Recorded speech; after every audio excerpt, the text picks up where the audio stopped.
All right, we are live. Welcome to the Body Lock Fight Companion. You got Mr. Patrick Auger here. You got Ant Walker. You got Mr. Wells. Thanks so much for joining us. We're going to be breaking down these fights, watching these fights. Boys, you excited? Yes. Yes, I am. Of course we're excited. What kind of question is that? Sir. It's going to be a long night, but there's some good fights to help, make us enjoy this, or let us enjoy this, rather. I'm with it. Definitely. With it. Especially at the heels of that tailgate show was pretty fun. Oh, definitely. My edible wore off, so I had to take another one. Oh, look at you. Now we're the perks of California. God knows where this thing is headed, but here we go. Let's rock.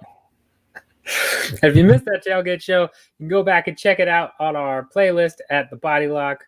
You know where to go. Just hit that button. Hit that subscribe button if you haven't done that already. Hit that like button. Make sure you check out all the videos we got for you. And this should be a good one. First off, I see we're getting the walkouts here for, I cannot pronounce his name. I know Zhumagulov is the last name. Anybody have an idea how to pronounce the first name? I think it's Zhalgas, right? Zhalgas? Zhalgas. It's like a Street Fighter character. I like it. I know, right? It's perfect.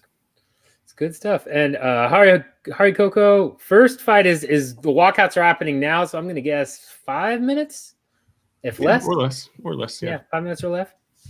Yeah, 100%. This is going to be a good first fight too to get the action going, I think. Hopefully they don't underdeliver and we see a long decision. But I mean, honestly, I think I still have these guys favored to go to decision, but I think it's going to be a pretty action-packed fight for a lot of it. I imagine that this card will have a lot of action to start with because they're trying to rope in more people to order this pay-per-view, and especially if the foolishness they pulled with the decision from Khabib last week, and if something really spectacular happens this upcoming Saturday, then Khabib will come back. So tune in. Like if they were willing to go to that length, they're going to matchmake this thing to try to create encourage some action fights to begin with, and hook people to spend $70 or whatever it costs now. Oh, for sure. Makes sense. And we got Mixed Combat Radio in the chat. We got the Sound of Violence back to say he took some sip of the THC syrup. Man, again, jealous because we're out here. Me and Matt are out here in Texas. Godfather 2 wins the match. Match is coming up. Should be in the next couple minutes here. I don't know. Who do you guys have in this one? Cole, what's up, man? Oh man, you realize? Yeah, I knew Cole was going to come with that nonsense. Bringing the fire early. Oh man, I'm going to kick Cole upside the head. But good to see you in the chat, Cole. Love you too. Always good to have Cole Shelton around. Oh man, yeah, just going straight into it. I got Albazi here. I think he gets this done. I think it's going to be close. It is kind of a coin flip, but I still think he's going to end up having the edge. He's just looked so good his last couple times out, and Zhumagulov really struggled against Rowland. Can't say his last name. You know what I'm talking about. Pavlian, is that right? Man, Drake's gonna murder me when he rewatches this. I swear to God. Oh, of course. Yeah. Pava. Is it? I don't know. Is it Pava? It's P-A. Yeah. I'm just P-A-I-V-A, I think, but we're just going off of English pronunciations here. I mean, what else can we do? We're Americans. That we are. Sir. Yeah. My Captain America hoodie on. Yeah, no joke. I can't I don't know. One thing I am kind of wondering is how they're gonna, play out this hour. Like how many filler videos we're gonna get? Because there's only 2 fights, and they have an hour to fill. I want this to be a finish, but then I don't. Because they're going to cram this thing with so many commercials. It's going to be loaded with so many commercials. And as if we're not already watching the event, it's going to be order this event. And yes, I'm going to order a brick to throw through my television. So there's that. Yeah, I mean, we're going to have basically the tailgate part 2 if we get a quick finish here and a quick finish later on. Because, yeah, it's, as Matt said, an hour for 2 fights. We'll see how it goes. But, yeah. Ooh, what about is to start. wearing? What is Buffer wearing? Good. We're gonna I think we're gonna announce like right when the fight timer comes on if y'all are trying to sync up with us out there. Right? We should do that. Yeah, that's the plan. We did try to get a timer on the screen, but difficulties. So we'll just be sure to remind everybody where we're at on the stream. That way, you guys aren't like way ahead or behind us. Oh shit! My mic almost fell off the table. Oh snap! Yeah, because I'm just too cheap to get a mic stand. Like I could have gotten a mic stand so long ago, and I just keep not doing it because I'm me. Because y'all know me. Yeah. For sure. If it's done right, did I do it? Probably not. I tell you what, though, it does look nice seeing the crowd shots again. Yeah. It looks like we're getting back to normal, even though real world we're not in any sort of normalcy. Outside of those that are, in denial. But we'll see. For the main event, I think that the crowd is going to be cool, whatever version of a crowd it is. That'll be kind of cool. But at the same time, I don't miss the crowds in mixed martial arts. I really don't miss them. Yeah, no, I'm 100% in agreement with that. 100%. Matt Hunter offering to let me borrow a mic stand. Thank you, Matt. I'll come by sometime this weekend and pick all right, up. round 1 is starting right now. We got 4:56 is what I'm seeing and counting down. There we go. Yeah, man. It's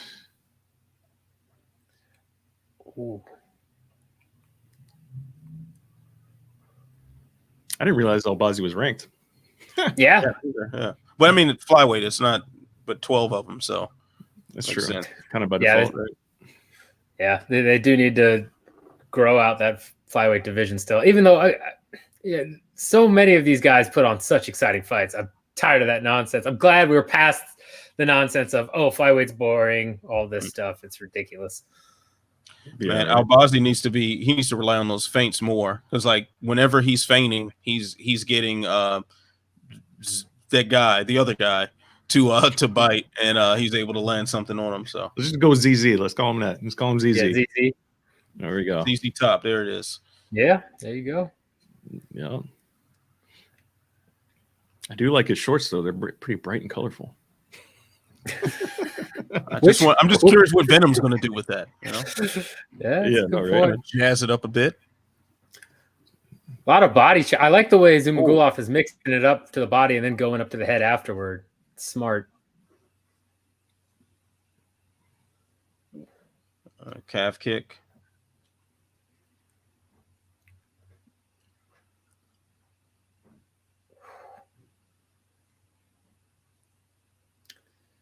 Yeah, man, these guys are so fat. Ooh, nice dodge. If Albazi wasn't headhunting right now, he'd have so much more success. Agree. Yeah, he's got to stop going for that. He needs to mix it up more, do some more calf kicks. Dude, that liver shot off the hook is just wide open. It's so there. And just that one time landing that thing, man, he'll have your man so confused and be able to pop shot him a little more, especially now he's already done the calf kicks. So you've hit him at all ranges. Yeah. Bazi's winning the round though so far. Yeah, I'd say so. But I don't know. He's kind of sloppy in a lot of ways right here. Like he's winning it, but he's taking too many chances. Yeah, there you go. See, he needs to go back to that calf kick more, like Pat said a second ago, because it's there. Just I hate when guys throw something that's really effective, like a strike like that. Like you have to keep throwing them. Mm-hmm. Like a calf kick isn't necessarily the most damaging strike. I mean, it's one of those strikes you keep landing it, it's going to really cause problems. Yeah. Ooh, or it's good as like an interrupter or something. If you're trying to step in for a jab and interrupting with, but it's a good takedown right there too. Yeah, great level change by Albazi there. But Zhumagulov is hard to keep down. I see. Yeah, that was nothing. Yeah, he just He did the Derek Lewis get up. He's just like, no, I don't want to be here anymore. Just power through. I was like, oh, just stand up. That's all. Matt from Mixed Combat Radio saying, I like Albazi's pressure, but he's on center line chasing him, not cutting off the cage. Yeah, I'd agree. I think that's a true statement.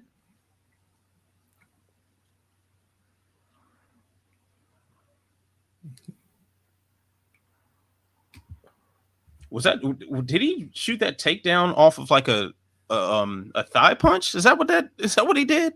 That's what it seemed like, right? Yeah. It's kind of weird. Yeah, it was sneaky. It was very well done.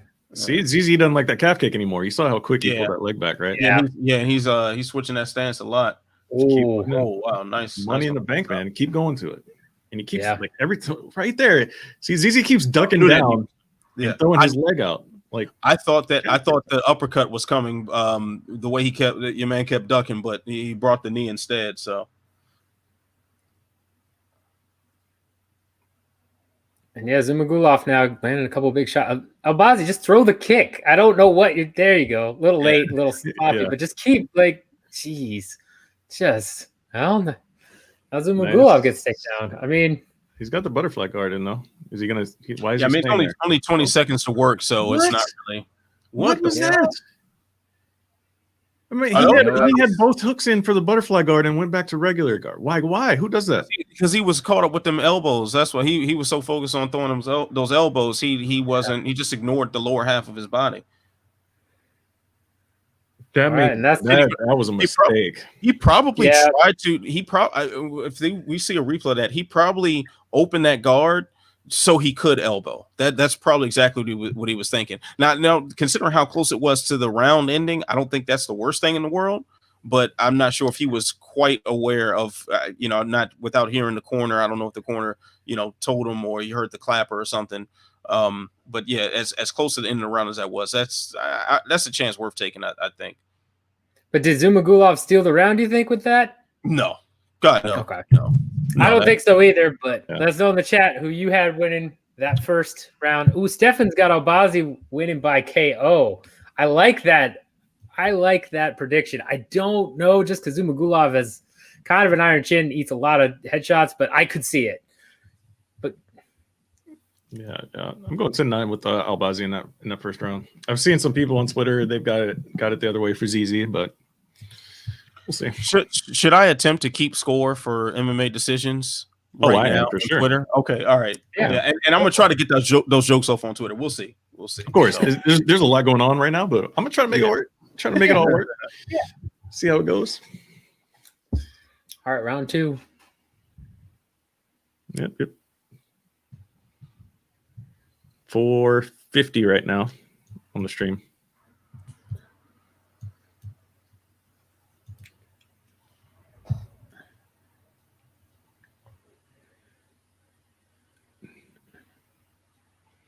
You know me, I'm going to try to get some tweets on air.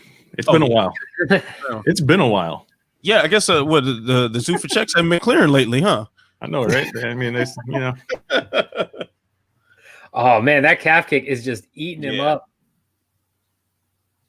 See, I think Albazi could get a TKO at this point because now Zhumagulov is eating big shots and just I think he keeps chewing up that leg.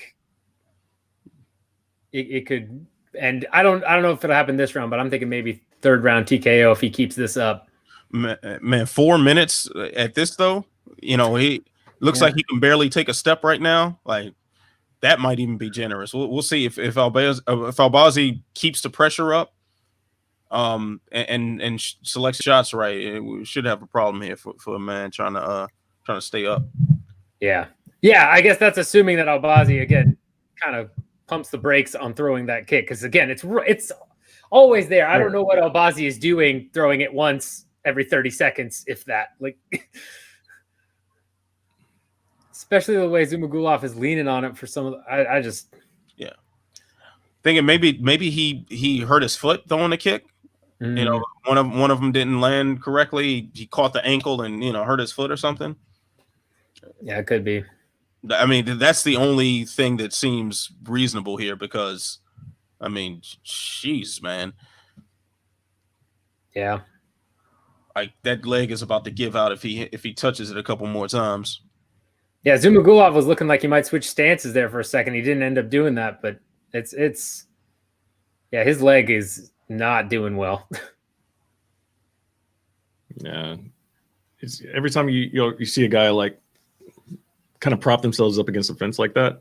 Yeah, like keep their back foot in that crease. Like yeah, they're hurting.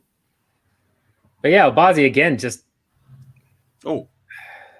like that jab.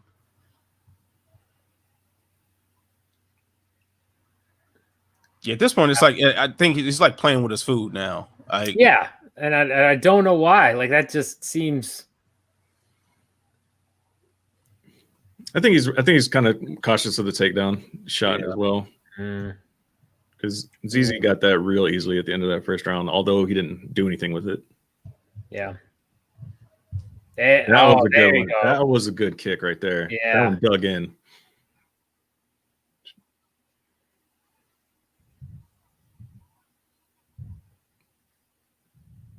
Ooh, nice.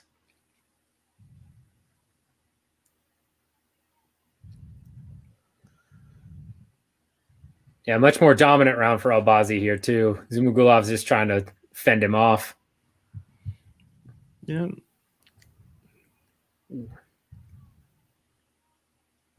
Good kick from Zizi there though, but yeah, it's about it's not enough, man. Gotta do more. Yeah, Zhumagulov is tough. He's not an easy out, but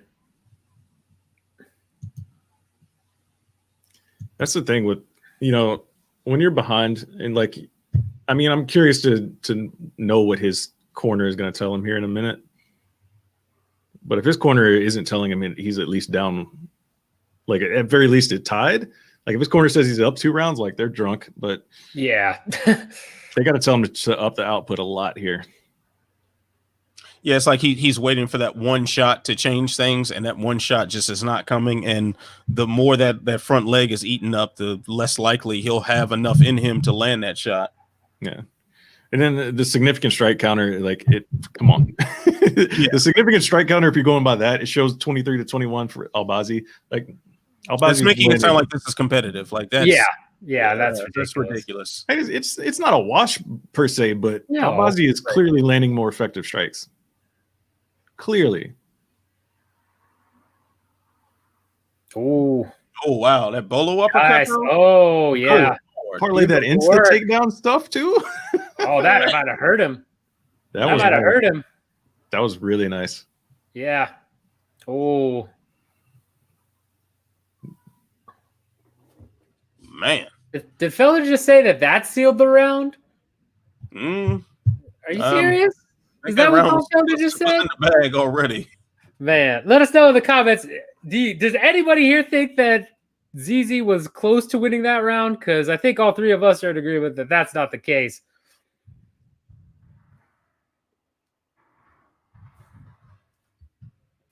All right, that's a good corner right there. That's a good corner. That's exactly what he needs to hear. Man, if that corner went up there and said anything but that, they would be total garbage. Yeah, I love hearing that. One of the cornermen said you have to get angry, and that's exactly what he needs to do. He needs to start pressing forward. Cinnamon Tattoo says he can't watch yet, but tattooing right now. Man, do your job, man. Do your thing. All good. Get that money. Don't watch us right now. While you tattooing, don't watch us, man. Poor guy's gonna tattoo.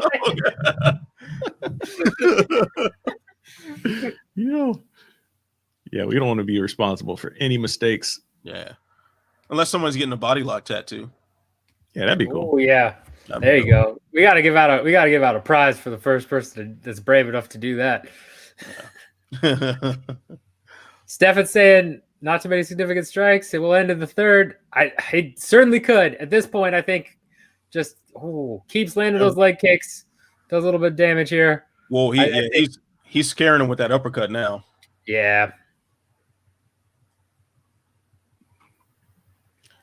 Yeah, the more and he's gonna keep his head up for more of them headshots with that feint. Yeah, it seems to be working. Oh, nice too. Yeah, he's in trouble. He's throwing the hands out now. Yeah, that stiff arm. You're not touching them. Yep, you're in trouble. Yeah, Yeah, it's ain't football. The stiff arm doesn't work. It's not gonna get the job done. Ooh, nice stuff with the takedown though. Why did he shoot the takedown right there? I don't know, but nice knee. Yeah. Albazi is doing. Oh, gets the takedown. Yeah. ZZ he's in a bad place right now. He's got if he doesn't get up within the next 30 seconds, I mean, it's a wrap. Mary Dimwith, are you watching Notorious? We're not. We're gonna get to the Conor McGregor fight, but we're not watching the movie Notorious. Either the Conor McGregor movie or the Biggie movie. Oh, that was trash. Oh, that was terrible. I thought it was all right. That was a horrible movie. I didn't even watch that. I mean, yeah, don't waste your time. Yeah, I don't plan on it. Like I thought it was okay. It was terrible. Right. I don't think it was like great, but it wasn't bad. It was okay. Like no, it wasn't okay. It sucked. Albazi jumping over to half guard now. I mean, yeah. This is. I mean, I like the game plan here. Like, just go ahead and quote unquote play it safe. Keep this on the ground. So obviously he's doing a good job keeping him there. He's not risking much, wearing out the clock.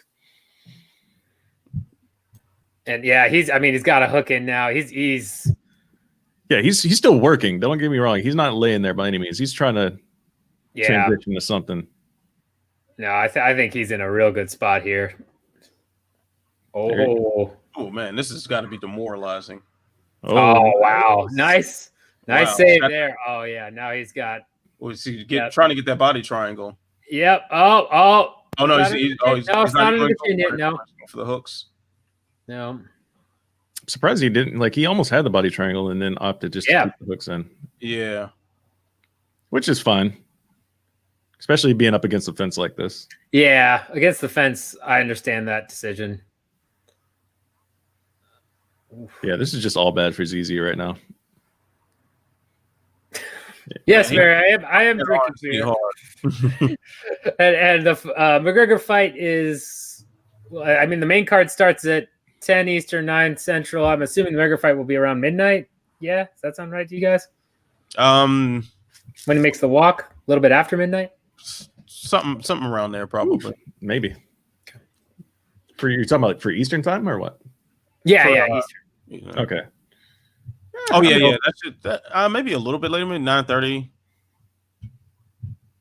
No, Eastern will be much later than that because it's the main card doesn't start. I'm thinking my time. Like yeah. Thinking your time.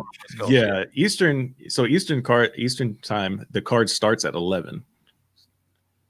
So yeah, you're looking at it starts at 11. Oh, it starts at 11. No, I thought it started at 10. No, it starts at 7. Oh, 11 Eastern. Zhumagulov gets up. Wow. And he knows he's got to go for a finish now. I got a minute left to do it. Oh, wow, nice body hook right there. Yeah, he's going for it. Yeah. And Albazi looks a little winded. Well, tuck that chin when he throws those knees. Albazi's got to duck under one of these shots and just secure another takedown, and it's a wrap. Yeah, that's really what he should be doing here and looking to do. Or just keep throwing that calf kick. Yeah. Oh, it still would be amazing if he were able to. He can't. He can't even fight him. Look at him reach for those punches. His leg is so messed up. Yeah, this is. Oh, it's painful. Nice knee in there too. Yeah. Yeah, that leg about to fall apart. Yeah, that's a wrap. Albazi's got this. Yeah, he can't. He's trying so hard. Wow. Oh, no question who won that one, huh? That's a 30-27 on my card. Yep. 30-27 on mine. 30-27 Albazi. Now, I have a feeling that MMA Decisions is going to log my scores as if I still work for SureDog. That's no matter how many times I've tweeted them about that, keeps happening. Yeah, 10 p.m. Eastern. My bad, guys. Sorry. There we go. Yeah, 10 p.m. Eastern is when the main card starts. Yes. Let me see here.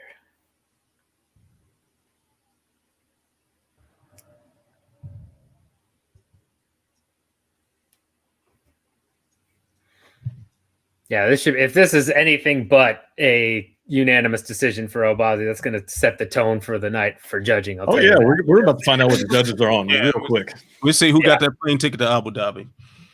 Yeah. All right, let's see.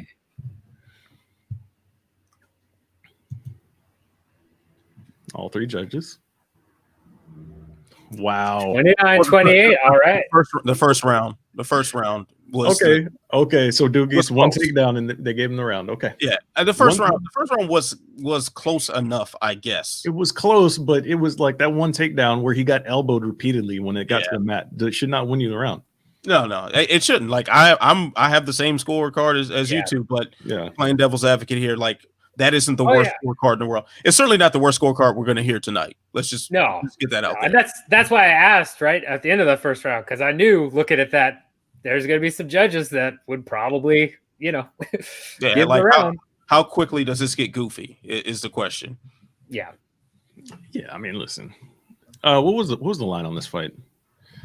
It was a coin toss, basically. I think I want to say it was like -120, -110, something like that. I know it was changing, but that was generally what it was. It was a pick'em. Was it? Yeah, -120 for Albazi. Yeah. So okay, one favorite, one winner. Did we tweet out that we're live yet? Did we do that? I don't know. Did we? I did. You did? Did you tag everybody? Nope. Oh, okay. That's the problem. All right. Good job, buddy. Not bad. Good job. Yeah, That's fine. Let's find. That's the editor's fault.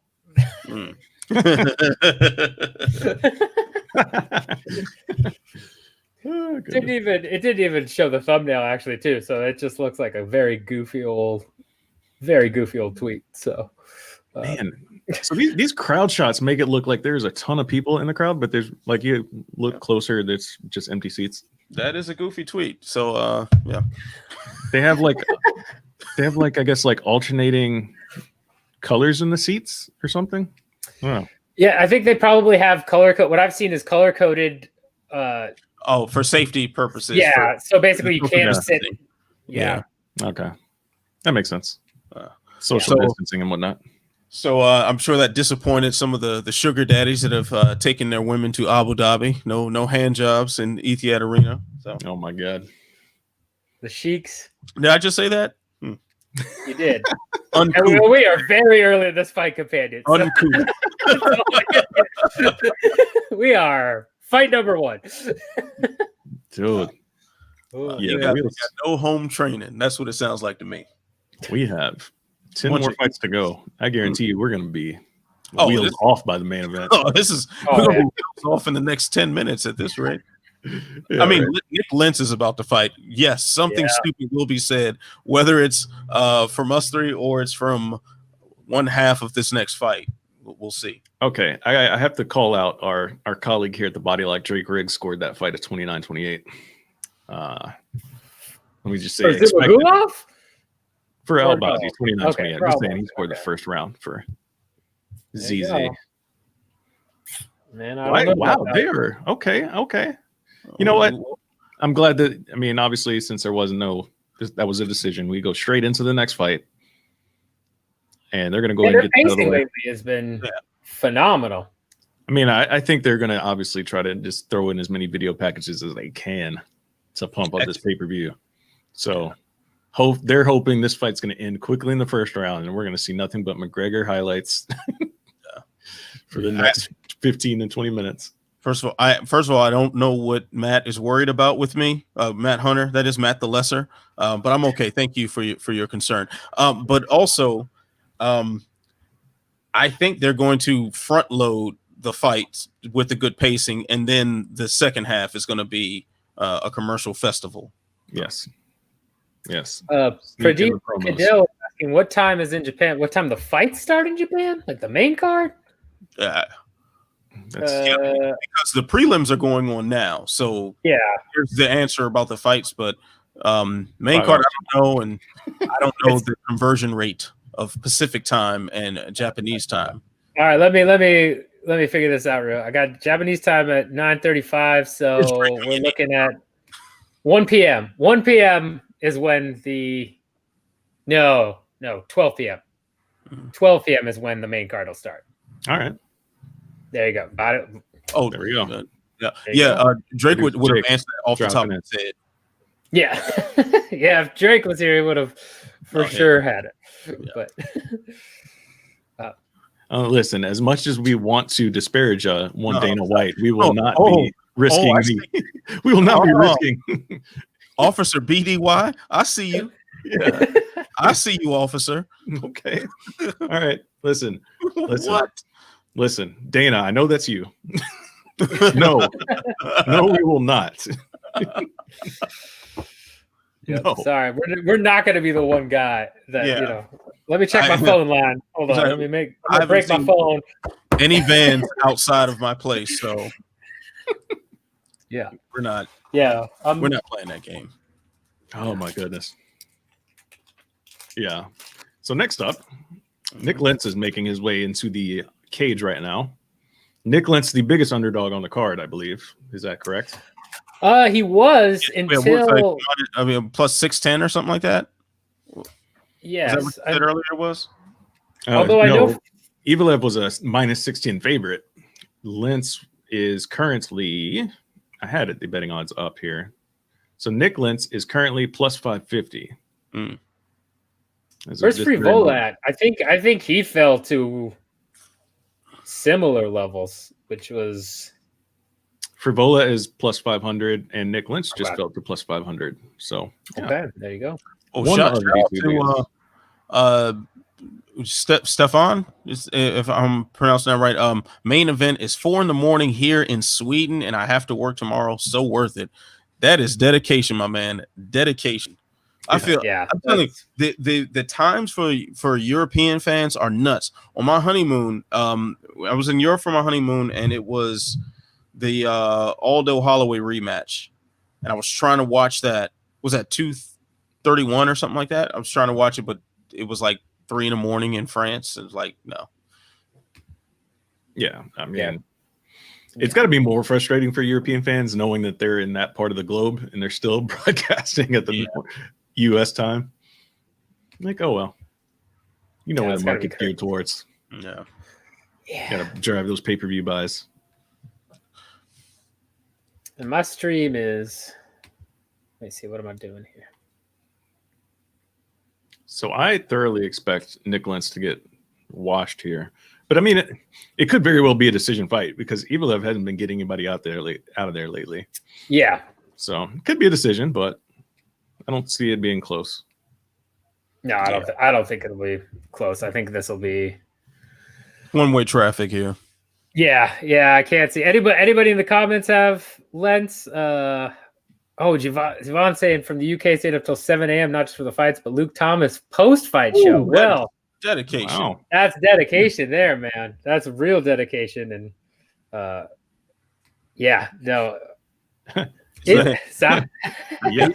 He probably, I mean, he definitely he might shout out a rapist if he wins, so you never know. Might do that again. All right. So we're at 440 in the fight right now. First round. Catch weight 150 pounds.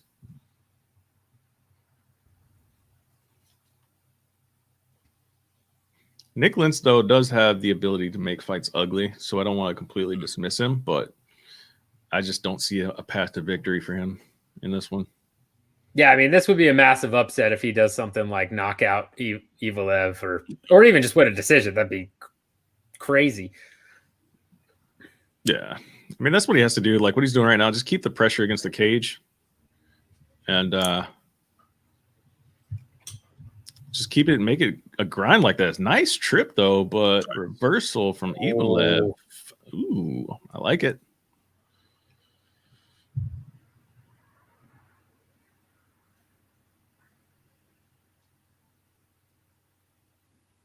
I am curious, though, the chat, what do you guys think of DC as a commentator? I am curious because I see conflicting feelings on that. I'm curious what our chat here thinks. Well, the chat has made their views about me very clear. Product Cadell, I hope I'm pronouncing that right. Ant Walker MMA, nice beard. Thank you, Oh, sir. Lentz. Let's go away. Let's with the upset. Maybe. He's got that choke in. Yeah, he's got it with the. He's getting the leg out, getting the leg in. He's about to roll out. He's good. Evloev's good. He's good now. Yeah, He's all right. He's all right. But that was a lot closer than. Whew. Patience. Yeah. That was a deep choke. But credit to Evloev for staying patient, working his way out. Yeah, I will be very curious to see the live in-round betting here after round 1, because this round has been all Lentz. I mean, this is clearly a 10-9. Could hypothetically go 10-8. DC is also the GOAT. Ooh. I like it. Okay. Oh, nice reversal. Nice reversal, but yep. Oh, here we go. Yep. This is Evloev. Would have gone flu for a second there.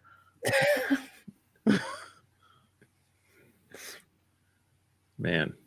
Yeah, I am going to try to go ahead and see what the live betting lines will be here, because that's going to be really interesting. Steph had said, great recovery from that guillotine. I mean, that's just beautiful work by Evloev. Very patient, very smart. Oh, here we go. Generally like DC as a commentator, and then he goes on Steven Crowder's show. Right? Facts, man. Yeah. I'm in the camp. I will say I'm in the camp of DC commentating, where I think it depends a lot on who he's commentating with. I think if you got the right people there, DC could be great. If not, he can kind of just be all over the place a little bit. Yeah. If Joe Rogan's anywhere in the building, like he's just such a bad influence over him, and the conversation devolves into whatever it is. Ooh. Oh, wow. Another deep guillotine attempt. Another deep guillotine. He's really.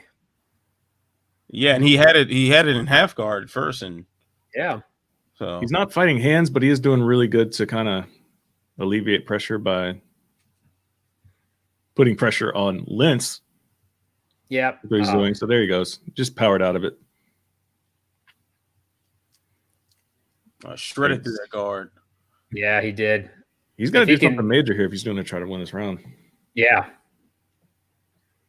Yeah, this right now is just more demoralizing for Lentz, right? If he might get the round here, but this has got to, you probably burned out your arms twice going for that guillotine, and then Evloev's just running through your guard. That can't make you feel great going into round 2. Yeah. Yeah, I feel like you gave him your best work, and he's still in there and finishes the round potentially on top. Yeah. And Sound of Violence, DC's commentary way better without Rogan around. Yeah, I would. Scoring awful. I would also agree that he's made some questionable decisions there. But Rogan is not on the broadcast. I feel like DC's commentary gets about 10 times better. I agree with that. Oh yeah. The combination of him and Dan Hardy, I really liked. They made it fair. Ooh. All right. Oh, good round for Lentz.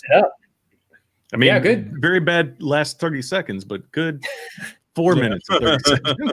Yeah. Yeah, and you got to wonder if he's burned out his arms.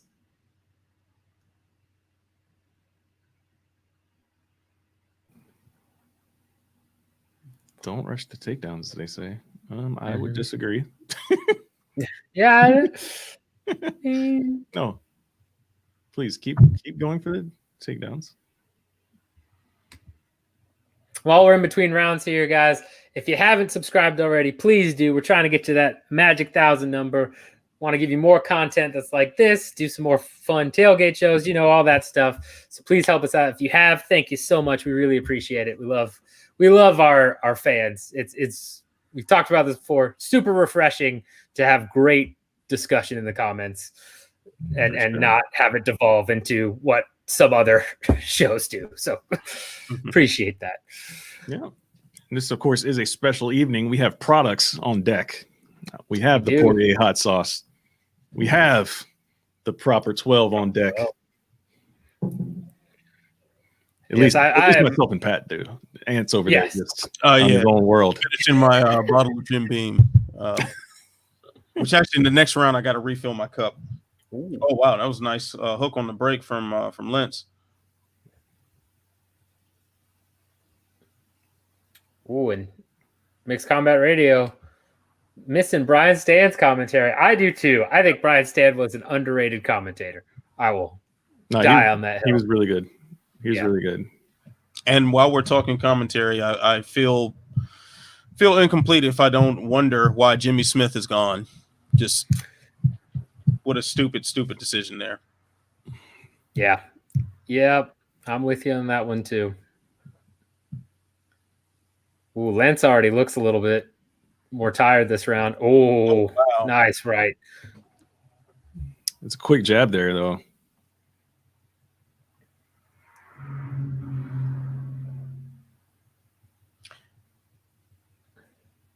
I don't remember Lentz switching stances this much before.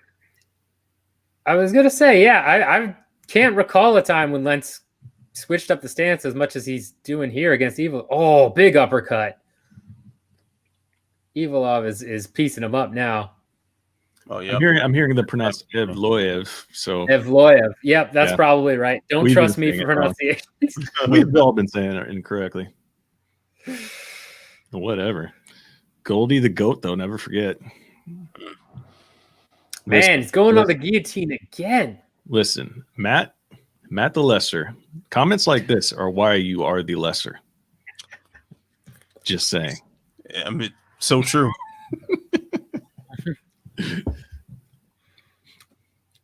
Oh, man. The neck. He's jumping leaving on that guillotine. Yeah, he is leaving his head out there. He's rolling out of it every time, but that just looks better for Lentz on the scorecards. Just not, don't do that. Just don't, don't keep putting your neck in that position. Yep.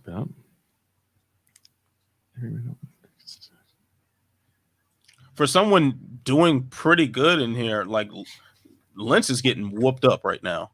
Yeah, he really is. It's you. If you just turned into the fight, you would not probably suspect that Lentz is winning based on his face, but he's getting a deceptive ass whooping right here. Yeah.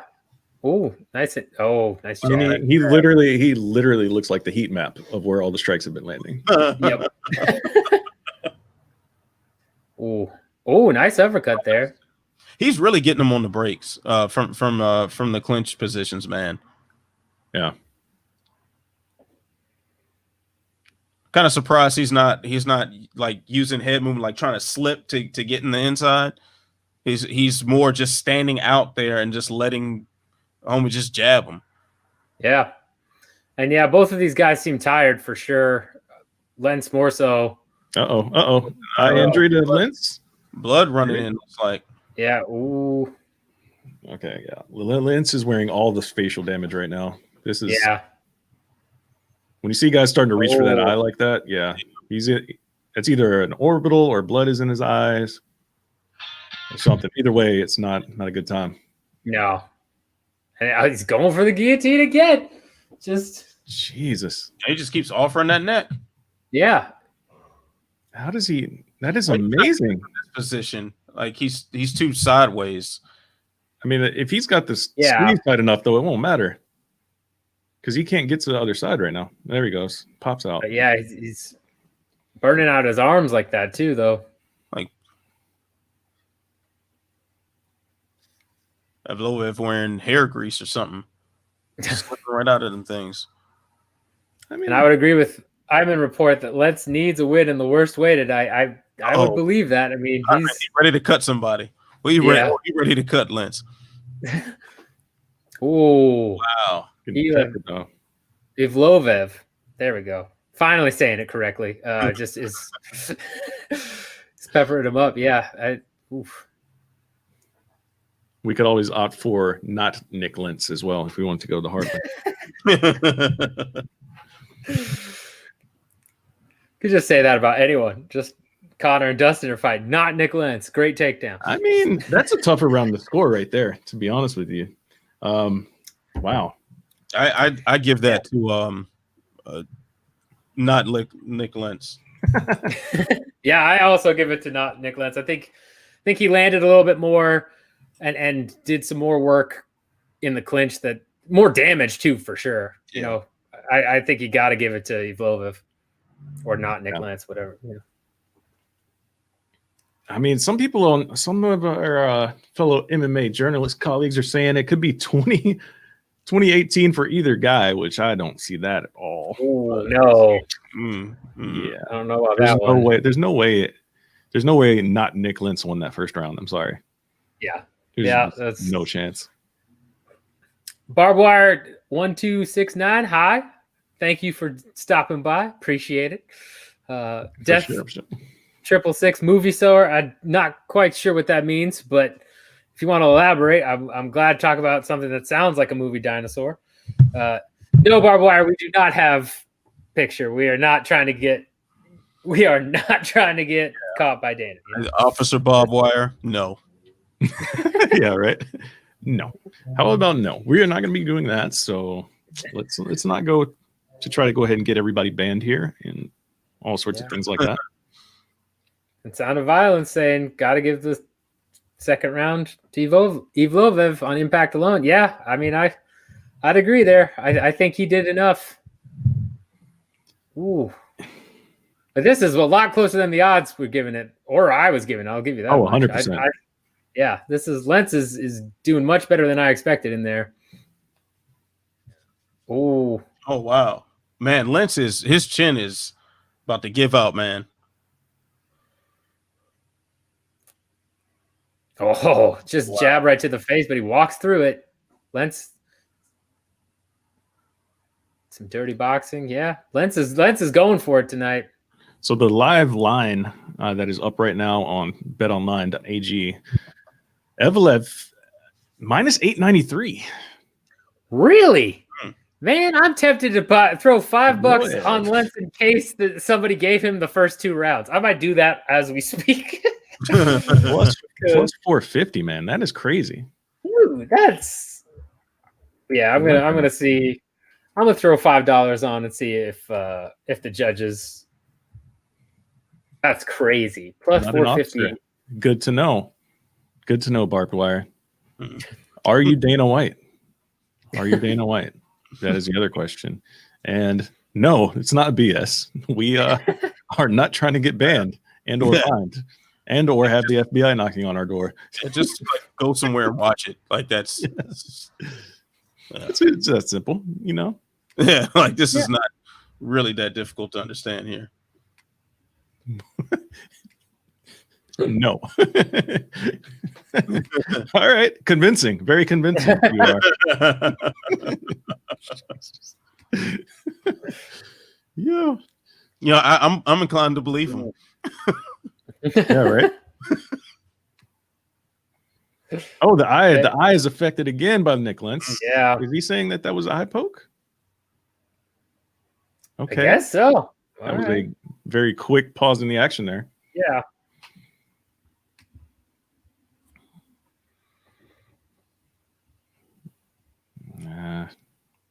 Takedown by Lentz. Dragonfly Jones. Lentz's face looks like hamburger meat. Yeah, I would agree. I would say that's exactly what his face looks like. This is looking like a 10-8 round to me right now. Yeah, it's getting there for sure, especially with the way Lentz is. I mean, I think Evloev can finish it if he takes his time and he gets those shots in right, because Lentz looks. Barbed Wire 1269. Oh. I actually thought about that because the Pam Anderson movie in the comic book. Yeah, right. Barbed Wire. I was like, that's a throwback right there. Yeah, one of those classic bad. Oh wow, nice tip off the kick.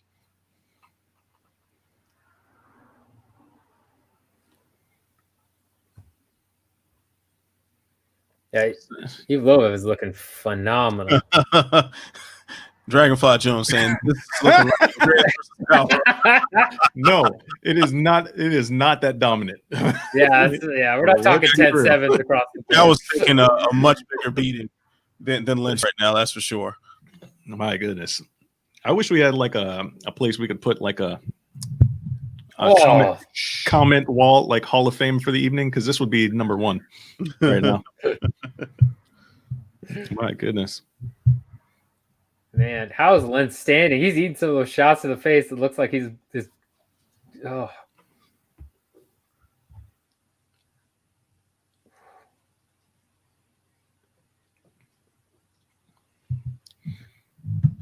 Yeah, Lentz is he's pretty much just on a step above survival mode right now. Yeah, he's hoping that 2 judges give him the first 2 rounds. That's really what he's looking at. Oh, man. He's exhausted at this point, man. Yeah. Oh. Ooh. What a double switch jab, though? Good grief, that was slick.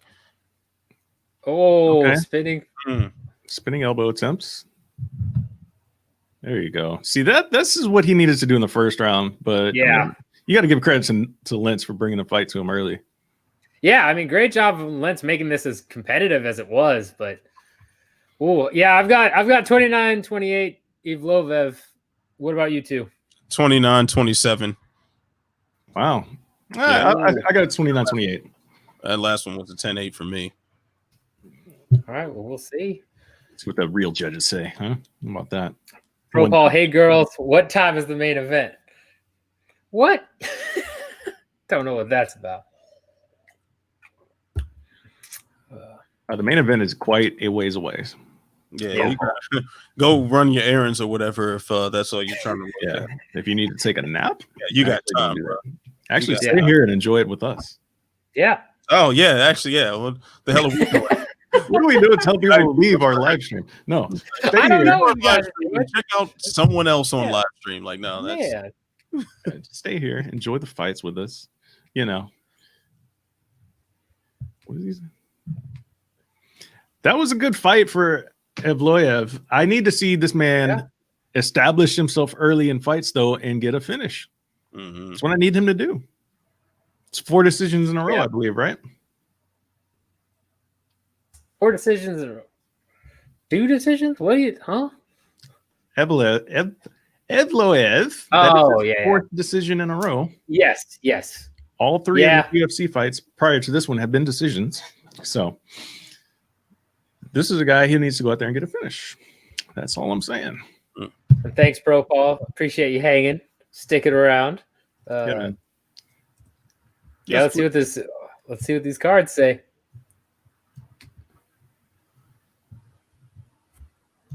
Oh my God. Yo. A split, bro. From Movsar, but man. God. Ooh, that was close. Are you fucking kidding me? They were going to give it to Lentz? What? Dude, that's why I threw. I lost $5, but on those odds, I came that close to like $35 on a $5 bet because I figured judges might mess that up. Yes, please, someone out there in the universe, tell me which 2 rounds in that fight did Nik Lentz win? Obviously, he won the first round. Mm-hmm. He obviously did not win the 3rd round. And I don't see how you can possibly score the 2nd round for him. No, just because he jumped on a guillotine like 1 time in the 2nd round? Oh, my God. Yeah. Wow, bro. The judges are on some stuff already, man. That is hot garbage right there. Yeah. That's crazy. Yeah. Wow. Wow. Ooh. Wow. As the commenters agree here. 28 What the F? And no way that was a split. You got to be kidding me. You guys are on point. As I have to now deploy the hashtag I have a hold on Twitter. Hashtag judge is going to judge. So I'm stunned by that, man. I'm afraid for all the fighters on this card, man. That was a horrible scorecard.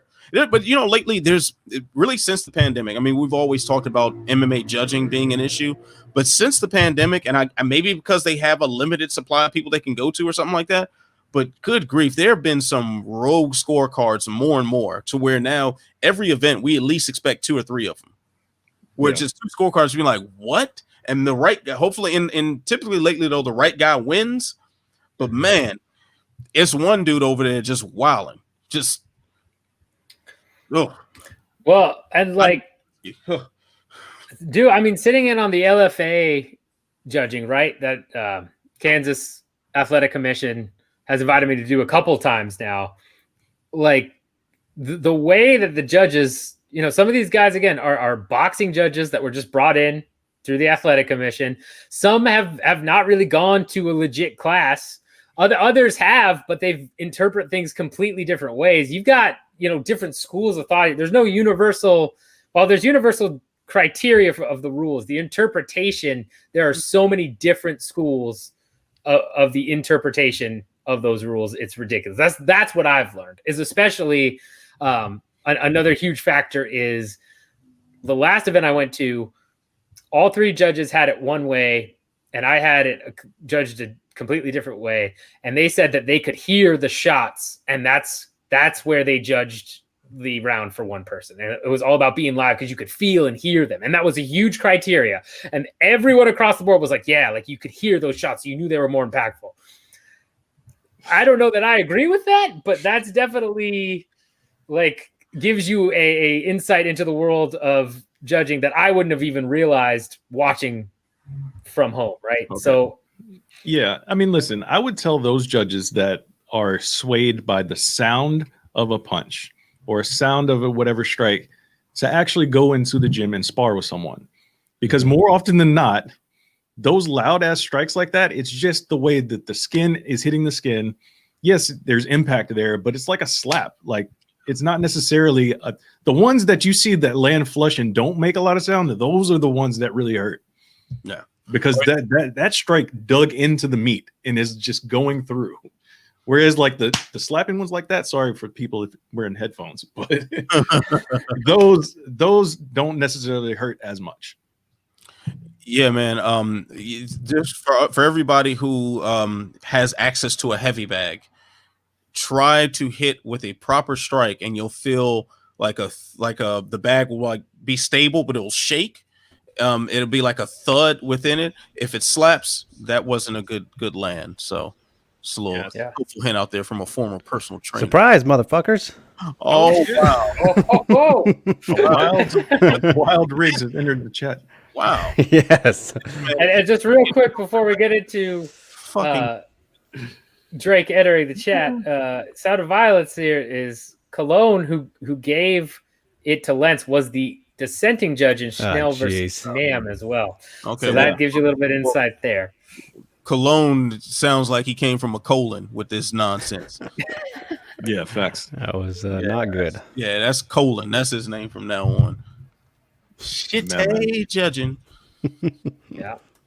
Diaz rules. Movie star won. Lentz face was jacked. Okay, I mean, so movie star is Movsar. Okay, there we go. I like that. Yeah, movie Saurus Rex. Yeah. I mean, listen, under any set of rules,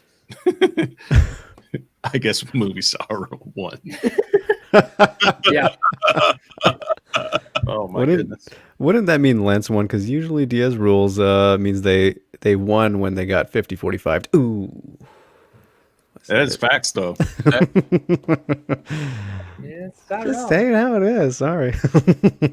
Well, you also, it's fortuitous you joined right about now, because we were just talking about how you judged the first fight 29-28 for Amir Albazi. Whereas we all judged it 30-27. So how did you get that 29-28 there, Drake? The first round was super close. Interesting. Okay. I'm gonna go take a rescue break while y'all figure this out. I'll be right back. All right. First round. So you're telling me in the first round you were impressed by the one thing that the guy did, that one takedown. He landed good shots before that. It was pretty even. Like I said, it was very close. His takedown was better than Albazi's takedown, that's for sure. But of course, it didn't do as much as you would have liked to see it with it. I totally understand it. That's not. Come on, I've given out crazier cards than this, you guys. Yeah, I'm just giving you some shit early on. Got to do it. Of course, appreciate it. Got to do it. But actually, when am I talking about scorecards? I had one scorecard that was like the one rogue scorecard on MMA decisions for been there for what fight was that? That was Deron Wynn's last fight. Yeah. So let me shut all the way up. To answer this question from Stefan, I'm not sure how many judges they have there at this event, but usually they kind of switch them out throughout the night. Yeah, there's usually around like 9. It feels like. Yeah, they got to cycle them out because like the mental taxing.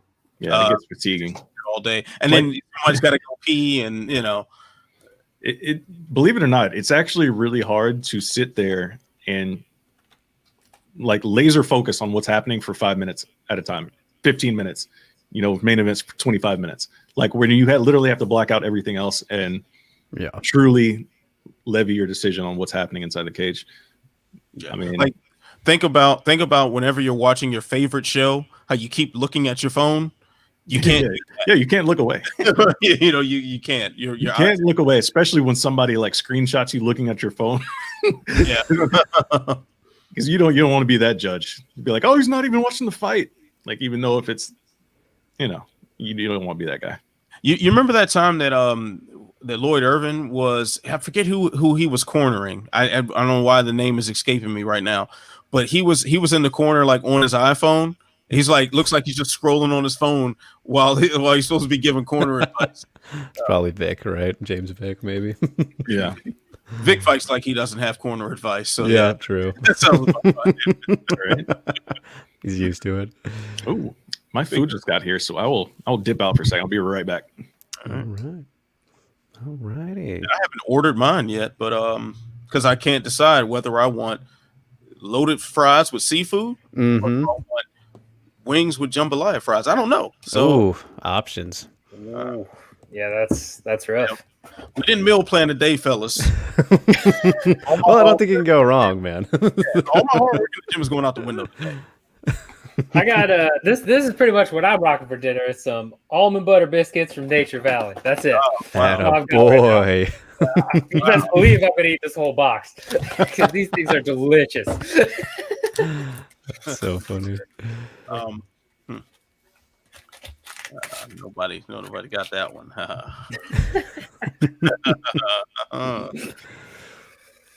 Next up we got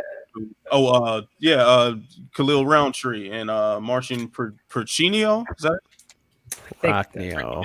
Prachnio? See, this is thank God Drake wasn't here earlier to rail on us for watching the other name. Oh yeah. Zhumagulov was Drake. Quick question, man. What time does the main card start in Japan? It starts at that would be 1 p.m. 1 or 12 p.m. I think 1. I told you he would have been able to answer. Yeah, I was like, Drake we were able to answer this off the top of his head. Man. I was right. I got it. You were right. You were right. At this point, yep. People tell me that all the time because I'm right. And if you're just joining us, thank you so much for joining us here while we're watching the prelims, getting psyched up for the main card coming up. If you haven't subscribed, hit that subscribe button, hit that like button. Drop us, your underrated fight of the night in the comments. Let us know which fight you're looking forward to here. And we've got Khalil Rountree and Marcin Drake. Prachnio. Coming up. Let us know who you think is going to win this one. I'm pretty sure most MMA media, including ourselves, have Rountree, but he's stumbled before. He's had some struggles where he's been inconsistent. I could see Prachnio getting this done. Also, the thing, you mentioned it right there. Khalil is a very hot and cold guy. When he's cold, he's cold. When he's hot, he's flaming, right? Like as we've seen in that Eric Anders fight, one of the best performances you'll ever see, really.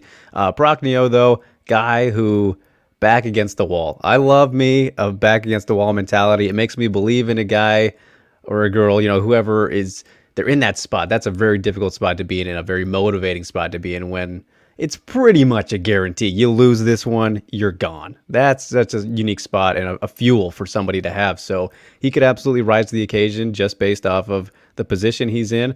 But of course, if you look at things on paper, it's not looking good for him. It's not looking very good for him. It's going to take Rountree doing something wrong for that to happen. Yes, exactly. Yeah. That's really it. And it's never a good position to be reliant on the other guy to screw up for you to win. Yeah, it's always a bad time. As Dragonfly Jones would put it, Bangkok ready. Khalil needs to show up. Yeah, if Bangkok ready shows up, I think this is a round one. His profile picture. His profile picture is incredible. Khalil Bukal needs to be there. Yes. That's and John sent one you asking for a Rutan comeback. Are we talking about Boss here? And you want to take this one? I mean, yeah, he's coming back to the commentary booth at Karate Combat. There you go.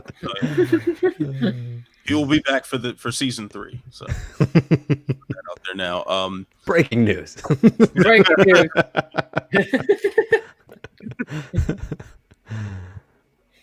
Excellent. Oh, man. What's up, Osman Basidi? If that's how you pronounce it. I feel like that's probably going to be the most repeated thing you say all night is that's how you say it. That line right there. Yes. That's 100% the most repeated thing I'll say. Ooh, right, so I'm actually going a week or two from Aloha from Hawaii. Thanks for joining us, man. Oh, sweet. Hawaii. Hawaii. What island are you on?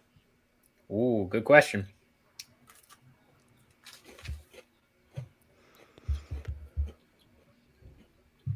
He doesn't want to answer. No. Put him on the spot there. Yeah.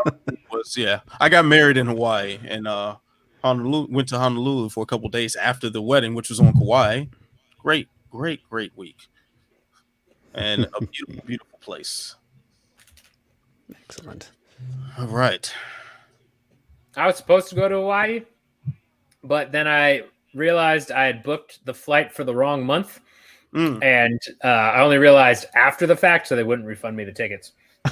Shit. Yeah. I was very angry, but hope to get there one day. But yeah, it's all right. I was stuck in New Zealand. That's not a bad place to be, but still. Okay, you guys, I'm going to pop back out. I came in, gave my brief expertise. I want to say hello, but I will watch this one and pop back in before the main card probably. But until then, I'm going to watch this, and we'll see if our predictions are right here. I'm 2 for 2 so far, so I got those first ones. You're just going to go wax the handlebars on your mustache. That's all Why'd you got to reveal the secrets, man? You got to keep these things on the down low. Always got to freshen up a little. Right now, it's just shiny. Right. Yes.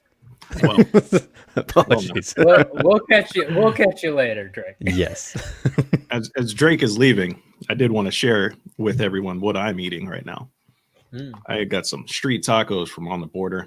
Ooh, street tacos. That's what's and up. I topped them, with the Dustin Poirier. Oh, nice. Louisiana style hot sauce. And this is fire. That's all I'm just going to say right now. So I'm going to go ahead and hop back off so everybody doesn't have to watch me eat. And I'll come back in when I get done. I'll be here if you need me. All right, cool. Okay. All right, fight's about to start. We'll let you know when we get the clock here, which should be any second. And we've got 4:56. There we go. Counting down.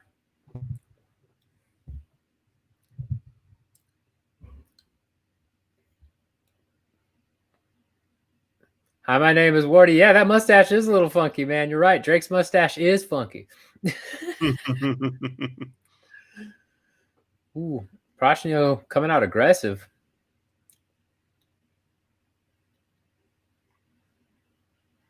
Ooh.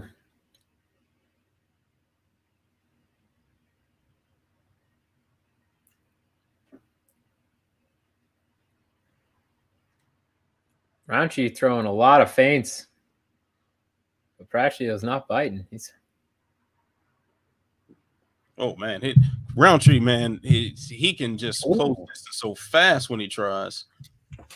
Yeah. No, I am there you go. I was gonna say I'm shocked he's not throwing leg kicks to kind of keep Prachnio at distance a little bit more, especially with the way Prachnio's got his leg out there like that. Yeah.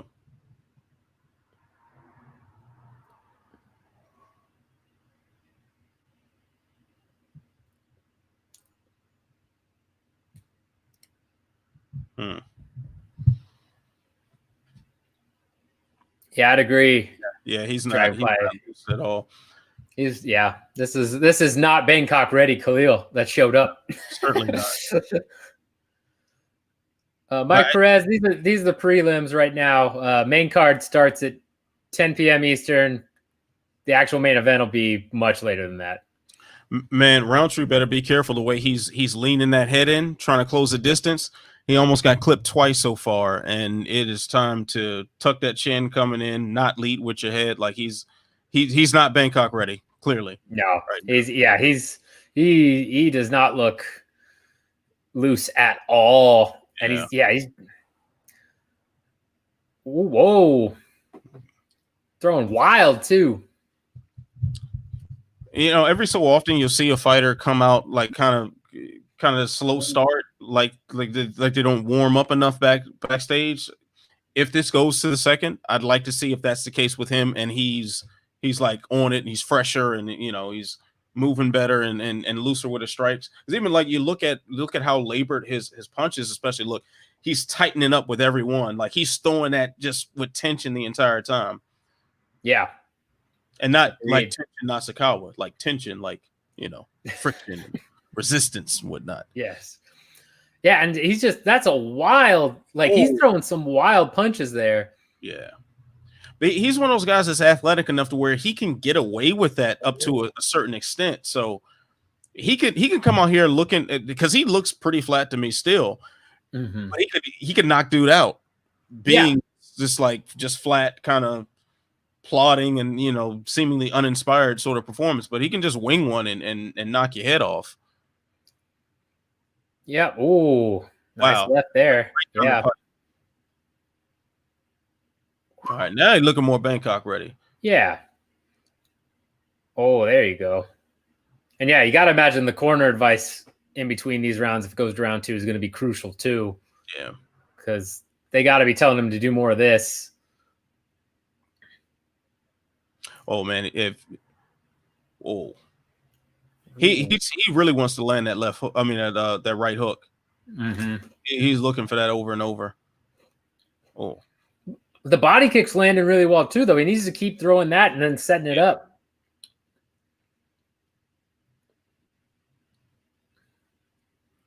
Yeah, he'd have an easier time even landing that hook if he threatened with the body kick more, or vice versa. Nice check. Nice check. That check was money. Yeah. That's the sort of check that makes you stop kicking. Yeah. I say that as someone with a huge bruise on his shin right now, recovering. So. Oh. Wow. Snuck that one right in the armpit. Yeah, but Prachnio is walking through those body shots. Yeah, the thing about those, it's unless you're landing them really soft, which Rountree clearly is not. You got a short window before that catches up with you. Yeah, where all of a sudden you can't help but show how much it hurts. You got to drop your arms or whatever. So yeah, I wouldn't go with that no sell on the body kick too much. Yeah, I'd agree with that. And so end of round 1. You know what? I've got a Prachnio of myself, 10-9 there. I think he had more volume, had a couple more shots. Rountree's throwing high, but hard rather. Rountree. I could see it. I mean, it's close enough, but I think Prachnio had a little bit more activity myself. But in the comments, let us know who you think won that round, because obviously we're split. Yeah, but yeah, I'm not mad at you saying that Prachnio won the round. It was a close round. Yeah, it's not as egregious as Drake giving Zhumagulov round 1. Drake. Ridiculous. That guy. All right, let's see. Next round about to start up. Man, why these wide shots of an empty arena? Why? Why are we doing this? I don't know, man. They're doing spotlights right now to make sure nobody's stuck in. Make sure Ottman's guys aren't still here. They're looking for the cut. Yeah, great start by Rountree. We're at 447 right now. Ooh, we got Ivan and Angelo both agreeing that Marcin won that round. So looks like somebody's right, and it's not you. Just saying. It could be everybody's wrong. So typically how it goes when people disagree with me. They're wrong. So. Oh, another body shot by Rountree.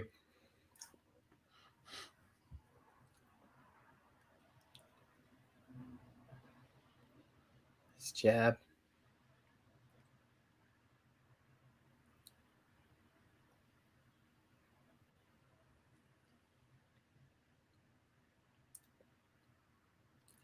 Oh, yeah, man. so far the underdogs have been doing well. Even if they don't win, they've still been performing at a pretty high level. Oh, wow, that hurt him a little bit. Yeah. Still got that check.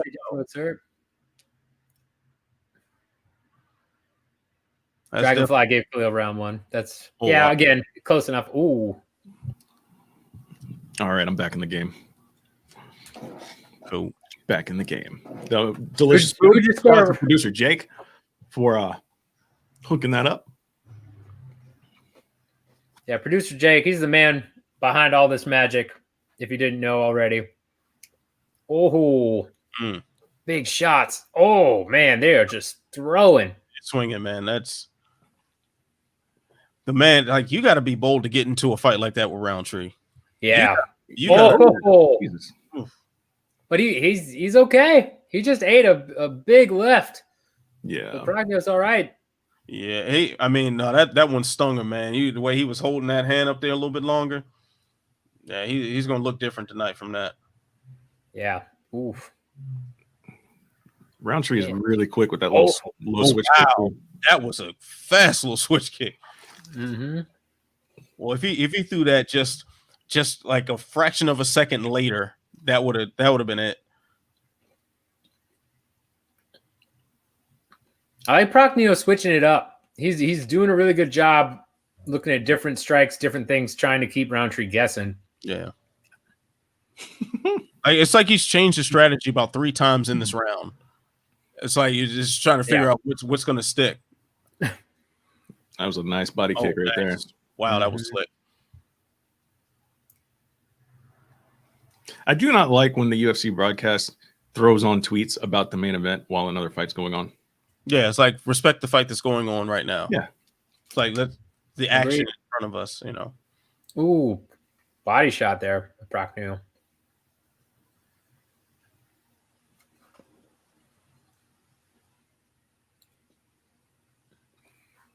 That side kick, he's doing a really good job with, I think.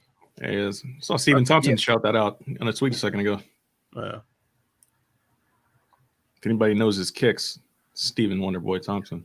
Mm-hmm. Yes. And yeah, it's doing a great job keeping Rountree from getting in and throwing those big punches like he likes. Ooh. Yeah. Of course, the coach's cam is brought to you by Proper 12 Irish Whiskey. Of course it is. Everything's going to be brought to you by Proper 12 tonight. I'm surprised they don't have it on the octagon. Yeah. It's not on the floor. I just assumed it was. I wouldn't even. Yeah. I'm very surprised it's not prominent on the cage tonight. That's very weird to me. Yes. It's because they sponsored the corner, not the canvas. Oh! Yeah. Wow. Why is Rountree backing off? I don't know. Yeah, his legs aren't there. Good kick. Big kick. Wow. How is he still alive? Jesus. Yeah, him walking through it. He's a body kick. I don't know what Rountree is doing here. Whoa. Oof. Yeah. Angelo, you on it now, man. This round is no longer close. Yeah, I would agree. It was close until then, but now this is Khalil's round all day. Jeez. Oof. Oh yeah, he's still wobbly. Yeah. He's got a good poker face, but he's hurting. That's wow. I say that's another 10-9 for Rountree, but obviously that 10-9 is built a lot different. Yeah, I've got 19-19.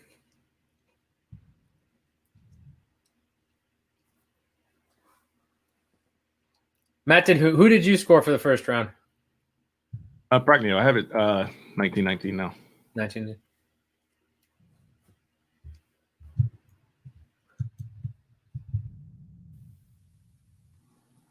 Ooh, they let that word slip on ESPN. Yeah, let out that war cry instead of conserving energy. Smart. Yeah. Helps control your breathing. Yeah, that's come on, corner man. I like you that you're getting him hyped, but don't make your fighter yell when he's trying to rest.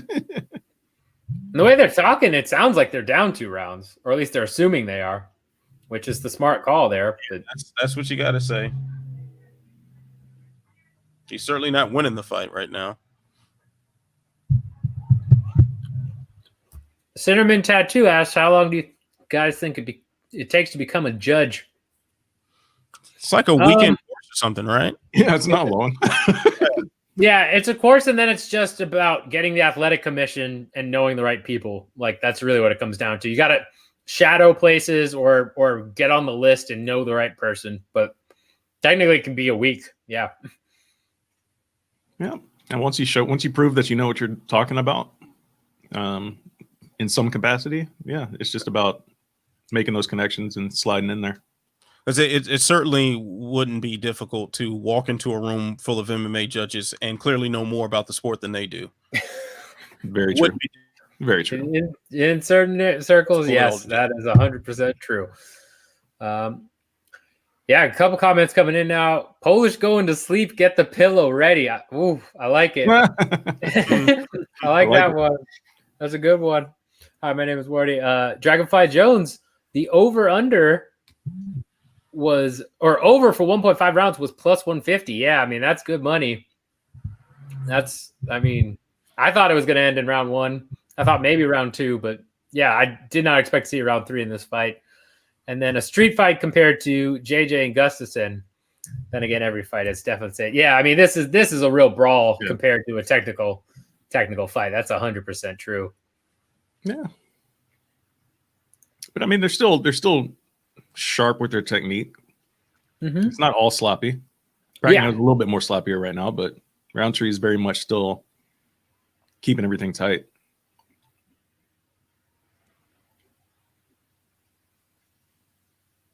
Ooh. Wow. Yeah, Prachnio is really going for it. I mean, he's in this a lot longer than I thought he would be. That's for sure.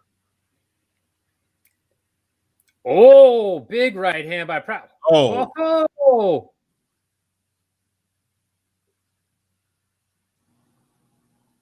Oh.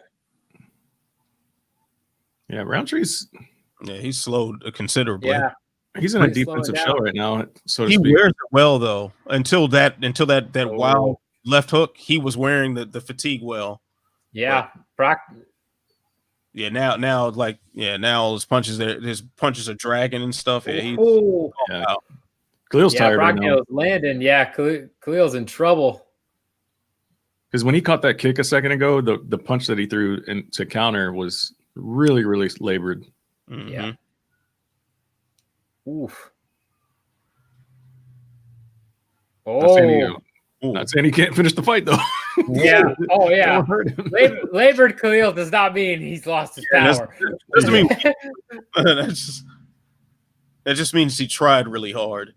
So God. And Angelo sets it a KO for Rountree. I don't know. I think so, but at the same time, Prachnio right now is landed a lot more. If this goes, he's doing he parried 2 strikes in a row, but where's the offense in return? Yeah. Oof. Dang. Yeah, I mean, I'm chalking this up to poor cardio right now. Mm-hmm. For Rountree. Definitely. No, I mean, early on in the fight, again, when he was just swinging for the fences, you wondered if that was going to drain his energy, and it looks like it has caught up to him because he was throwing big looping punches for most of the fight. I mean, ooh. Yeah, I'm with Death 666 here. I think if Prachnio gets to the end of this round right now, I think he wins the fight. Yeah. Ooh. He really just has to not get clipped by anything at this point. There's 52 seconds left in the round. Yeah, he's being aggressive. And I think keeping the pressure on Rountree is good as long as he's smart about it and he doesn't get clipped, like he said. Like, Oh, but there you go. It doesn't take much to get clipped with him, man. Oof. Oh, nice body shot. So yeah, who got the impact on that one? The way I think it was Rountree the way he huddled over, but I don't know.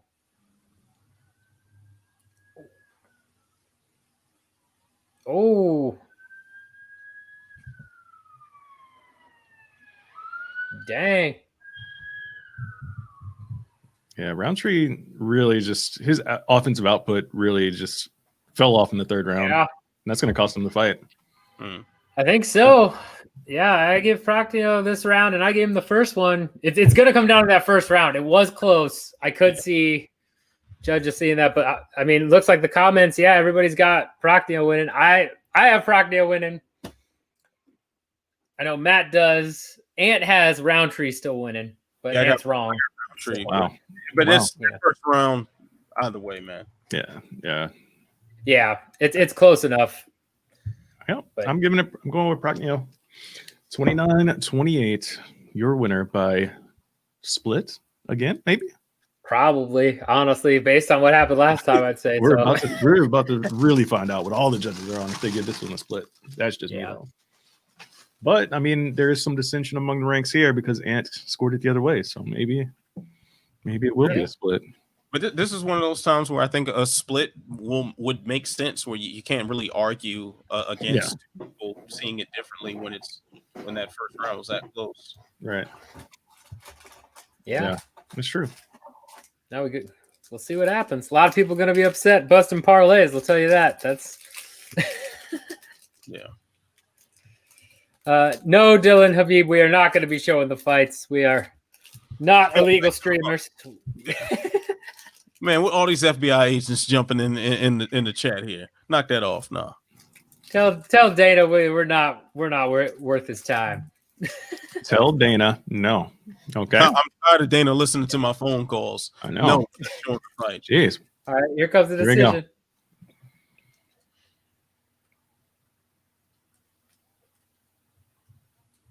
All three.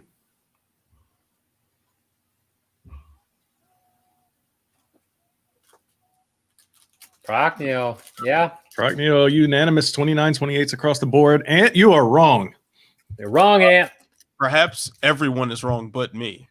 Alternate reality, I see. Okay. All right. See what we're dealing with there. I see how underappreciated I am. Hey, man, listen. I bless you guys. It's okay to be incorrect. You First step is acceptance. Yeah, it's all right, Ant. It's okay.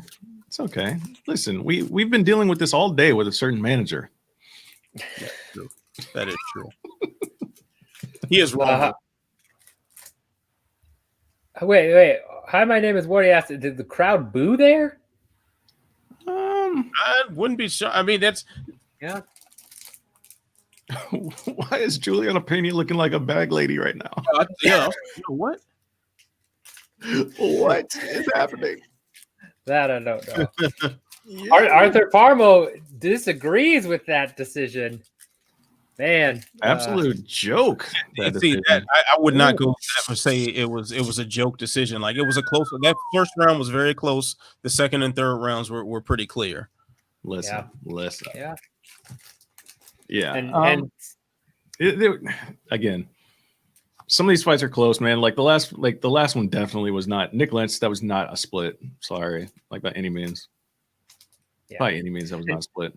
And Stefan here, got to give a shout out to him. My friends just poured us a whiskey. Let's say cheers, you brothers. Have one together. I got my beer here. I don't have my proper 12 with me. Mine just ran out. Ugh. Did it? Did it just run out?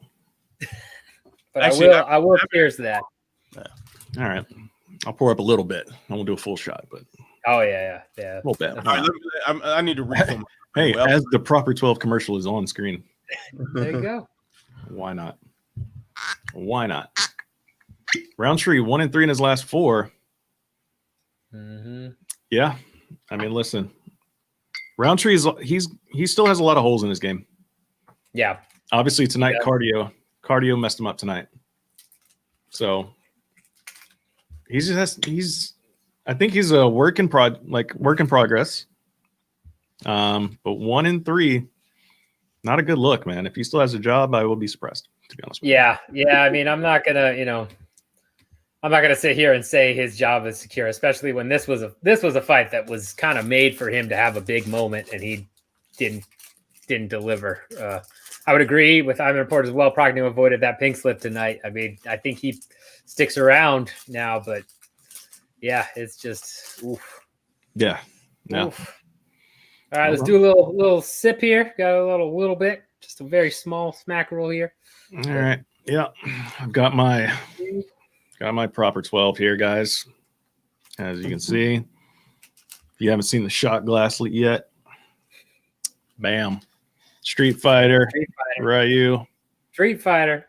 I mean, it's a fight card, you know? Gotta do what you gotta do. Cheers. Exactly. Cheers.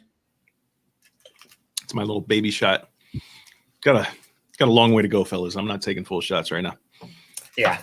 We got too long for that. And Arthur, I hear you. You only said that because Rountree was your bet. Yeah, I mean, I think a lot of parlays got busted on that one. That's oof. Yeah, I liked Rountree in that fight on the betting line coming in, but it is what it is, man. It's MMA. Anything can happen. And I think one of my parlays got busted. Actually, now I'm thinking about it. Stephen. Cheers. I'm in report. Cheers, guys. Fellas. Yes, it is dope. It is. I have others as well. It came in a nice little set. I'll probably go grab them at some point just to show them off. But, I have an inappropriate shot glass. What does that even mean? Put it on has screen. an inappropriate phrase on it. Such as? It's Can such you elaborate? It says caution, big dick. So and no, I didn't buy it for myself, although that would be funny if I did that. Hey, nothing wrong with that. Nothing wrong with that, man. Hey. I mean,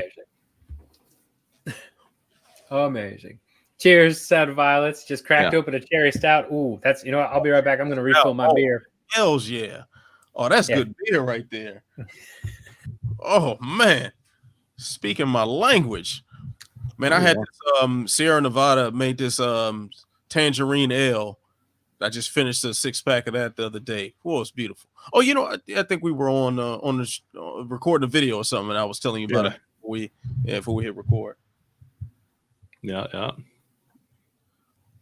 No doubt. Yeah. So coming up next is the fight that we were talking about beforehand. You know, when everybody asked what was their fight that's flying under the radar.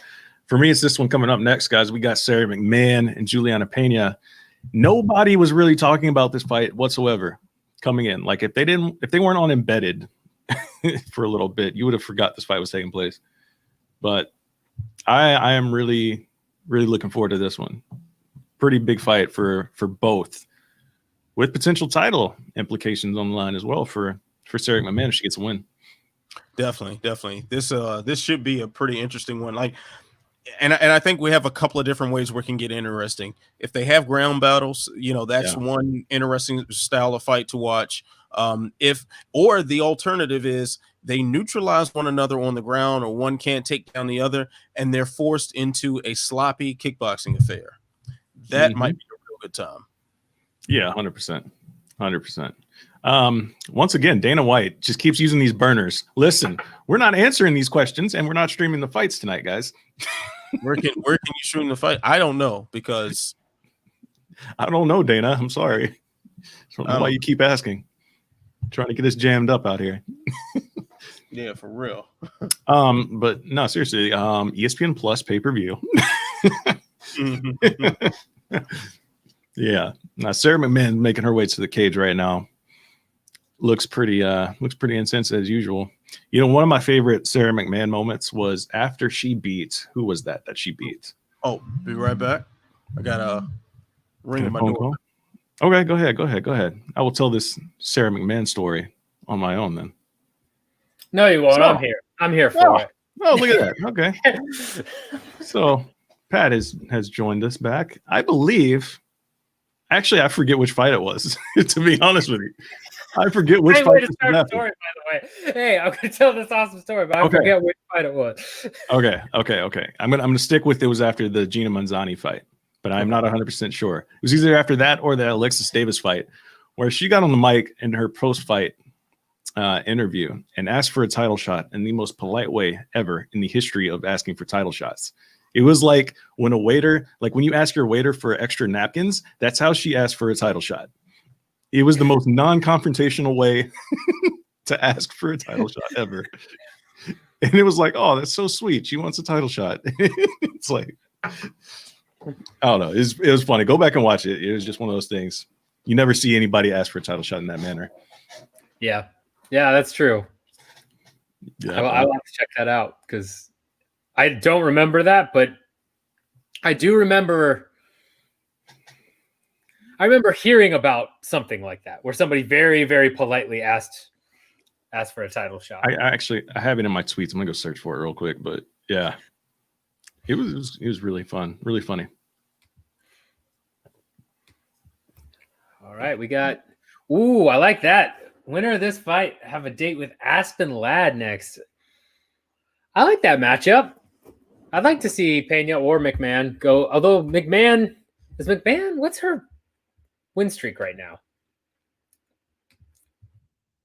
Did he get a title shot off of this? Who? What? Say again. I'm sorry. Did McMahon get a title shot off of this? Off of?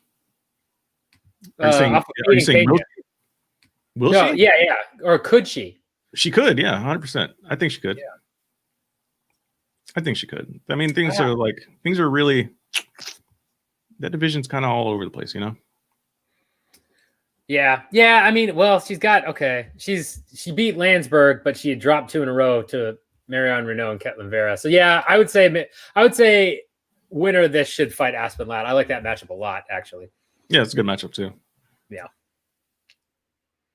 And yeah, if you guys are just joining us, thank you so much. Love hanging with you guys. We're watching these fights. If you haven't subscribed yet, please subscribe because we're trying to hit that 1K. Angelo said we're almost 1K subs. We're getting there. We're close to that magic number, but we also love just having fun doing that. We want to keep you up to date with everything we're doing, so make sure you do that. Let us know who you got in this fight. Do you have McMahon or do you have Pena? Because this is a toss-up for me. I'm going to say Pena's going to show some of her old stuff here and take the win. I don't know. What do you think, Matt? I'm leaning towards Sara McMann on this one. But like Ant was saying, you know, this fight could get really interesting in a lot of places. So I'm not confident in saying McMahon will win, but it should be entertaining. Could very well be a decision, but you know, it is what it is. Yeah. Where in the U.S. are you guys? We're both in Texas, by the way. We actually met in person in Texas, covering fights. That was a San Antonio fight, right? We met the first time. Yeah, the one city, the one big city that neither of us live in is where we met. Yeah, exactly. I guess there's Houston too, but yeah. Yeah. Ooh, Derek King's got McMahon got this. Angelo Kaz saying Pena submission round 3. Hi, my name is Morty. Gonna be a ground clinic. Woo. Okay.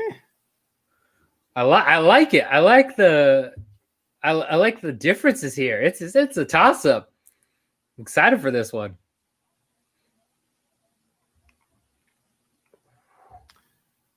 Oh, okay. Go back to where's the record? May 29th, 2016, which was Jessica I. Okay, it was after the Jessica I fight. She asked for that. My tweet was McMahon just asked for a title shot, like when you ask for extra napkins for your waiter. There you go. So yeah, it was after the Jessica I fight, which oddly enough was her rebound from a 2-fight losing streak, which is probably why that title shot was not granted. But here we go, 4:55 on the clock.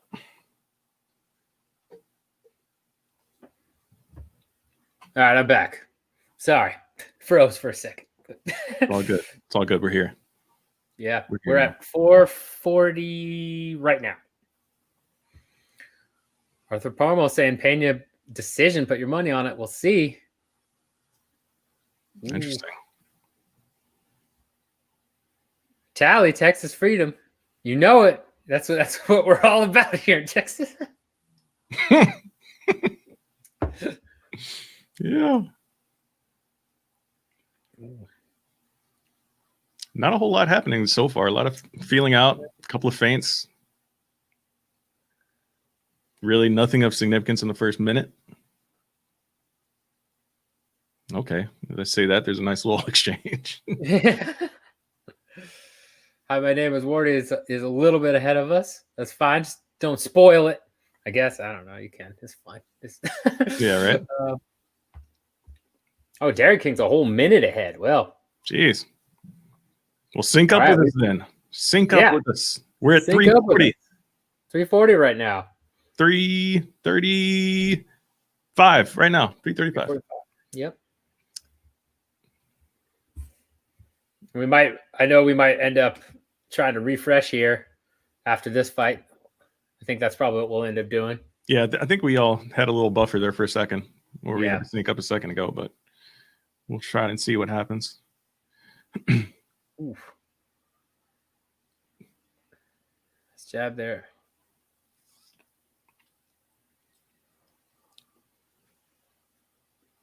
Ooh. Yeah. Oh, she's going for the takedown here. That was a good takedown right there. Yeah, it was. Straight to the side control. Cleared the legs. That was beautiful. But what can she do with it? Can she keep Julianna down? That's one of the questions I needed to see answered. Yeah, she's doing a great job here. She's got her back, trying to get the hooks in. Pena not doing much to stop it.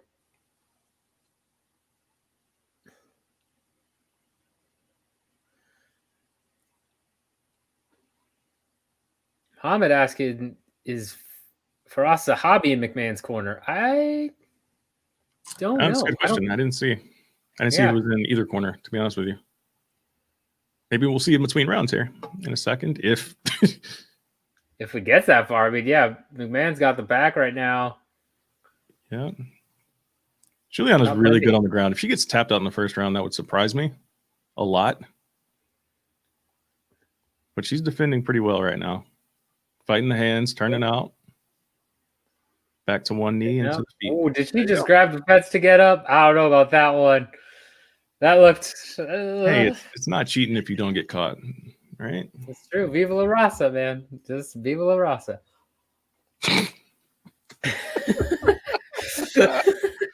Oh, goodness. Ooh. Man gets another takedown, but Pena's going for a guillotine here. Oh, no, doesn't have it. But I mean, this is all winning the round, though. Yeah. At the very least, so that's good. But Julianna's trying to regain guard.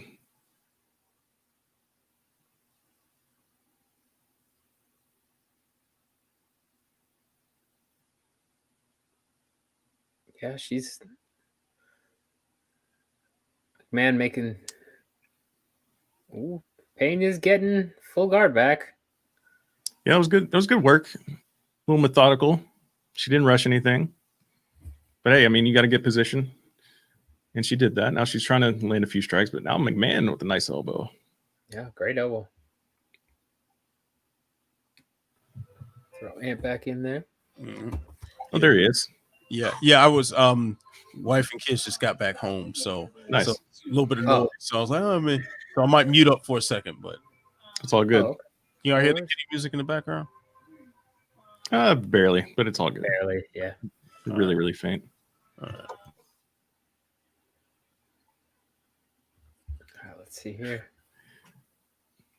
Yeah, this is a good first round. Let's see, 2 seconds into the round right now. Sara McMann definitely won that first round with her wrestling. Yeah, great groundwork by McMahon. Great control. That's a easy 10-9 for McMahon.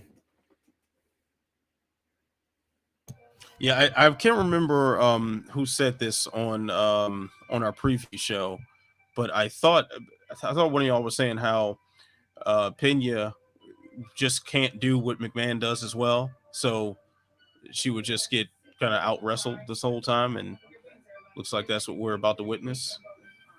I don't remember who said that, but is he still with that coach who doesn't believe in leg kicks? I don't know. Which coach was that? I can't remember his name, but in Washington State. You know what? I vaguely remember that. I can see his face. Can't think of his name. Yeah. But yeah, that's just a weird thing to say in MMA. Yeah, very weird thing. I believe that they were. How Cecil Peoples are you? Yeah, that was a savage elbow. Great groundwork as well. Yeah, it's 1-0 McMahon. I'm with you, Angelo. I think we all are at this point. If judges end up scoring, if anybody gives Pena around there on the scorecards, then we're in trouble. That's for sure. Yeah, we've already proven we have some questionable judges sitting cage side tonight. So yeah, nothing surprises me. Ted Wynn saying Ahmed Azatar will sneak into the octagon and start fighting. It might, man. He might. It's already been cut. Oh, I have a report. Come on now. 10-9 Pena. That better be a joke. Yeah, right. Oh, Pena jumped on a guillotine here. Oh, that's a guillotine. Pena's got a really good guillotine.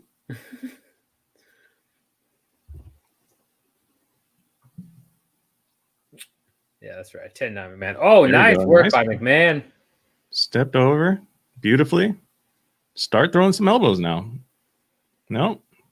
Julianna just gets back to guard. That was way too easy for her to get back to guard. Yeah. Yeah, looking for the triangle here. This is like the difference I was kind of expecting to see. Julianna Pena is a lot more scrappy than McMahon. Like she'll be more willing to scramble out of positions quicker just to make something happen, whereas McMahon is more calmer and calculated with everything that she does. But yeah, it's not good. Like you shouldn't have given up side control that quickly.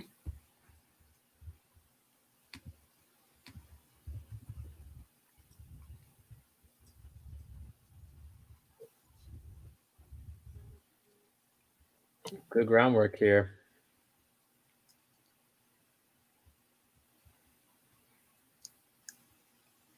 Yeah, see, even though she's on her back, Pena's winning this round. Yeah. Oof. Is that a little rake of the eyes there? Dang. Ooh. Could have sworn I saw some headbutting going on second there too.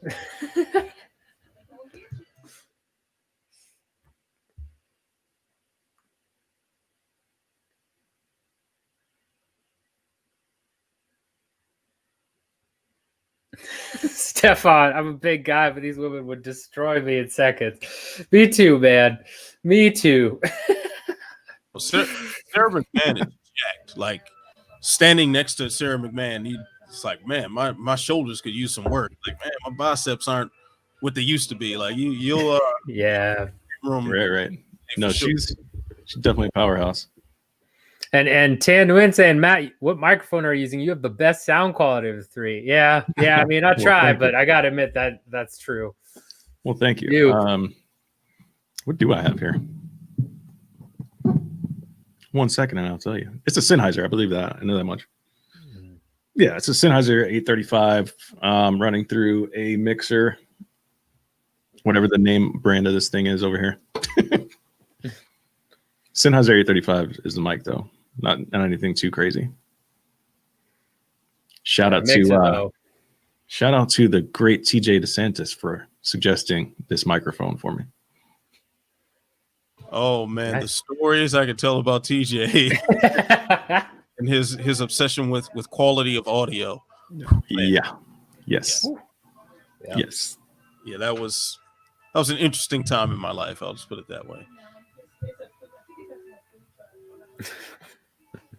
And if he could, and actually, if he were watching this right now, he'd be highly upset that I'm using a microphone that he hates.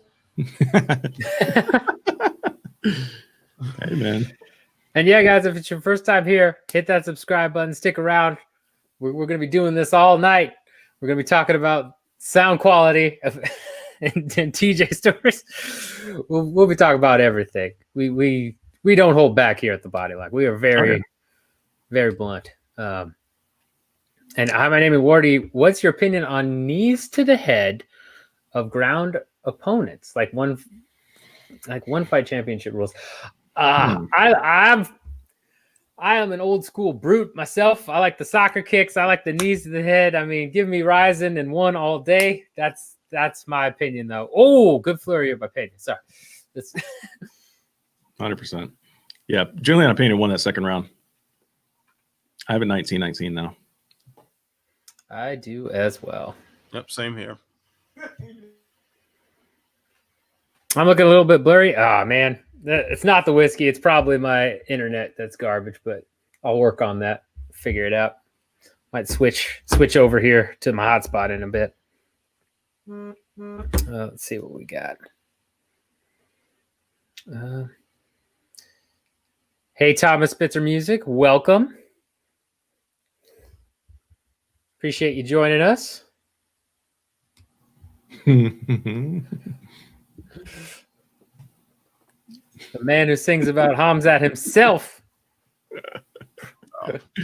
Yes.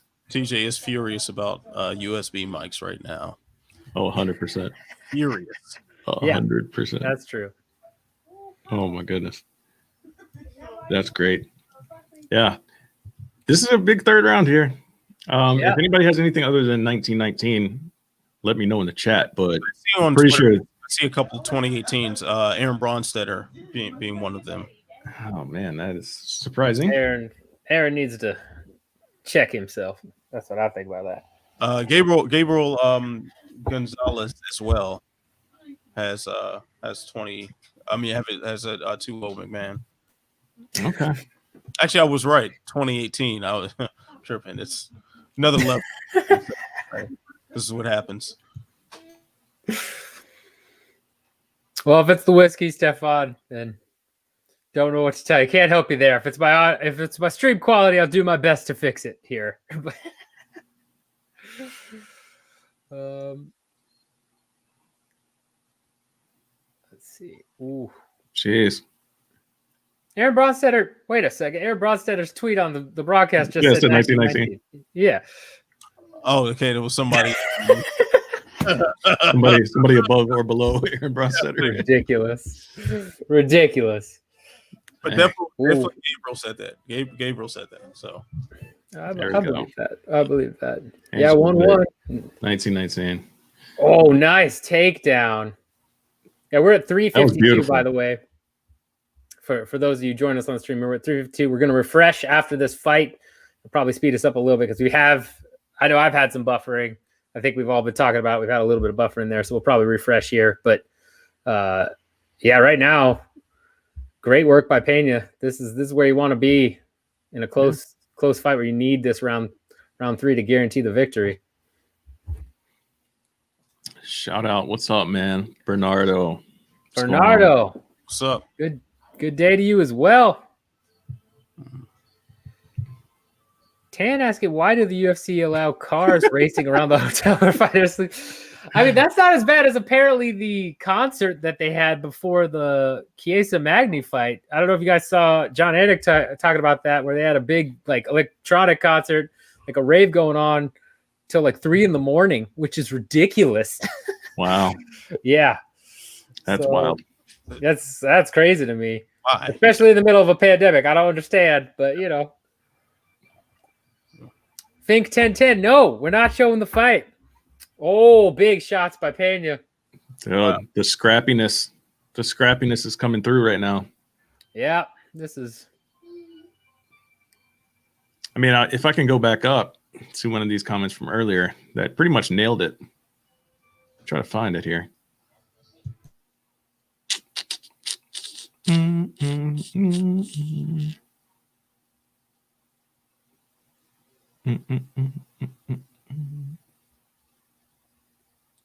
Pena's taking the time here.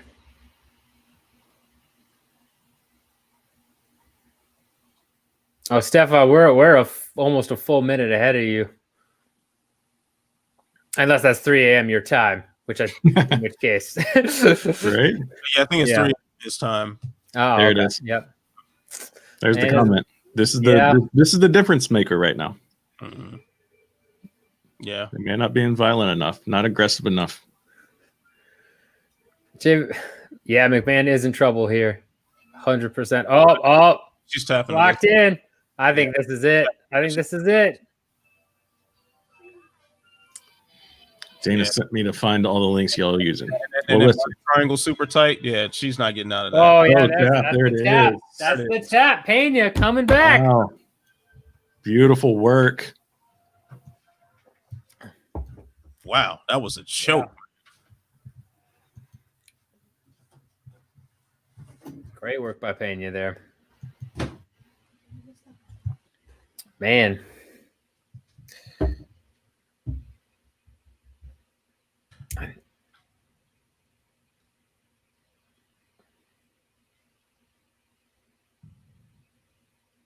Yeah, man. She just excelled throughout the fight. I mean, she made those adjustments early. That's what we very rarely see from a lot of fighters. Making adjustments, making changes, and excelling as the fight goes on. Yeah. It's And I amazing. like It's how few fighters do that.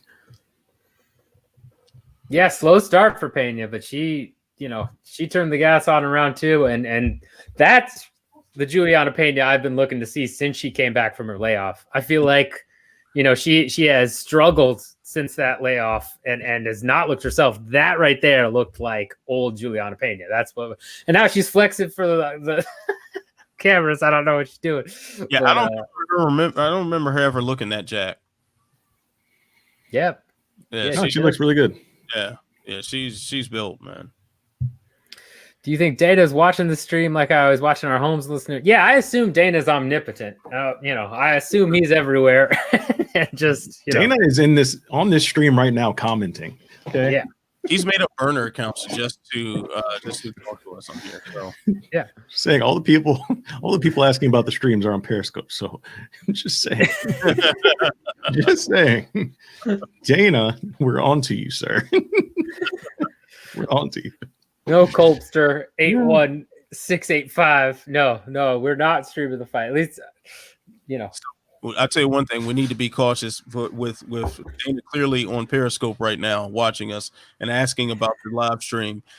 If we see him on the broadcast and his head is down into a phone, that's it. Run. Listen, Dana is going to come on right in the middle of the main card and be like, "I told you, fuckers, we were going to catch that guy."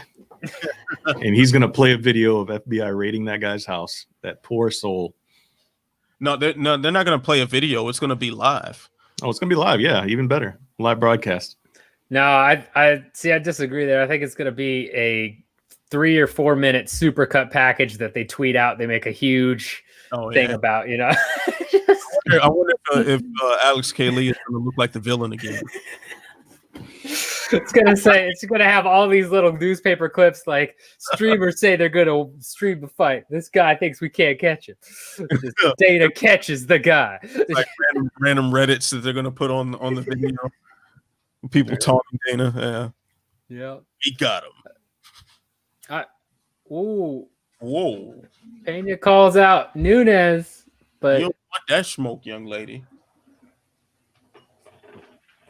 But that's not. I mean, I don't know. I like, again, I'm the report here. Pena versus Ladd. I think that's the fight that's next. I respect the Nunes call out, but you can't give her Nunes after. So she said over McMahon. Said like Nunes was ducking her. Yes. No, Julianna. No, she's not ducking you or anyone. I'm sorry. Let's be real. I mean, I like the intensity with the call out. I like the confidence, but to say that she's ducking you. Yeah. Yep. Oh, we found him. We got him, guys. John Register. We got him. He is the real Dana White. See, he only changed the first where it says name register. You just put in John. You didn't even change the second. See, we're on to you. Yep. We're on to you. It's all good, Dana. It's all good. Trust me, we have paid for the fights on our end. We're good. My goodness. MJ Jahiro me over 112, if I'm doing that right. Watching from the Philippines. Welcome. Yeah, I can't wait to see McGregor back in the cage myself. See if he still got it. I'm hoping Poirier versus McGregor is as much fireworks as it should be, right? That's what we're all hoping. But welcome. Ooh, Angelo Caz, Brad Tavares decision. I like it. We were talking about that on the tailgate show. Plus 180. That's a good bet in my opinion. Yeah, you can't go wrong with that one. Well, you can go wrong if he doesn't get the decision, but you know. and with those high level takes right there, like you can't go wrong unless he doesn't win, in which case you've gone wrong. But it's almost philosophical. Listen. This is next level right here. Listen. I mean, look, Tan, let me help you out, okay? If you can, I got glasses on. If you can make it out, it's gonna be very hard, but you can barely see it. You can blow that up, go for it. But that's how judges were watching these fights all along. Wow. Yeah, man. Listen, this is hilarious. How many people are coming in here and asking for streams? Listen, we're not going to provide it. It's like, it's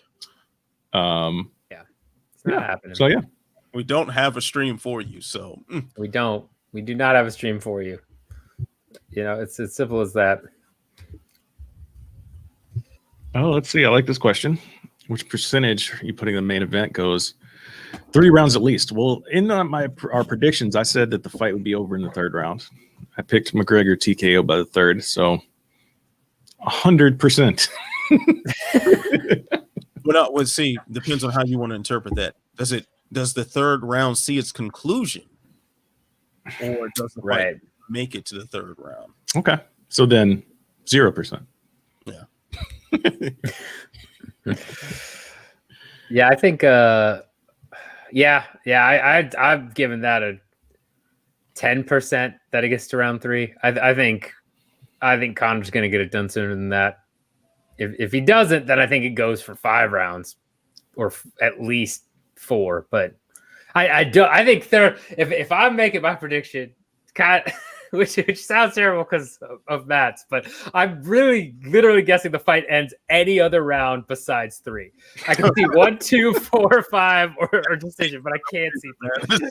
Okay. But I'm alternating for no reason, so good job, Pat. Sorry. All right. Sorry, it is how it is. It's okay. So next up on the we'll get back to those questions. Yeah, here we go. I'm in report. Yeah. What's up next? Shoe Face versus Brad Tavares. Yeah, I can see that. I mean, Tavares has lost to two really high prospect in Shabazian, who failed his last time out but was undefeated before that, and then Adesanya. I mean, you can't really knock the dude for that. And before then, he was on a 4-fight win streak. So I think they might give him one more chance. Depends on how bad he looks here if he loses. But I'm with you there. Shoeface lost to who? Heinisch, I think, and somebody else and Hall. Uriah Hall. Yeah. I don't think he's done either though, because before that he had 3 finishes in a row. So it's like, are you going to cut him after? I don't know. Maybe.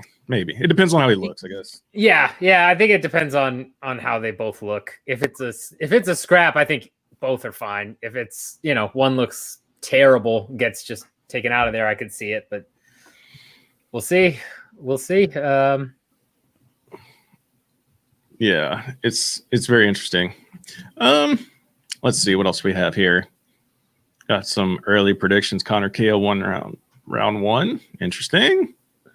Conor TKO round 2. I can see either of those. Like how you guys call what's going on. Yeah, that's what we're here to do. That's what we're here for. Appreciate it. Strictly calling, not providing any. Yeah, we're not streaming. Sorry, that's just not. How old is Chandler? Chandler is 34? 35? Yes. I think 34, I think. 4. Yeah. Yeah. So he's at the tail end of his crime. Yeah. I would also say just for how long he's been fighting, right? Because he was fighting back in Strikeforce. That's where he made his debut. I mean, he's been around for a long, long time. So I would definitely put him past his athletic prime for sure. Yeah, and he's been through some wars also. Yes. So has Dan Hooker. Although he is 5 years younger, he has been through some hell of fights. Hellacious fights. Although there we go. Be injured from that Barboza fight. That was savage beating. Oh yeah. Yeah. No, Hooker's got that just iron chin. Just one day it's gonna crack, and then Hooker's gonna be pretty much done. But until it cracks, he's just gonna Korean zombie it at 155 and just eat things and go to war all the time. Because he like has a Chuck Liddell sudden turn in state of the chin. Yeah. No, yeah. I mean, in general, rule of thumb is once the chin goes, it never really comes back, with the rare exception of Andrei Arlovsky, who just apparently his chin is either there or not at random times. Just I love Andre. He cracks me up.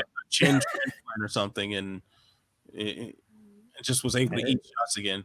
But also a lot of that with him, and same thing with Overeem. That they do a good job of not making sure that the punches don't land flush on them. Whoa, hold on, let's check. Chandler never fought in Strikeforce. Yes, he did. Fought twice in Strikeforce. You filthy casual. Yeah. Oh, never mind. Casual? I'm the casual. Ha ha ha. He understood his mistake. There you go. Okay. All right. It's all right. It's okay. I was gonna say, yeah, that's first two fights. Right. He already run out. Like, yeah, we're about to be. Wait a minute. That's all right. It's all right. It's all right. We all make mistakes. Roast that ass. Let's see. Hey, rumors in the works for Woodley versus Luque. That's a good fight. That is a good fight. I like it. I don't know what to expect from Woodley anymore, but that's a rough night for Woodley. The version of Woodley that we've seen lately, there aren't many people that he gets past right now. Yeah, I'm certainly anybody in the top 15 range. Yeah, I'm just not favoring him. Right. Yeah, like pretty much. See that raccoon clip that's been making the rounds with Woodley? No, it's some movie where he's in with T.I. Oh man, it's something else. If you want to, I don't know if you want to watch it. I was watching Straight Outta Compton the other day, and I didn't realize how much he was in that movie. I just remember seeing him a couple times, but it's like, man, he's in the background of like every shot. He's like the only guy who was like there for NWA's rise. He was part of NWA's entourage. He was part of Ice Cube's entourage. Then he was on Death Row. You know, he was on the closing credits. Yeah, gotta love it. Not really. Woodley gets worked, man. Total yeah, joke. Yeah. I think Woodley does get worked. I think Luque does beat him. It's a good fight. But I think Luque does pull it out. I can't be. Drop it in the chat right now. Who's winning, Tavares or Tavares or Who you got? Who you guys got? Bruce Buffer's doing his Bruce Buffer thing right now, so get those predictions in. We're gonna see who's correct and who's wrong. I'm going Tavares. Decision, but we'll see. Okay. Tavares decision for me as well. Okay. I'm going with Shoeface with the submission. With a submission. First submission of Tavares' career. All right. Could happen. If anyone. If anyone, it's Shoeface, huh? That's what you're hanging your head on? Yes. Okay. Going out on the limb here. Could be. I mean, it could be. Let's see what we got here. Okay. Man, I don't know what's going on outside my apartment. Fireworks or bombs, but something's happening. I don't know if you guys can hear it, but it sounds like fireworks. So sounds like Dana's about to bust through and put you on live stream. Just smoke fills the room. Like, oh shit! Just saying, they got me. That'll be fantastic for our numbers. They got me watching. They got people watching the fights off of my glasses. They got me. They're coming again. Hey, I'm hoping Dana just bust through any second now. Yeah, we'll have millions of views on the stream. Ooh, we got. Let's see. All right, 455. We got one Shoeface. We got I'm going to report Tavares decision. Sign of violence, Tavares decision. Thomas, music, Tavares has got this. Mixed Combat Radio, the Matt the Lesser. Ooh. Hesitantly, shoe face. Okay. All right, let's see how this goes. We're at 4:30 right now. Look at Shoeface getting aggressive with the striking. Yeah. Early. I like it. Ooh. Brad Tavares is like, he's the definition of, that gatekeeper type of fighter, right? Yeah. Just the definition. Yep. I mean, there's nothing more to say to that. There's just, yeah. Well, I'm laughing at Stefan's comment. I see that comment, Stefan. That's great. I think Data's still coming after me, though. I think Trump might be gone, but Data, I think, he's not going to give me a pardon. I don't know what I'm supposed to do.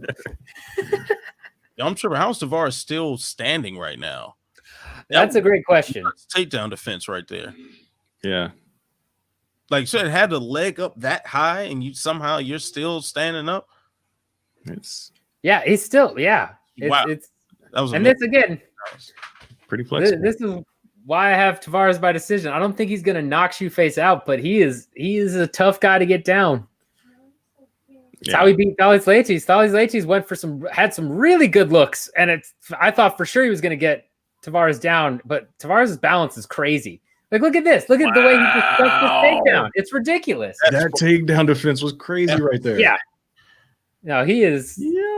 Yeah, Tavares is when it comes to the ground game, Tavares is amazing at defending. If he gets on the ground, then he kind of struggles a little bit. He doesn't always get up, but like his takedown defense is ridiculous. Wow, that was super impressive. That was something else, man. That was crazy. That was a deep shot too. I am really surprised he didn't complete that. Yes. Wow.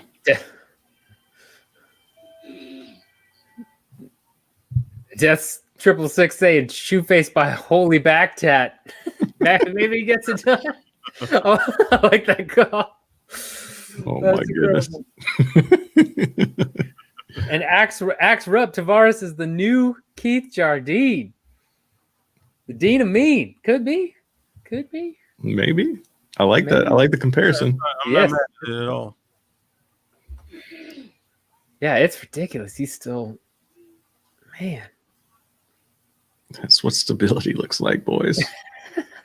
Yeah, I mean, to say the least, yes. Yes. Easily. So does the back tat like start glowing when he's about to unleash something something furious?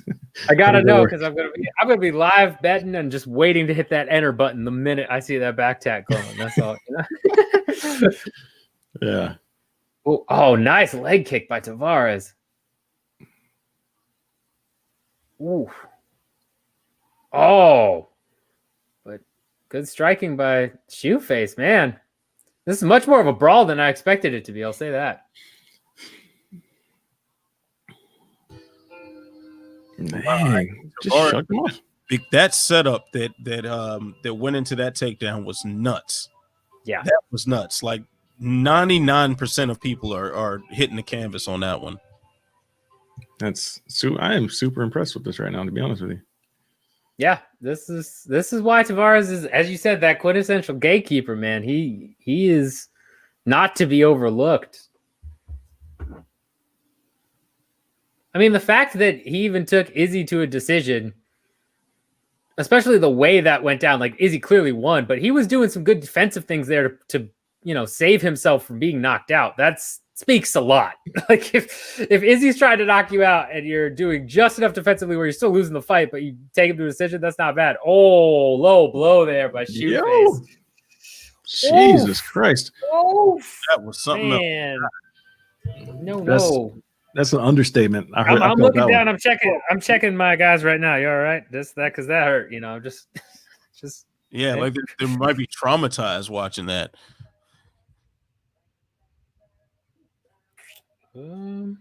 Well, I'm glad they added a clock on the groin shot breaks, which if you need a clock for groin shot breaks, there's probably too many groin shots going on. Yes. Yeah. That's a good point. You know, they probably should enforce the rules as in penalties to encourage groin kicking. But hey, what do I know? Yep. Yeah, no doubt. Yeah, I think some of y'all are ahead of us. We're all synced up on our end, so that way we can all be on the same page. But right now, there's 5 seconds in the first round left on our stream. So if you guys want to pause and wait and catch up with us, that's cool. We'd appreciate it. Yeah. If you don't, that's cool too. Just don't, be shocked if we're talking about stuff delayed. Exactly. but do your thing. 10-9 shoe face though from Iman Report. That's a great. I was going to ask this, right? Because if you look at that round, Shoeface was definitely more aggressive, had the control, but Tavares really stopped the takedowns. I'm going Tavares with that round, man. To be honest with you, I don't know. I'm going to lean Shoeface, but I don't know.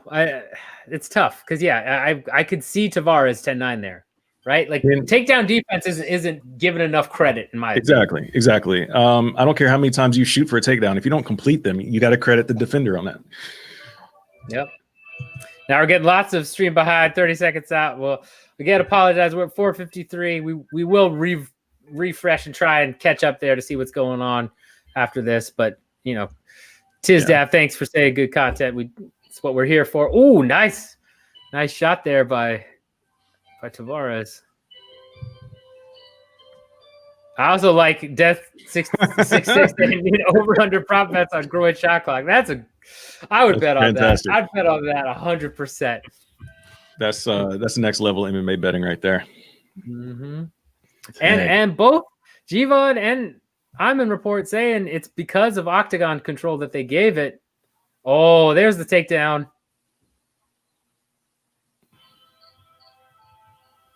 But look at this! How did he get up from that? Good Lord! Again, Tavares is a monster, man. This is wild. I mean, there's something to be said about octagon control.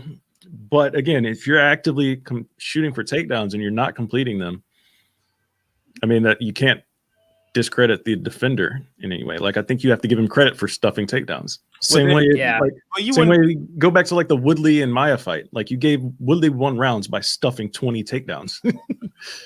But you can't give, you don't reward a striker for throwing a punch that misses. Because that's kind of what, or a punch that's blocked or slipped or something like that. It's not. Well, but I guess I would argue that you do reward a strike being blocked in the sense of if you see a guy like blocking a lot of strikes and then he throws a couple of jabs back and hits, then the guy that blocked the strike should be up on striking, right? Yeah. Well, yeah. I'm assuming if everything else is the same. Yeah. Okay. Yeah. It was close. I'm pretty sure this is going to be a split. Who won that first round? I would agree. Danny asking a question. My girl, let's see. She's saying on the comment of the clock needed, if they were to enforce penalties, how would differentiate between something accidentally versus irresponsible or not conscientious? I mean, that's. Allow me to take this one. Yes. I'll let you handle it. You wouldn't differentiate between them as far as penalty is concerned because the end result is the same. So penalize the accidents, penalize what's ever done on purpose, leave it at that. It would at least discourage being sloppy or just throwing ill-advised kicks, and that's responsible for a fair share of them. Now, a foot, you hit an inside leg kick, for instance, it will just happen sometimes. The foot's going to slide up and hit in the cup. It's just unavoidable. Still affects the fight, therefore should be penalized. Yeah. That was a good point. There you go. Yeah. I got nothing else to say, Danny. Listen to Ant. That's right. We're pretty much in sync on that. Man, Tavares is landing some nice jabs here. Ooh. Best takedown defense. Yep. I see Dana has hopped over to the YouTube comments now. No, Dana. No, we do not. I'm sorry, Frozen Hot Sauce. I love the name, but no. Yeah. Ooh, low strikes per minute and submission attempts per minute prevent boring fights. No. That's overstepping quite a bit. Yeah. When That's on a a little high bit- level, they don't belong in the UFC. That's what the criteria should be.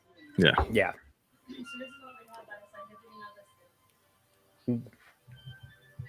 Good jab there by Tavares. Good.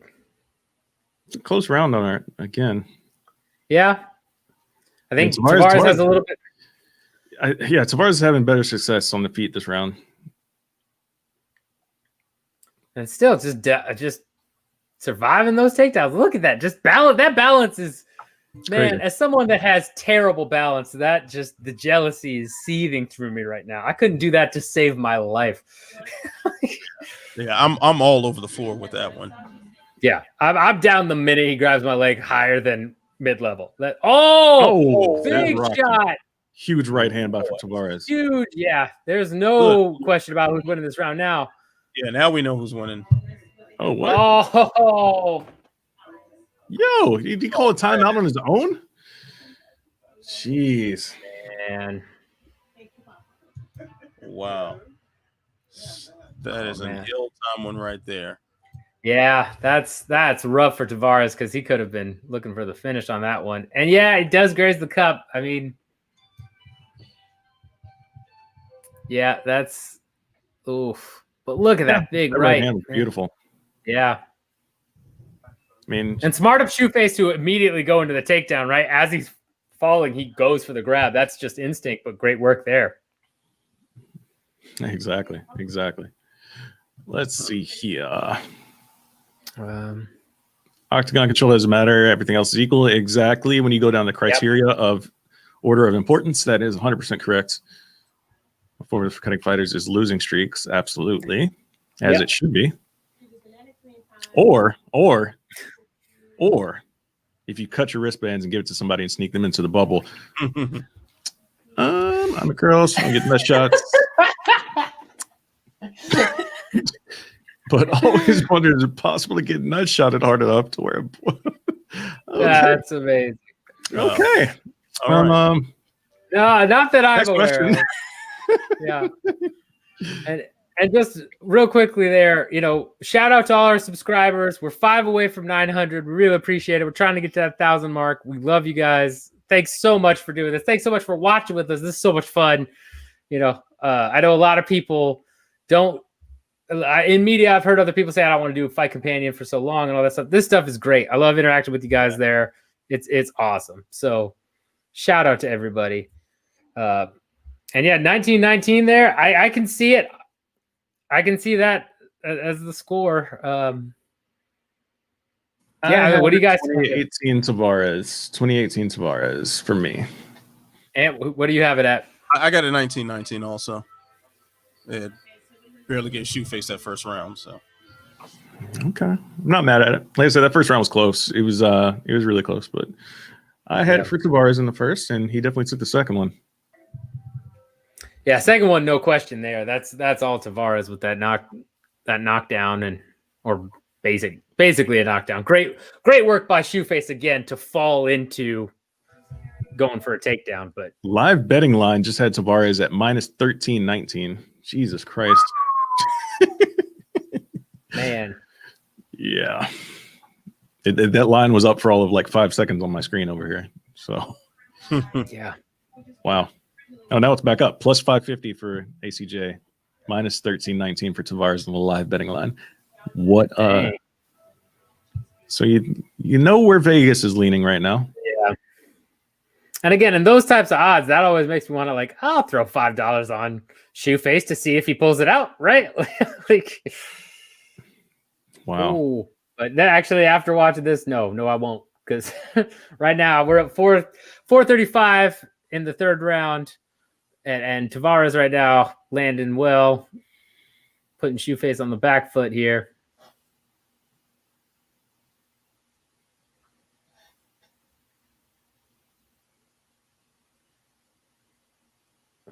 Nice jab. Oh, nice return. yeah, those two jabs are not the same. They look worlds apart as far as technical skill. Oh yeah. Yeah. Ooh, The takedown defense, man. it's My goodness. insane. Crazy how he's stuffing all of these. The craziest thing about that is, I don't know if you guys noticed, but it definitely looked like his big toe was stuck in between the cage and the mat for a second, and he popped it out while he was doing that on his right foot. Oh, that's which is ridiculous. Is there a PED that like ups your balance or something? That's a great question. Ginkgo biloba, my mom would say. That's like apparently that solves everything. Alpha Brain. Oh yeah, Alpha Brain too. Yeah, there you go. Alpha Brain, Ginkgo I think it biloba. would be Samoan tribal tattoos. Is that correct? Is that what you call those? That's the Oh, man. Shout out to Adam. Shout out, sir. Yeah, shout out to all of our subscribers. Again, we're 3 away from 900. Love you guys. We got Javon, Death 666, Adam Pitzer, Tonwin. I know I'm missing others, so I apologize. Of course, the Sound of Violence, all those Boy Milk, everybody, Angelo, Frozen Hot Sauce, Danny, Tiz. We love y'all. And if I didn't shout you out, I'm sorry. It's because the comments were not right there immediately, so I couldn't quite see it. I scrolled up a bit, but oh man, there you go, breaking that up. I'm in report, of course. Yeah, I don't like Garda breaking that up either. I will agree there. I think there was enough work being done that shouldn't have been stopped. You guys agree? I agree with that 100%. I hate quick breaks in the clinch unless if it's like the third time you had to break them up and you know it's not going to go anywhere. Yeah. Yeah, I feel like if you're doing that multiple times in a fight, then a quick break makes a lot of sense. But in this situation, I disagree, especially in a close fight like this. Man, what are they doing to my Telling you, Dana's busting in. Dana is getting ready. That wall behind you is about to fall down. And then you're going to be yelled at to get on the ground. Yep. And it's going to be fantastic. And I'm going to tweet out the link. Dana White raiding Pat O'Shea's house. And the stream numbers are going to skyrocket. The stream numbers are going to be insane. And the ad revenue. Oh, yes, the ad revenue. Oh, man. We got Alan Vesper. Where's the goofy Evan with the pointed mustache? Drake will be back. He'll be here. Don't worry. And Boy Milk asking, I got a question for all three panelists. What do you guys drink? 2% whole soy, almond, or boy milk? Definitely not the latter. Yeah, definitely not the last option. More of an almond milk guy, but almond milk. I am actually a cashew milk. Oh, cashew milk. Right. Cashew milk is premium. Yeah, That's good stuff. We have some lactose intolerance in the house, so Yeah. I go with cashew milk. It's pretty good. Gotta go cashew milk. No, got makes sense. This Look at this. Look at this takedown defense. The man got lifted up in the air and literally still won't be. That's ridiculous. Kicking off the fence to defend the takedown. It's nuts. This is insane. That is incredible. Incredible. Yeah. How did anybody score that fight for ACJ? What? 29-28 shoe face. No, I can't say that. I can maybe see 29-28 for Tavares. No, it's 29-28 Tavares. Yeah, never mind. Take it back on that. No. Yeah, that's Oh, snap. Amanda Nunes clapping back on Twitter. Mm-hmm. Ducking, you couldn't even make yourself a contender for me at Venezuelan Vixen. Hashtag UFC 257. Oh. Beautiful. I love it. I love the clap back, Amanda. If she defends, then she'd tie Ronda Rousey for the most bantamweight title defenses. Yeah. That's the thing. People forget she has less. She technically has less title defenses. Well, she definitely does at 135 than Ronda, although she's been also defending the featherweight belt, so I feel like that's fair. I feel like that's not a. We'll let her slide. Yeah, I think so. Oh, right, look at that! Let's look at On the this. decision. We have a unanimous, I believe. Yeah, because Twitter's ahead. Twitter spoiled it for me. Not looking at Twitter. Well, Tiz spoiled it for me, but that's all right, Tiz. I mean, TweetDeck. Trying to pretend like the suspense was there. Right? Yeah. Listen, I am just happy to see that two judges side saw it like myself, 30-27 for Brad Tavares, the correct winner. Yep. Hey, Brad Tavares decision plus 180. We were right. We were right to go that route. Yeah. There you go. I was very wrong in saying submission by Shoeface. Yeah, you were. Terrible job, Matt. But I was correct in scoring the fight, though. So there you go. Oh, at least you got something right today. Damn well, right. one judge had Take it. my wins. So we'll see. No, I just want to disparage Matt. That's all. That's fine. Tan to win. Has there been a knockout yet? I need one injected to my veins. I'm with you. I'd love to see. We saw a finish. We just saw Pena finish McMahon, but I'd love to see a knockout for sure. Oh, here we go. Look. So on the stream I'm looking at, I'm seeing a Dennis Quaid fighting movie. That's all I need in my life. Born a champion. Wow, that looks like trash. Oh my God. So wow. If you guys have not seen the Amanda Nunes tweet that I just mentioned, Nina Ansaroff hopped in her reply, her wife. Remember that one time you guys were supposed to fight, but then she lost, and then Amanda replied twice? Oh, ouch. The clapbacks. Oh, it's fantastic. Ouch. Good Lord. Yeah, that is oof. Oof. Oh, we got Arman Tsarukyan versus Matt Frevola. I have this as a clear, I respect Matt Frevola not wanting to waste a camp, getting some money instead of violence. Shout out. Thank you so much. Yes, that decision was a great call. That was good money there for Tavares. But Tsarukyan, to me, I think this is Tsarukyan gonna just wipe the floor with Matt. That's my call. I don't. Yes, you Matt Wells, not Frevola. I think he's gonna come to your house after this fight and just wipe the floor with you. But I'd like to see him try. I have weapons on deck. I was about to say, yeah, you better have weapons on deck. Yeah. Ready to swing. Got a proper 12 bottle. Let's go. I mean, you're in Texas. I thought you were going to pull out a bazooka or something. Yeah, man. They got to find that out when they come to the door, When I moved here, once I got across the border and they checked my ID and they were like, "Oh, okay, you're a legal citizen," they just handed me a bazooka, man. They just it's like I drove through Texas once, and crossing the border, they hand you like a duffel bag of guns. It was fantastic. Yeah. Once they check your ID and make sure that you're a legal citizen, of course, then you get. They check your ID. They just handed mine to me. There you go. That's there you go. Look at that. Danny's mom is now a subscriber. Shout out to Jane Herman. Appreciate that, Jane. Danny's mom. You said That's great stuff right there. You said Jane? Mm-hmm. Thank you, Jane. Thank you, Jane. Appreciate it. She is. Oh, appreciate it.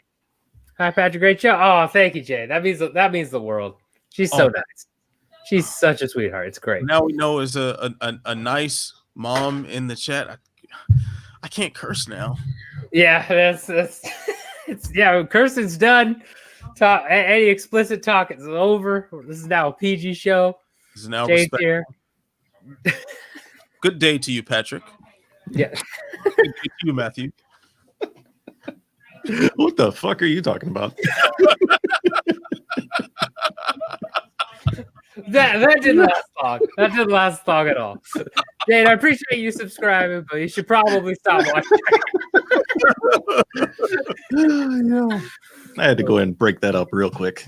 Yeah. Wow. Appreciate that. Yes. Appreciate that, Matt. I'm sure it did. I'm sure that's great for Pat's Profit Life. Yeah. Thanks, Matt. Really appreciate it. Listen. I mean, if y'all want to go, listen. Look at the comments. She's over 21. It's okay. It's okay. Yeah, it's true. That's some life experience. I think she's watched a rated R movie or two. It's true. Oh my goodness.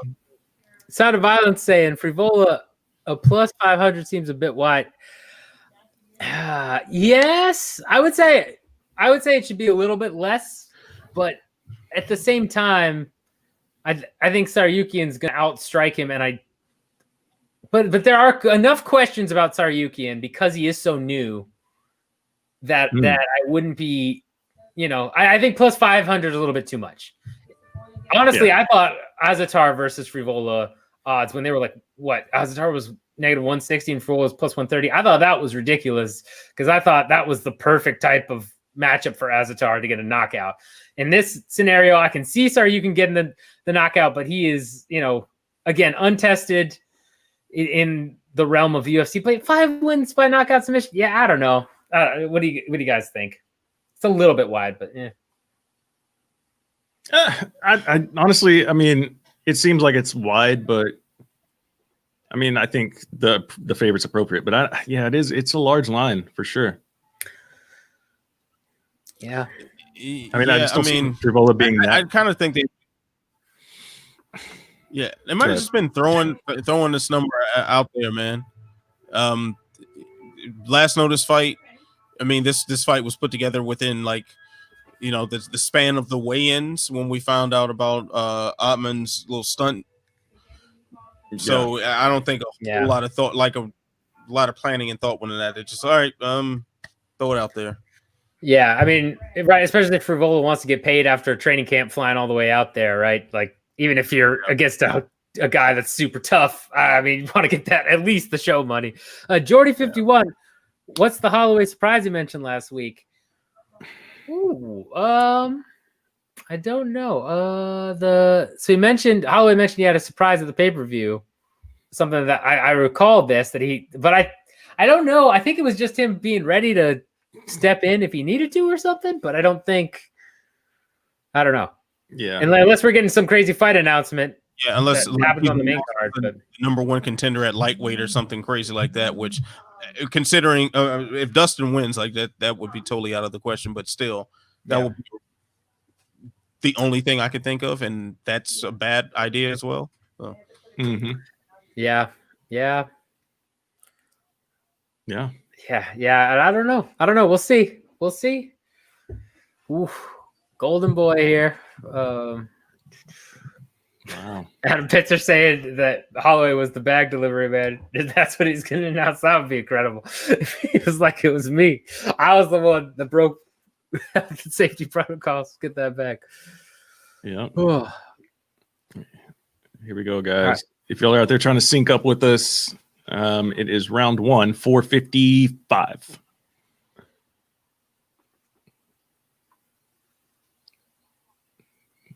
Frevola with the bright red tape on the ankles. Yeah.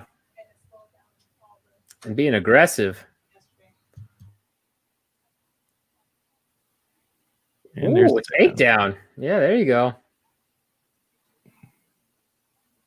But Frevola's already back against the cage. Going to get up.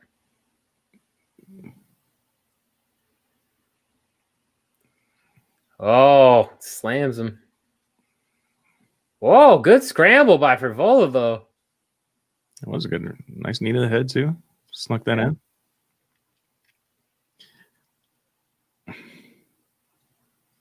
This is a very high, very high pace they're putting out right now. Yeah, this pace is kind of nuts. Sustained for much longer like that. That's breakneck. No, yeah, this is gonna fall off quick. Let's see, where are we at? I did want to address this.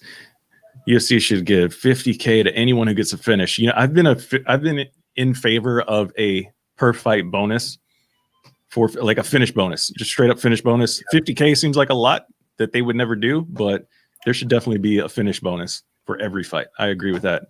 Eliminate performance of the night bonuses, eliminate fight of the nights, give finish bonuses across the board.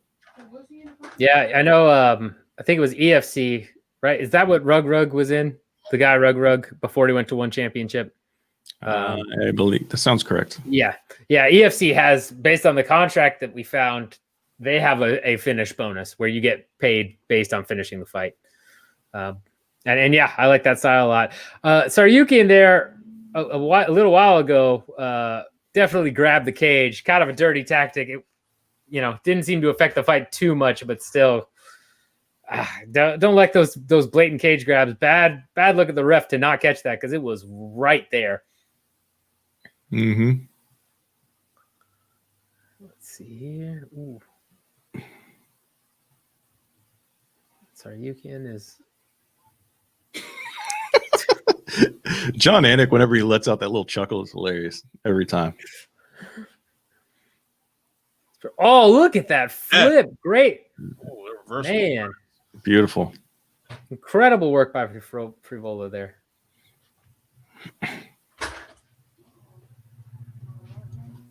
Nice knees in the clinch by Tsarukyan, though.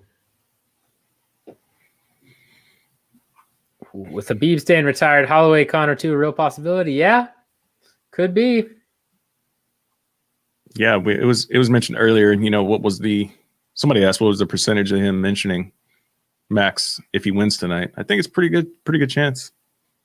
But he talks about Max in his post-fight interview, or at least at the dais in his post-fight conference. Yeah, would agree. Agree 100% on that. Oof. Kick. It's a good first round right here. Yeah. Nobody's really done anything too damaging, but no, I mean, it's been great scrambles too. When Tsarukyan's been able to get him down, Frivola's had some great reversals, been able to get up fast. Mm-hmm. It was a nice 1-2 by Tsarukyan right there. Yeah.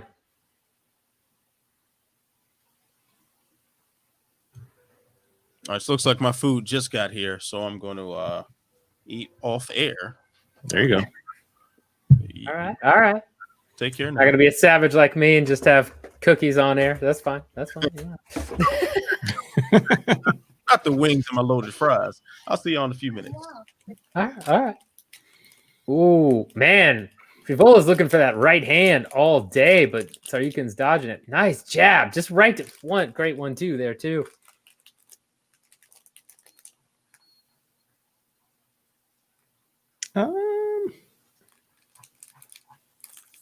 Ooh, he lands it, but Tsarukyan's all right. Let's see. I'm trying to find his reach. It's a good question. Arm reach, 72.5.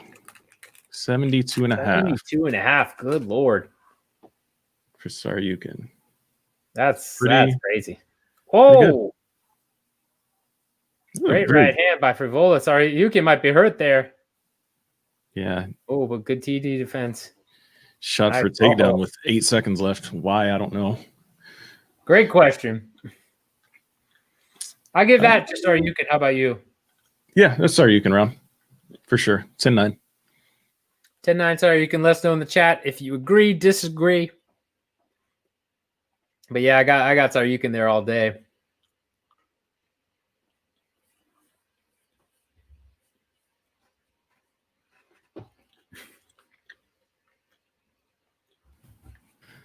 Yeah, I will be surprised if that pace stays as quick as it was, though. There's a lot of movement around the cage, a lot of takedown attempts, a lot of takedown defense, a lot of striking. There's a whole lot of action right there. Yeah, that was crazy. 10-9 Tsarukyan, according to Ironman report. Yep. Finish bonus is a good idea. Yeah, you get it. You get it. We will address TJ Dillashaw after this fight, okay? Make a note of that. We'll come back to that after this fight. So there's a lot to talk about there, I think. There's a lot to unpack there, Steph, and so we want to give it its full due because, yeah. But good question. Good subject bring. Oh, Tiz Dav going 10-9 Frevola. I don't know about that one. Interesting choice. Was close, but Yeah, it was close. He made it interesting. He made it ugly. Mm-hmm. But look at that takedown, that single leg. Just another takedown and wraps up the leg.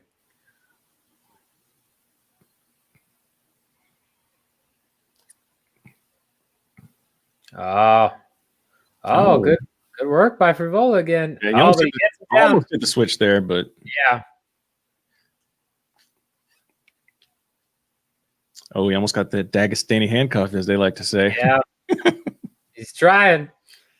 He almost did. Gets full guard here.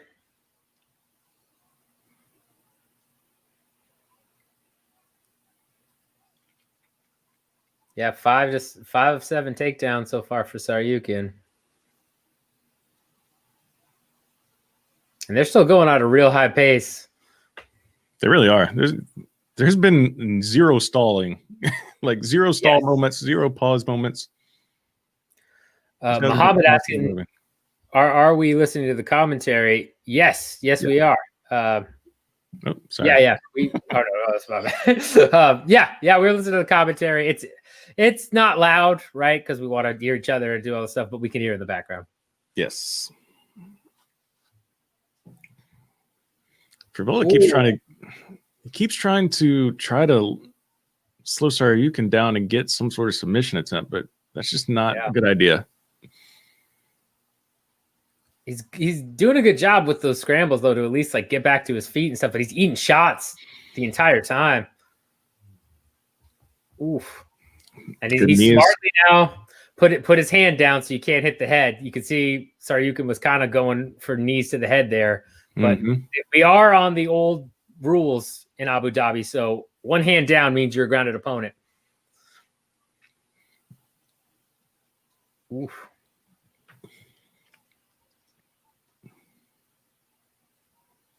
And Tsarukyan just smothering him here. Yeah. So this is like, I guess, the slowest action of the fight so far. But it's still like a grueling position. Yeah, I mean, this is not a rest position for either guy. This is still rough. No, cardio. Oh, look at that! Oh, nice trip. Dallas Cowboys defensive end DeMarcus Lawrence gets his tweet on the broadcast. Yep. Although talk about Conor again, that's we're in the middle of a really good fight. And they keep showing Conor tweets up. Yeah, it is what it is. It's frustrating, but Angelo Kaz saying Paul Felder is losing. Yeah, I mean, I don't know how he's losing, but okay. He's not getting a lot of words in. That's true. But ooh, good work by Tsarukyan here. Oh, nice elbow.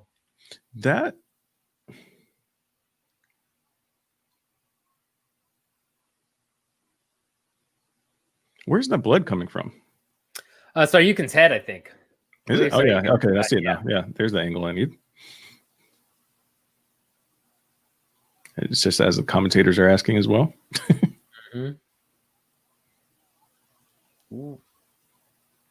Oh my goodness! Whichever streamer got caught, Dana's going to make them watch Francis versus Derek Lewis for eternity. Jeez. I was in the audience for that one, and it was something else. It was, especially because the rest of that pay-per-view, 226 was pretty solid, and then that came on and just, we were all super excited about it too. I remember like talking to the guy next to me being like, yeah, this should be an awesome fight. This would be great, like warm up for the main event. And then oof, not what happened. Great work by Tsarukyan. Oh, Frivola's grabbing the fence. Can't be doing that. And again, the ref not doing anything there. I think that's a point grab because grabbing the fence is blatant. That's not an accidental nut shot. That's nothing. He was reaching out. Yeah, he was trying to grab it for sure. Yeah. Okay, into the second round, I think that's easily Tsarukyan's round. Yep. 2018 for me. Hyman Reports got it 2017. I don't necessarily disagree with that. I mean, I think in the beginning it was a little bit more even paced, but then, Tsarukyan really came on there. I could see it being a 10-8 there. I don't think it was a 10-8 because, I mean, Frevola was still being active enough. Wasn't a ton of damage dished out. Yeah, there's a lot of control time, but yeah, that's true. I don't think that was enough. I don't think that was enough for an 8.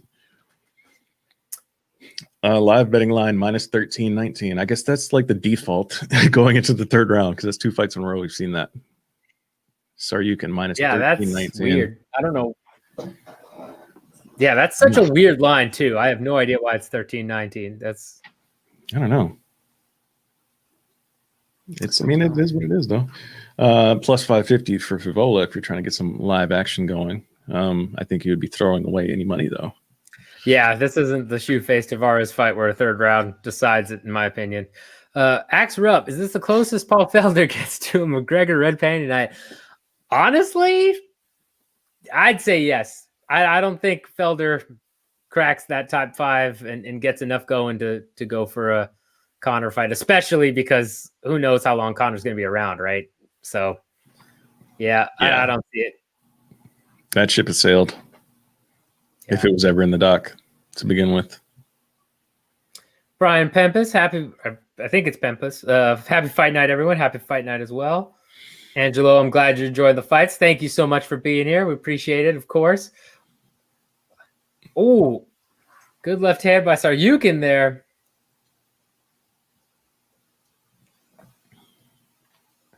I mean, we also can't forget that it's really just good for both of these guys to even get action tonight. Yes. With their opponents, one being a complete knucklehead and the other one just not being able to compete. Yeah.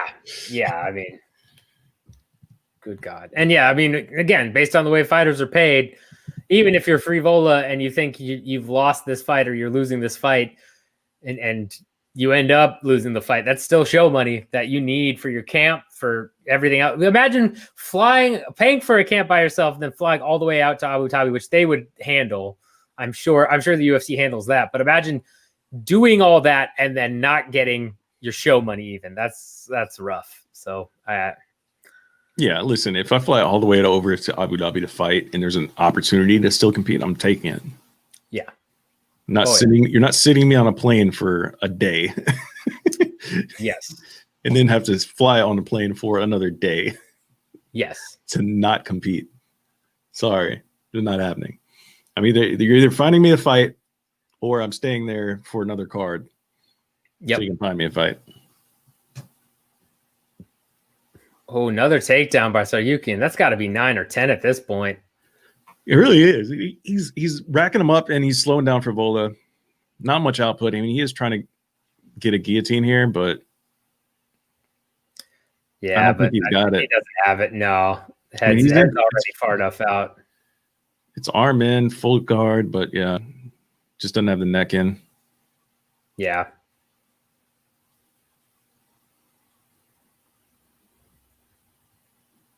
Some other comments here. Too tough a division for Felder, Adam. I agree 100%. I'm in report Conor's worst next matchup is Oliveira. Ooh, look at that scramble. Get that gator roll, but wasn't able to hold on to it. Yeah.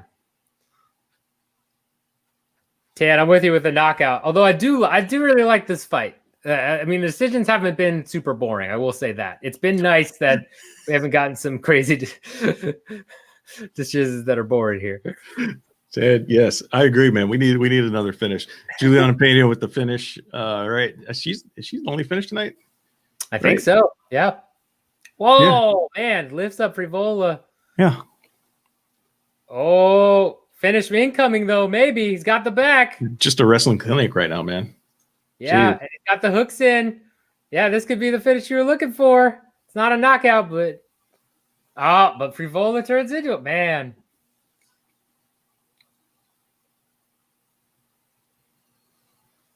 Dang.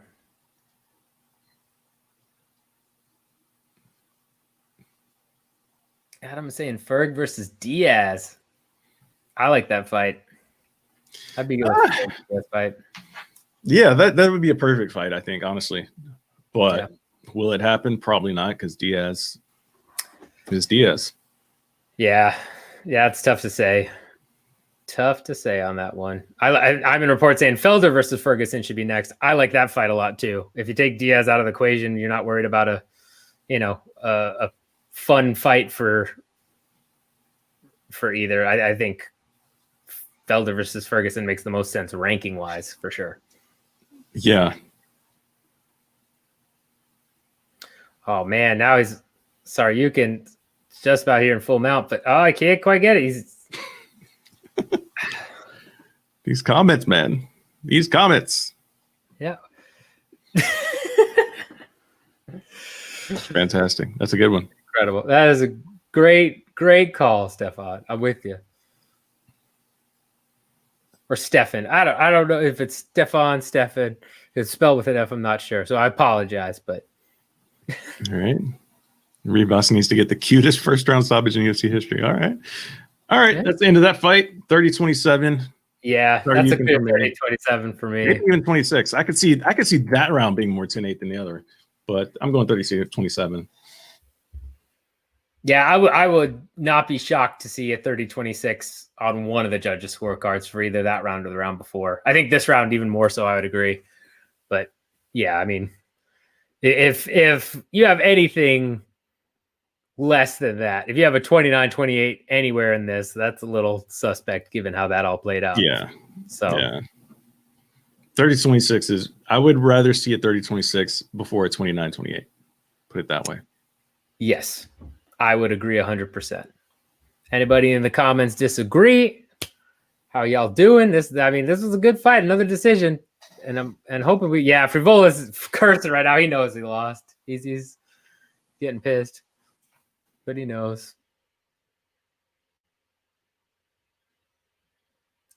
Ooh. Siobhan saying, we got a couple now. We got Diaz versus Gaethje and loser of co-main fights Ferguson. Ooh, so Chandler or Hooker if they lose fight Ferguson. I like that. And I like Diaz Gaethje. And then rematch Ferguson versus Oliveira. No, Tiz, I can't support that. I'm sorry. I cannot support a rematch of that. All right, we got the decision coming in. Let's see what we got here.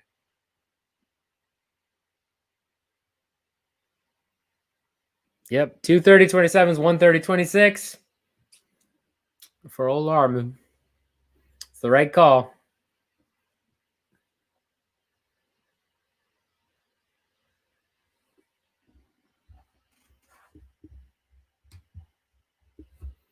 Let me see here.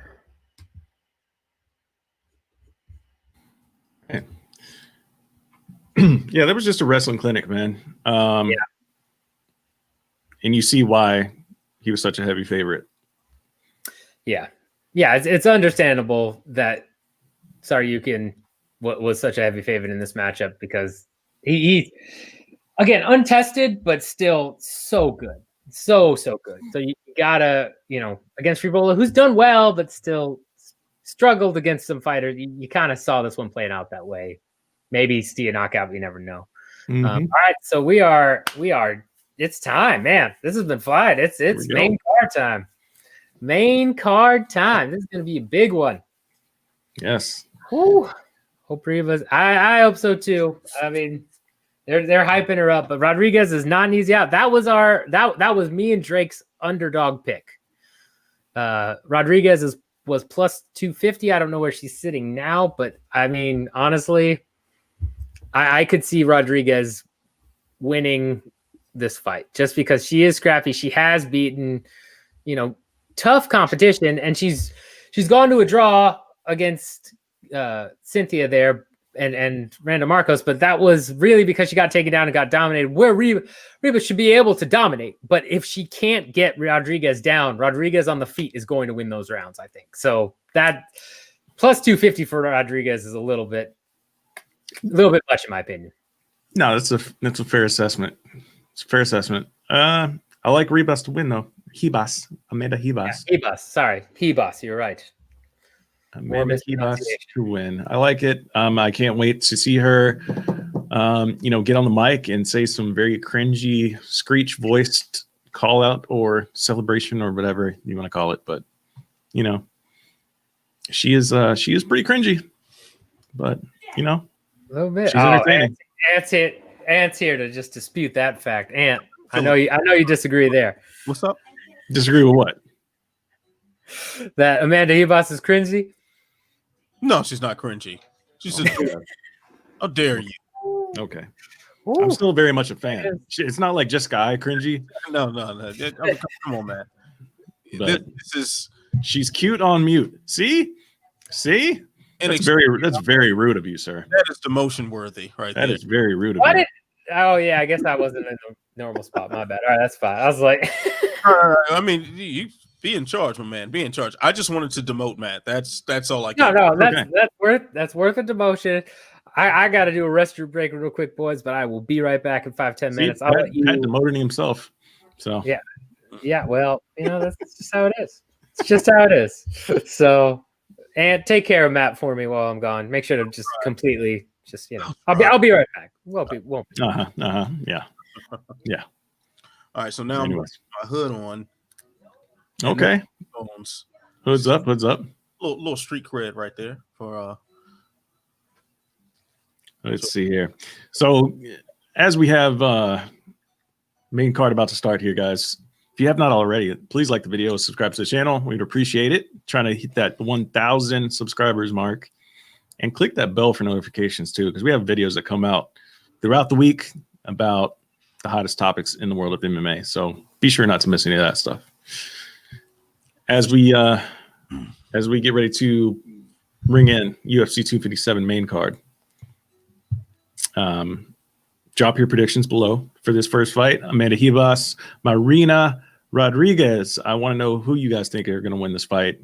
Y'all are already talking about Ribas's cuteness and cute on muteness and all that other disrespectful stuff you guys are throwing out there in the chat. But let us know who you think is going to win this fight as we make our way towards Dustin Poirier versus Conor McGregor. The reason we're all here. Yep.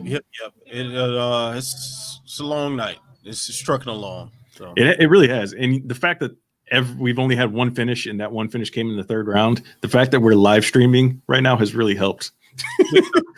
Because we're on the top right now complaining like hell. I'm saying I'd be tweeting out so much shit right now. I mean, I just threw out one out there, but I'm barely tweeting out my scores, like much less. I'm trying to get these jokes off, but I'm just not funny today. So I mean, listen, we're trying to do a lot here. We're trying to do a lot.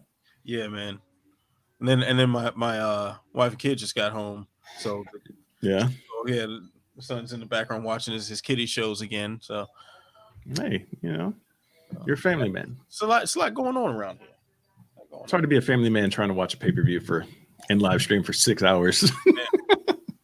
Try doing it just without the live streaming. It's still very difficult. Right. Yeah, man. Who out there has their proper 12 on deck? Who out there has their proper 12 on deck? Who out there has their Dustin Poirier hot sauce on deck?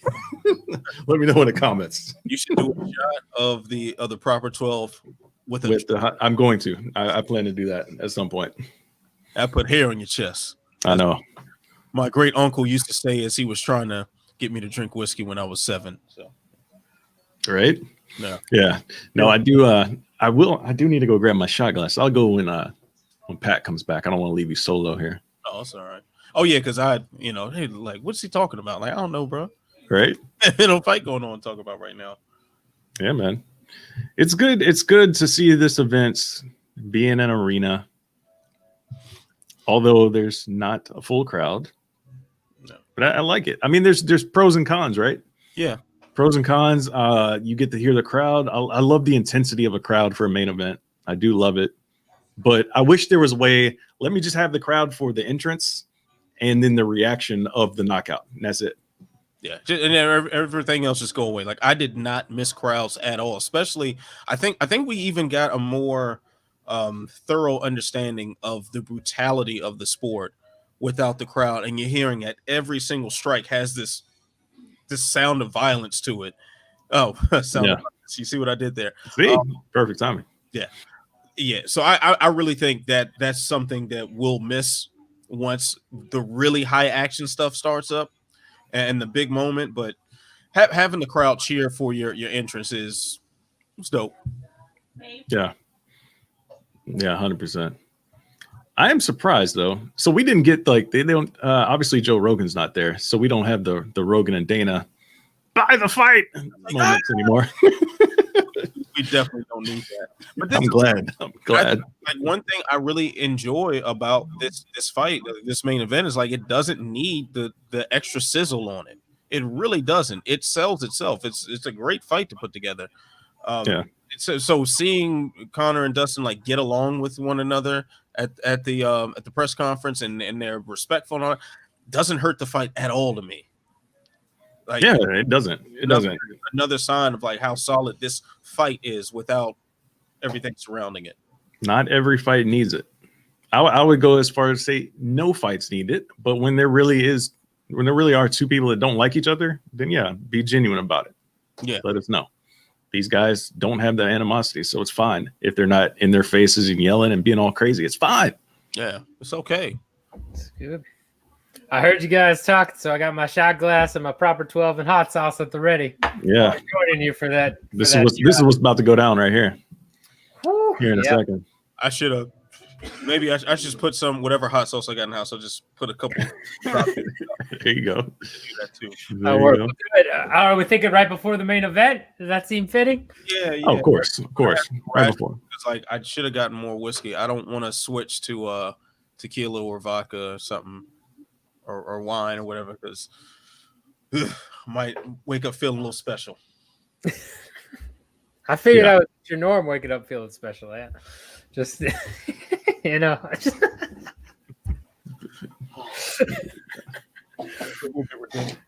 All right. Yeah. Let's see. Boom. Been working all over the U.S., never in Texas. So that's on my bucket list. Arizona and New Mexico, closest I've been. Big fan of SRBs. Want to go to Dallas. Thanks for a great one, bros. For sure. Come on out, man. Yeah, Texas is great. It's a good time. It's a good time out here in Texas, to say the least. Just if you get on the highways, be prepared to go very, very fast. Yeah. And don't flip off the wrong people. Yes. That one. I did that once. Holy shit! What a big mistake.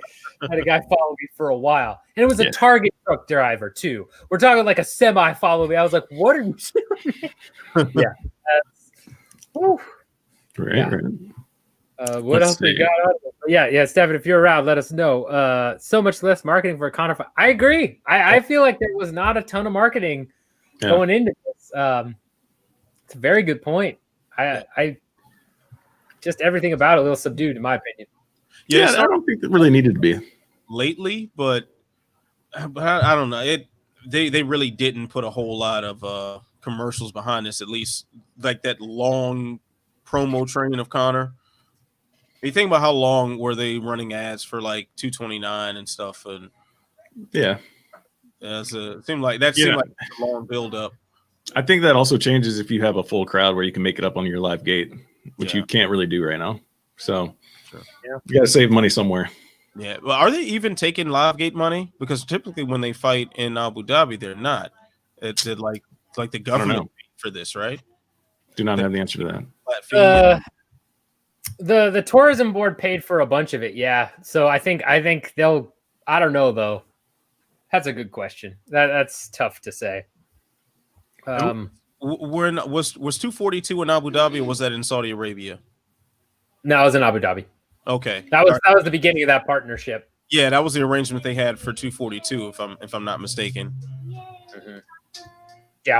Yeah. Because the UFC, regardless, they get their ESPN money.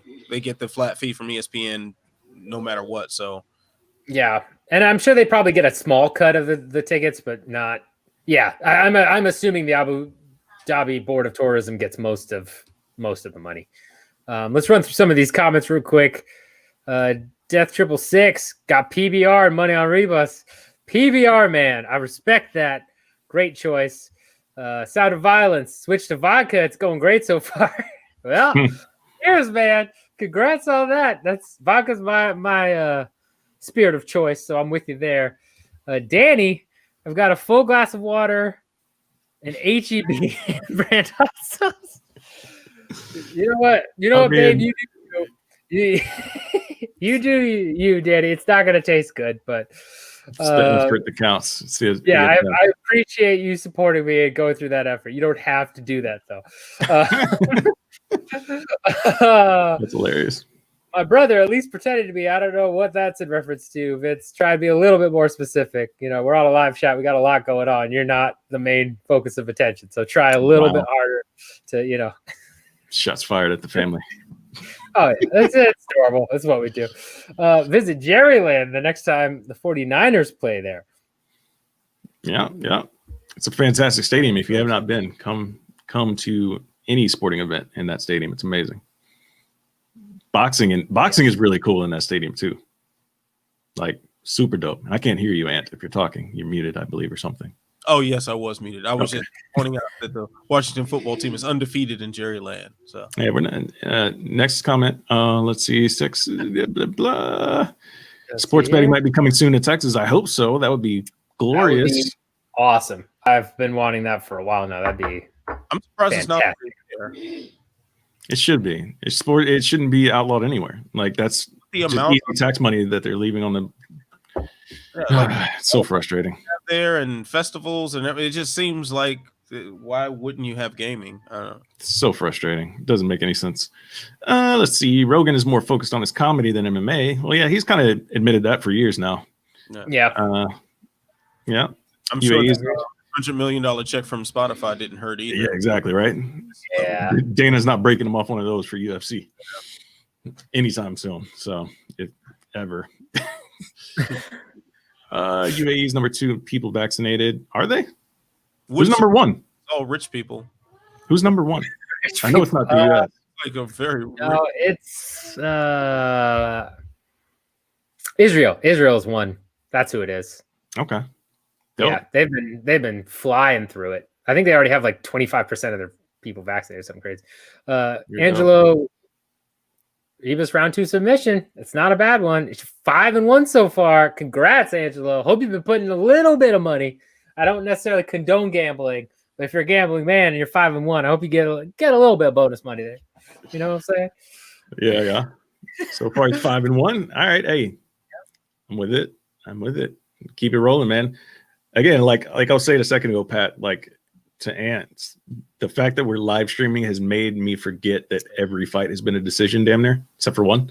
So this was the perfect card to do a fight companion for. I would agree, because we get to talk to you guys and it helps speed along the endless decisions. Yeah, this would be a rough one to get through. Otherwise, at least the fights aren't as boring as we've seen before. So true. That. Look at this comment here. Ant is also cute on mute.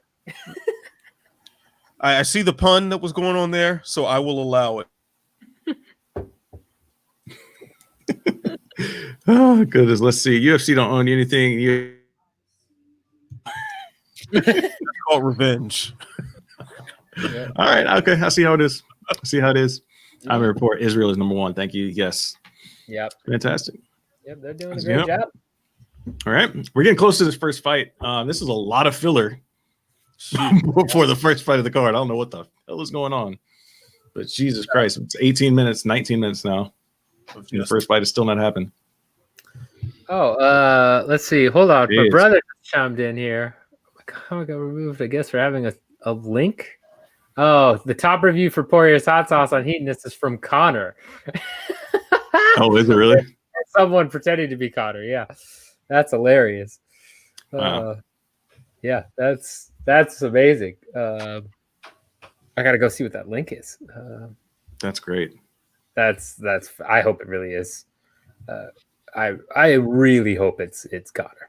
And also just some stats while we're waiting for this fight here. Most popular pick, Ribas to win amongst our group. 5 out of 6 of us picked Ribas. Did any of us 3 pick Rodriguez? No. I think did Drake pick? I believe Drake did. Drake did or something, or most likely to upset or whatever. Yeah, he picked her for something. Yeah. I like Ribas in this one though. Yeah, I like Ribas too. And then betting odds right now, Marina Rodriguez plus 258. He was negative 321. I do like that for an upset though. Sorry. Yeah. No, I mean, if I'm going to bet on an underdog, I like that underdog because I think Ribas gets it done, but I think it's going to be a lot closer than people think. No, yeah, for sure. Yeah, but Vince, thanks for pointing out that hot sauce comment. I will definitely look at that later. So appreciate that. All right, we got some walkouts action coming on at least. Finally. Yeah, there we go. There we go. All right, we got something. Let's see. Quite a bit of there's quite a bit of betting on McGregor by submission at 20-1. Dude, listen, Brian, you cannot take into account anything as remotely serious when it comes to Conor betting. You cannot take it seriously at all. Every bet that comes on Conor McGregor is purely fan based. There's so many bets on Conor McGregor to beat Floyd Mayweather, and people were dead serious thinking that was going to happen. Like, it's Conor betting gets just ridiculous. So you can't take it all with a grain of salt, man. And Stefan, two things here. Thoughts about JJ and Dillashaw. We did not talk about Dillashaw. That is on us, Stefan. We did say we were going to do that. Yeah, we did. Fight. We still got time, I guess, right? Maybe. Yeah, no? I think we could. Yeah, I think we could dive into that real quickly. I think we can hit it. So JJ, let's start with that one. Which one? I think Joanna. Which JJ? Oh, good question. I think it's Joanna, but maybe clarify that, Stefan. Yeah, let's talk about Dillashaw then, right now, because we hit Dillashaw because we said we were going to do it. Talk about JJ later. So Dillashaw, coming back. I'm okay with him coming back. I don't think he should be anywhere near a title shot right now. I think he should have to win at least 2 as partial penance for that whole fiasco. But I still think he's as good as he ever was, right? The EPO didn't give him his striking skills, didn't give him, his instinct that got him the belt in the first place at bantamweight. So I think, I don't know. I think I'm excited to see him back in some ways, but I definitely don't want to see him get an immediate title shot or be thrown into the title picture. That's how I feel about it. Mm-hmm. Title shot. That's for sure. I'd say get one big win and then a title fight. I'm in the boat of 2. I'm in the boat of you need 2. After cheating and admitting to said cheating, you need 2. Like that's, I mean, you missed time, but you cheated and you admitted to it. So, not to say that like not admitting would be better, but just to acknowledge that the fact that I cheated, I tried to gain an advantage over my opponent. Like, okay, you need to prove yourself again as a clean athlete for more than one fight for me. Yes. Yeah, I'm really curious what he's going to look like as far as like the level of volume that he normally comes with. Like, if you've got EPO in your system, your volume should be high, your cardio should be pretty damn good, and his whole style is based on that. So if he comes out there with like a low output, man, that asterisk mark next to his name is getting a lot bigger in my eyes. Yeah. Agreed. And Stefan also said it's John Jones, so we'll hit that later, but I appreciate it, Stefan. Appreciate the patience there. Let's hit a couple of these other comments before the fight. Let's see. We got love the Pan Food walkout. I do as well. Missed the Sound of Violence there. Can't wait to watch the 20-minute Abu Dhabi ad before the co-main. Yeah, I would expect a big Abu Dhabi ad before the co-main event as well. Also asking, does Marina Rodriguez always walk out chipping out to Boston? I don't know. That's a good question. I don't think so. I think this is new for her. Yeah, but not 100% on that. I don't recall her doing this. Yeah, it could very well be wrong. Where's Rodriguez from? Brazil. Yeah, you mean like does she live and stay in Brazil? Oh, I don't know. That I do not. Rio Grande do Sul. Yeah. Is she still training there as well?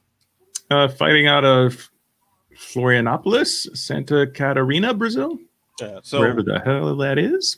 And you're not Irish. Like, why are you shipping up to Boston? Like, you're not from Boston. Like, it's yeah, just trying to win fans. Trying to win fans, yeah. Big fan of The Departed, I guess. Yeah, that's why.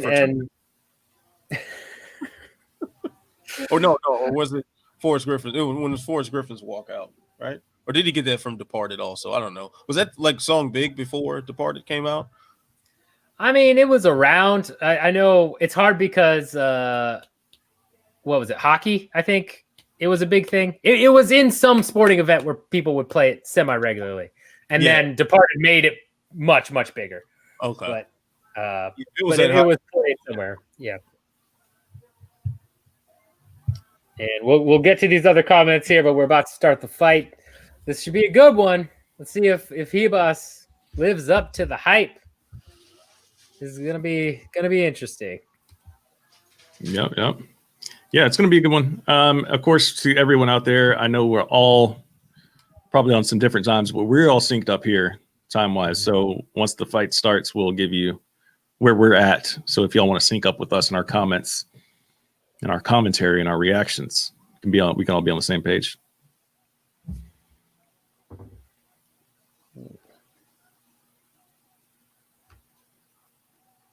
Yeah, apparently, according to the Twitter, a lot of people are having a lot of problems with their legitimate streams right now. Their ESPN Plus. So Dana's gone too far. Ours is holding up, but yeah, Dana, if ours cuts out, we'll keep talking and go for that. But right now we're all good, and we are about to start here. Let's see. We are at, you see here, 4:56 right now.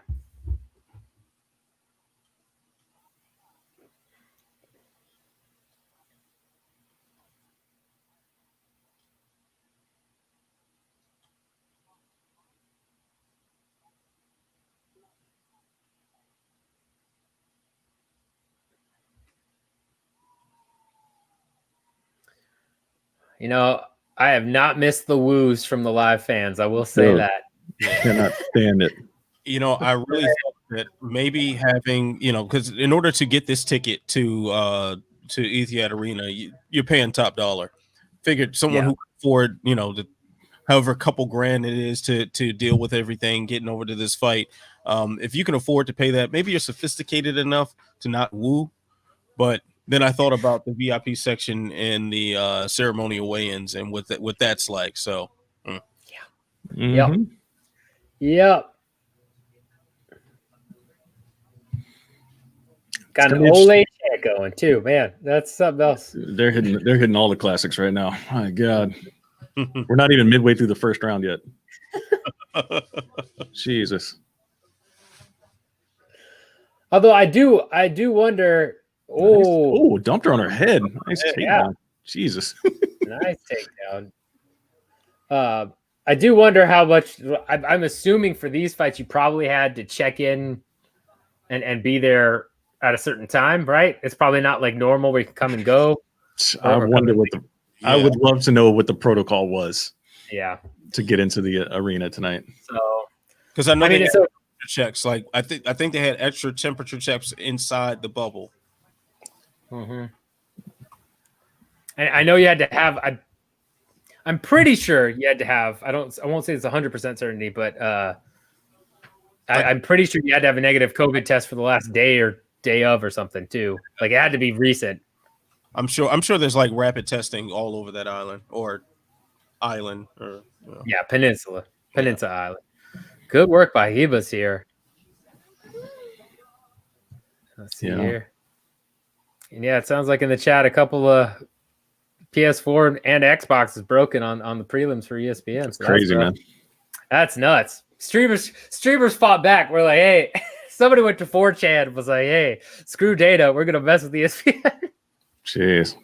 I could see it. Those guys are crazy, man. You don't mess with those guys. Yeah. Stefan says, I just pay 50 for it. So worth it. Yeah. Well, in America, it's 80 now. Yeah. So it's they bumped the price up. So I would assume more people will be trying to stream just based on that. Yeah. Mhm. And Price bumps usually don't get good reactions from Yeah. people. especially in this financial climate, like Yeah. yeah, of all times that people are going to pirate it, it's going to be now. Yeah. Now, Adam let's Pitzer, see. sorry for talking slower. We're ahead, Talk but I mean, slower. the problem is we're all synced up, and so to make sure we all stay synced, we can't really. We'll talk a little slower, I guess. I don't know how. Maybe I don't know. Mm-hmm. Yeah. He was doing good work here. How about that? We'll talk more vaguely. That's what we could do for you. Right. Now this is a good round for Ribas so far. Yeah, my brother's saying prelims worked fine. Main card is what broke. Oh, okay. So Yeah, might not I knew that was gonna happen. I knew that was gonna happen. Yeah. Right when the main card hit, like they were gonna pull whatever lever they had waiting on these streams, so to speak. well, but he's talking about legitimate. He's Yeah, no, trying to do- that's what I'm saying. okay. Like whatever they did messed up the legit streams yeah. as well, apparently. So Axer Up Canada price of $64.99. At least that's the old price. You know, I'll take that. Ooh, and Ribas just doing work here. yeah, she had that can opener there for a solid minute for a second ago, which is very rare to see now. Yes. Ooh. Some punches here at the end. But again, if Ribas could do this every round, it's a wrap, right? Like this is her world. But Rodriguez throwing big strikes from the bottom too. I mean, It's still a Ribas round for me. 10-9. oh yeah, I would agree. But it's not I'm struggling to do anything on my back, right? At least Rodriguez is throwing some offense. She's getting something in there. Yeah. That was a good round. It was a good round. Mm-hmm. It speaks to the competitiveness that, like, I thought this fight was going to be. That was going to be a close, competitive fight. Yeah, well, especially in these last two rounds, we'll see how Rodriguez deals with stopping the takedown. Because normally Rodriguez has struggled later in the fight, and that's where she's got 10-8'd and got those draws, right? But like to be taken down like that and kind of, you know, worked and controlled in the very first round, that's a bad sign for Rodriguez for me, because you know, especially if she gives that up continuously, this is going to be an easy 30-27 for Ribas. For sure. It's going to be interesting to see. Can she make adjustments? Like we said earlier in the night, who's going to make adjustments? Julianna Pena made some fantastic adjustments in her fight and worked her way to a finish. So see if Rodriguez can do that here. And we are at 450 right now. Second round. Let's see how it's going. Yep, I'm with Ivan Report there. Ooh, nice uppercut by Ribas.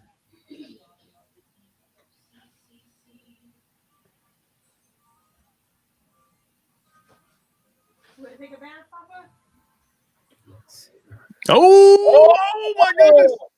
Oh, Rodriguez! Oh!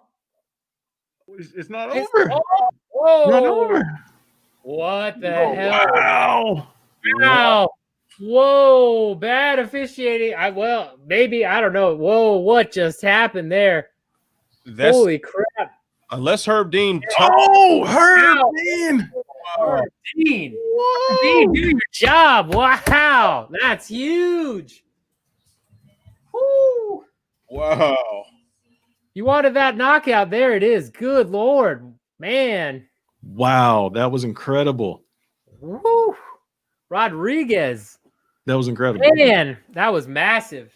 That's huge. And this was something else that I didn't bring up because I thought maybe it was a one-off, but Ribas' only loss prior to this was a knockout from, I forget, somebody that surprised me a little bit. Let me see if I can find it. Wait, someone like, oh, she got knocked out by her? And that was, I thought maybe that comes into play here, but man, I did not expect that. That's beautiful right hand. Pinpoint. Yeah, that placement doesn't get much better. Yeah, Polyana. He should have stopped it right there. Why didn't he stop it right there? I don't know why Herb didn't stop, and he gets in there too. That's Yeah, he touched her like that. Should have. Yeah, that should have been it. Herb's like, nah, I ain't stop shit. What you doing?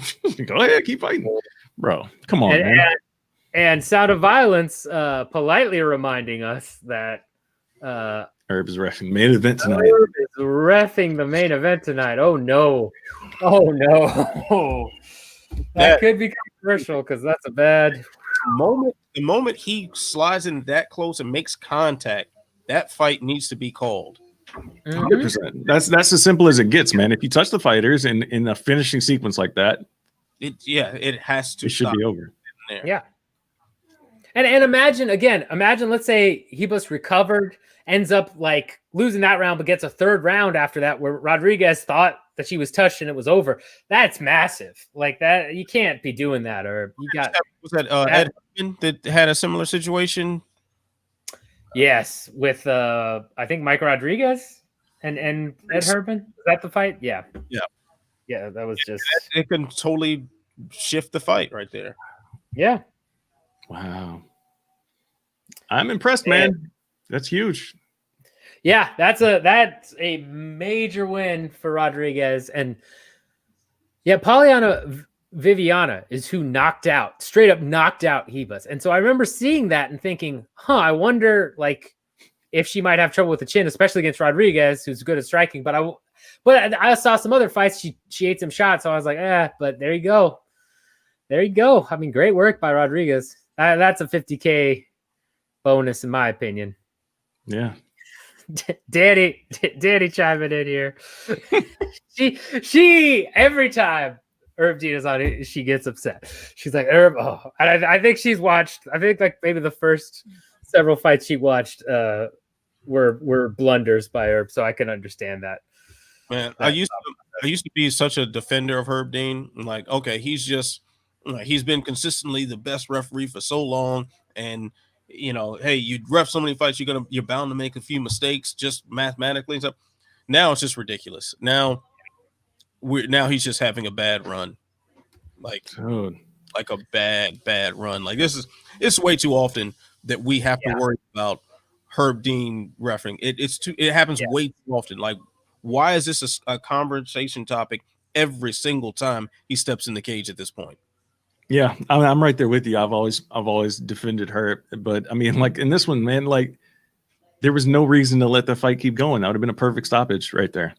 Yeah, that's just more damage for Ribas. Like it's. Dang. Yeah, because he thought that was a good place to stop the fight as well because he went in and touched the fighter. Exactly. Like, bruh, it's over with. Yeah, she's not going to complain. She was like when she stood up, she was still wobbling. Like when she's looking over at Herb, like what's going on? Yes. She wasn't all there. Yeah, and I'm in report Goddard hasn't been sharp tonight either. I would agree Goddard's had his struggles. He's been better than Herb Dean, but I've seen a couple of things that I've kind of scratched my head at.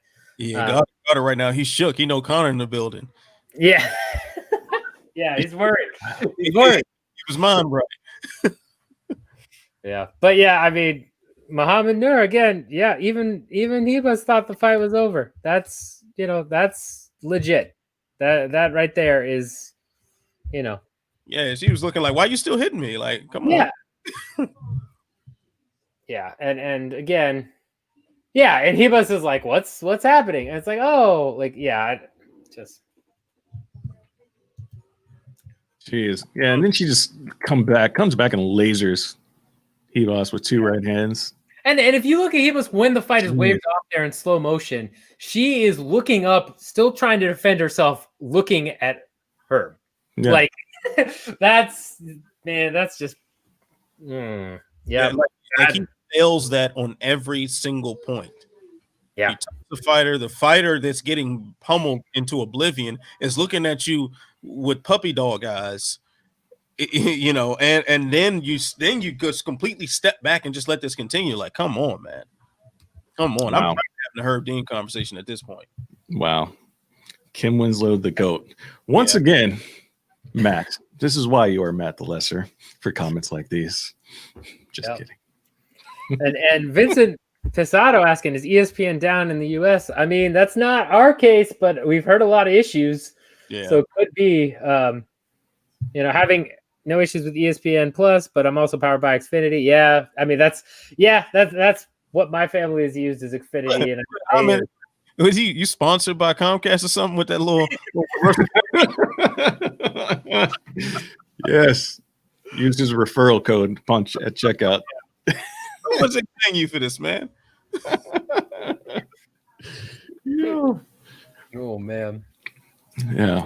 Yeah. Well, there you go. The upset pick. We had the upset pick, right? We had the decision with Brad Tavares, right? Man, we need to start a betting site. Yeah. The worst part is I didn't put money on either of those, I'm pretty sure, and I'm a little upset about it. But man, I said Ribas was my lock for this event. Wow. I feel like trash. It's all right. She'll rebound nicely in her next time out with a non-Herb Dean.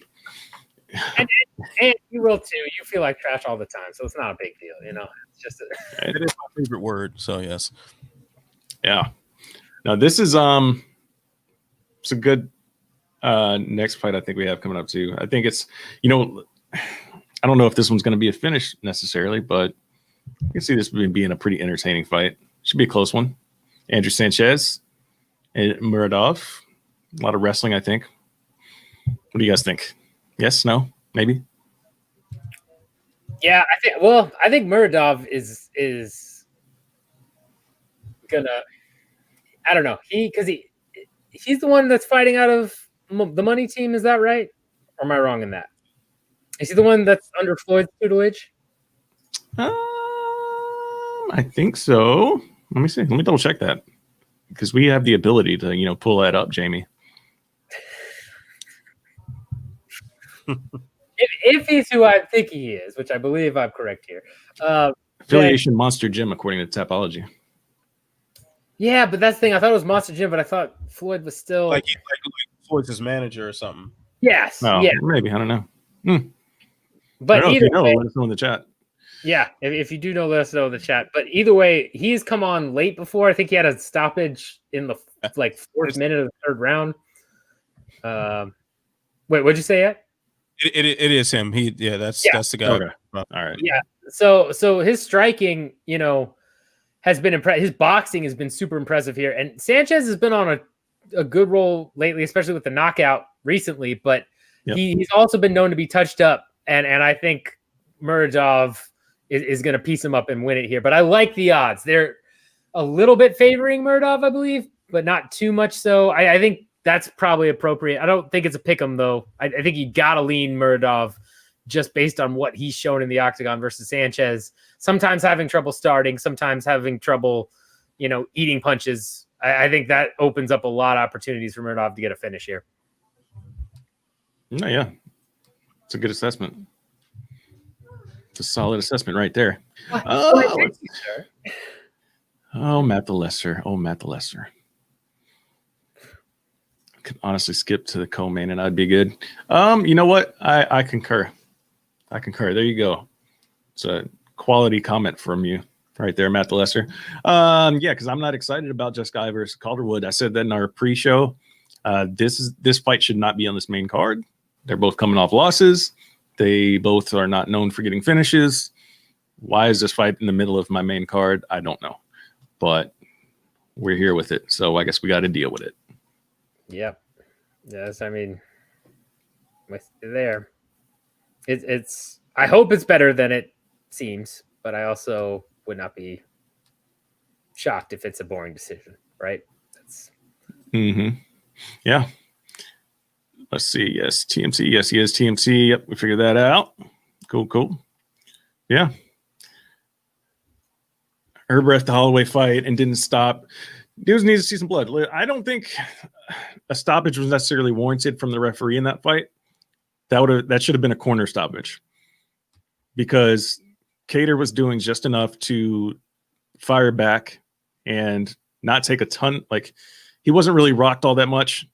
but he was taking a ton of unanswered shots. He wasn't showing that he was making any adjustments. His corner should have stepped in, especially after, like, he shouldn't have fought that last round by any means, in my opinion. So. Yeah, I think, you know, there were a couple points you could have stopped that fight, arguably. I think round 4 especially, I don't know. That's tough because for me, I think her should have probably stepped in when the corner didn't, because Qatar just took unnecessary damage and he was wobbled and hurt. But I don't know. I just don't like the overstep there from a ref. I would rather see the corner be like, okay, we know, because the corner knows the guy better than their fighter, right? And if the fighter is still showing intelligent defense on the feet, even though if he is getting pieced up, then the ref is supposed to let it go for the most part.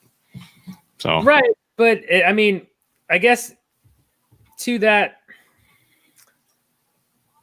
same. Yeah, I mean, here's the thing. There are corners that are bad, right? Anthony Smith's corner. He was losing teeth, and they were like, you got to win this. And it was like, how do you not? And even Herzog came out afterwards. It was like, I should have stopped that fight. Yes.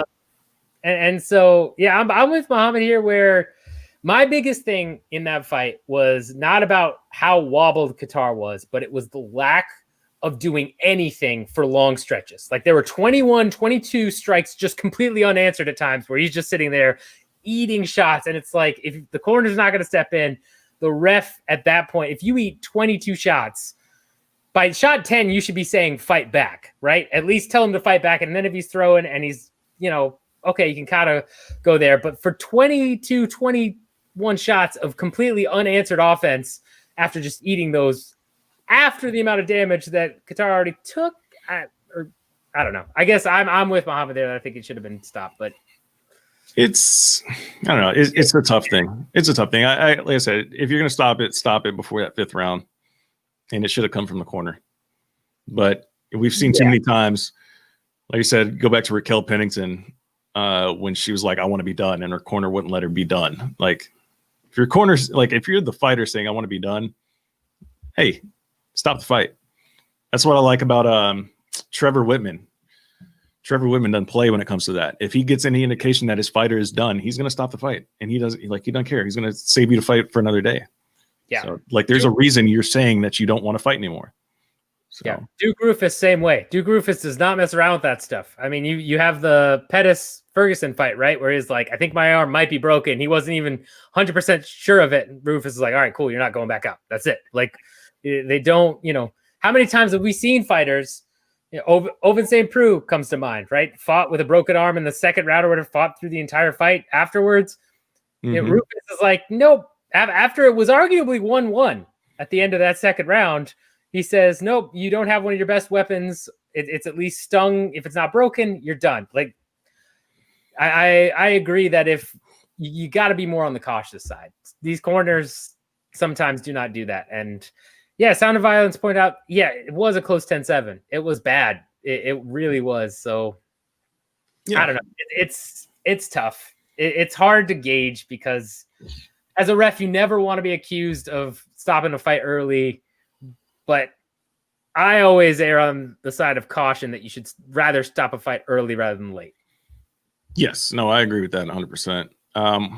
But it's that old school mentality of, you know, fighters or corners rather wanting to give their fighter every opportunity possible, because we've seen lightning strike late in fights all the time, right? We've seen it happen. So every corner believes that can happen with their fighter. And it's just not necessarily the smarter thing to do. I mean, you got to think about their longevity. These guys aren't getting paid a ton to begin with.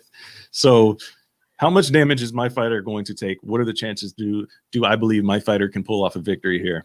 You got to be honest with yourself in those moments if you're the corner man. And a lot of them aren't. They're just really not. Especially because fighters, we've talked to fighters before. We've been in those circles, right? I mean, you especially, you've been at Fortis MMA, when, you know, behind the scenes, so to speak, doing your own thing with them. You know, those fighters aren't going to say, oh, it's time for me to quit. We know too many fighters are hard-headed and would go out there and literally probably die in the cage in some cases. And it's up to your corners to protect them. You got to make the right call there.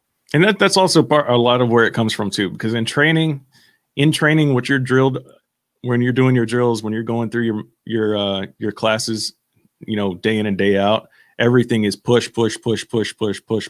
keep going, fight through it. And then that mentality carries over into the fight from a lot of corners, which not necessarily a good thing all the time. So they got to be aware of when a fighter just doesn't have it anymore. Like, you should know where the fighter's limits are, and that's why you do push so hard in the gym. So you should be able to recognize those things on the night of the fight. But agreed. And Adam's comment here, yeah, I agree with that. It's if a ref senses multiple 10-8 rounds, I think you're more within your rights to stop the fight. I know McCarthy used to do that, where he would say, especially if there was a particular bad 10-8 round, he'd go over to the corner. I think he did the last Conor Eddie Alvarez fight, right? And he goes back and he says, hey, you got to show me something or I'm going to stop this. Like, I'm going to tell your corner right now and tell you right now, if I'm not going to let that continue to happen. And that's what should be done, is if you see around 3 even in the Cater versus Holloway fight, you go to the corner and you say, this is a warning. If I see that again, I'm calling it. I'm giving you a heads up that you've got to do more. You can't eat shots like that, not have defense for 20 some strikes. You've got to do something. And I would agree that's on the ref to make sure that they communicate that clearly and they step in those situations. Yeah, 100%, man. 100%. How much time remaining for McGregor versus Poirier? Well, listen, we have 4 more fights to go. So calculate that out. Yeah, wait, 3? Well, it's the 4th fight from now. There you go. Be clear. This fight, what's happening right now, Andrew Sanchez versus Makhmud Muradov. Then Jessica I, Joanne Calderwood. Then the co-main, Dan Hooker, Chandler, and the main events. So there you go. Yeah. Judge that how you want, because we don't know how much filler they're going to put in between these. It's the main card. It ends when it ends. So, sometimes they put unnecessarily filler out there. Yeah, and I would say, especially with this type of fight that's heavy on the betting, they're probably going to have a set time for walkouts. Yes. And so they're not going to adjust that. Yeah. So if these next fights end pretty quickly, I don't see them, adjusting the time to move that up. Let's see. 50. Let's see. What is this in regards to? The score. Oh, okay. That was the scoring. Yeah. Yeah. So I gave 3 10-8s in that fight, I believe. If I could go back, I believe I actually had it 50-43. No. 50-43, I think. No, that's not right. 50-42, maybe. I don't know. Yeah, that's very, very lopsided. Yeah, it was to bad. say the least. And no full fight available here, just commentary. We're just commentating, but we appreciate you being here. We really do. Yes, 100%. Holloway. Let me see what I had here. Last one, Holloway. Also, Muhammad and Khalid, yes, I agree with the year off after that. I think Cater should take his time getting back to the octagon. I don't want to see him rushed. I don't want to see a Cater fight announcement in the next 6 months, honestly. That's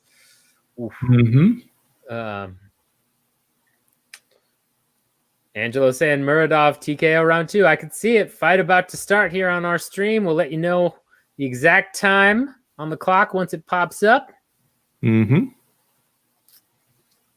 Looking at, let's see here.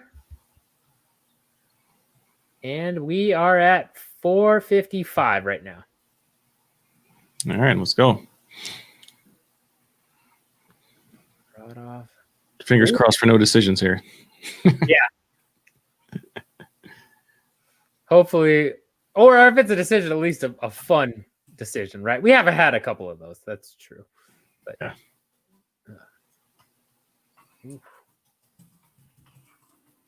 Nice kick there, Muradov.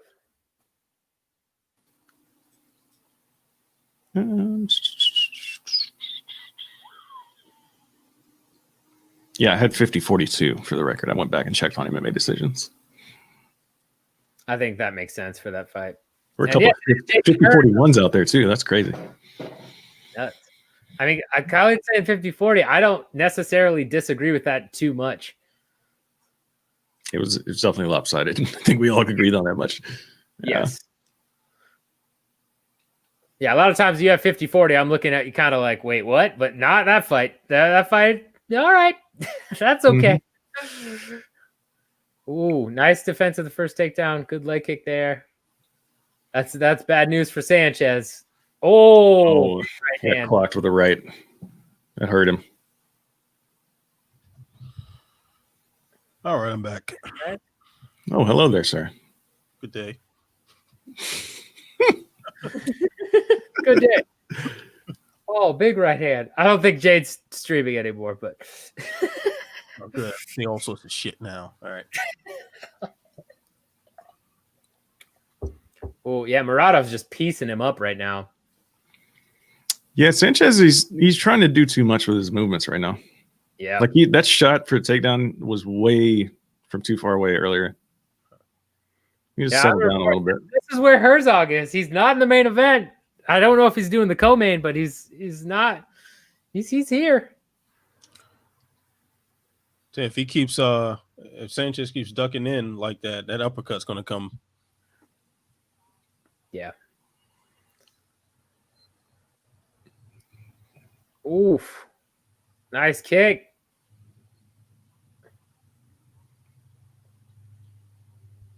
Oh, nice body work on the break there. Really nice combo there.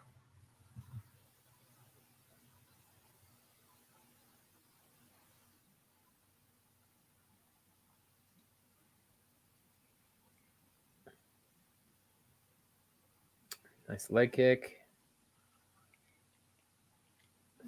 You're going inside and outside with those kicks. I love that. Yeah. Muradov is going after that leg big time.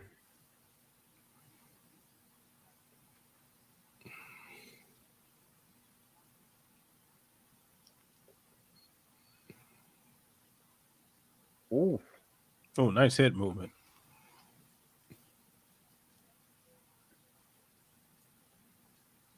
Ooh, still chewing up that leg. That's going to be bad for Sanchez.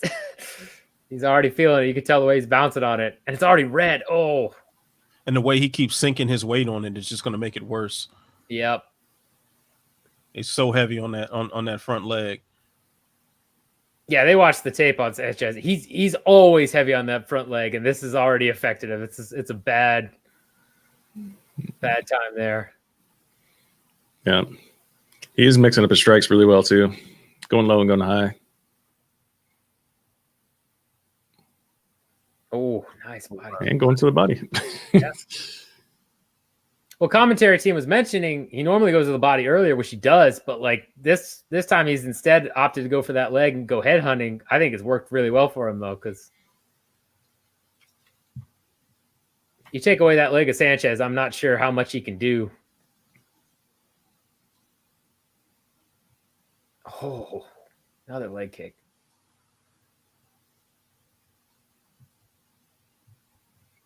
Oh, he's just missed with that. Yeah, so close. Inches. Jeez.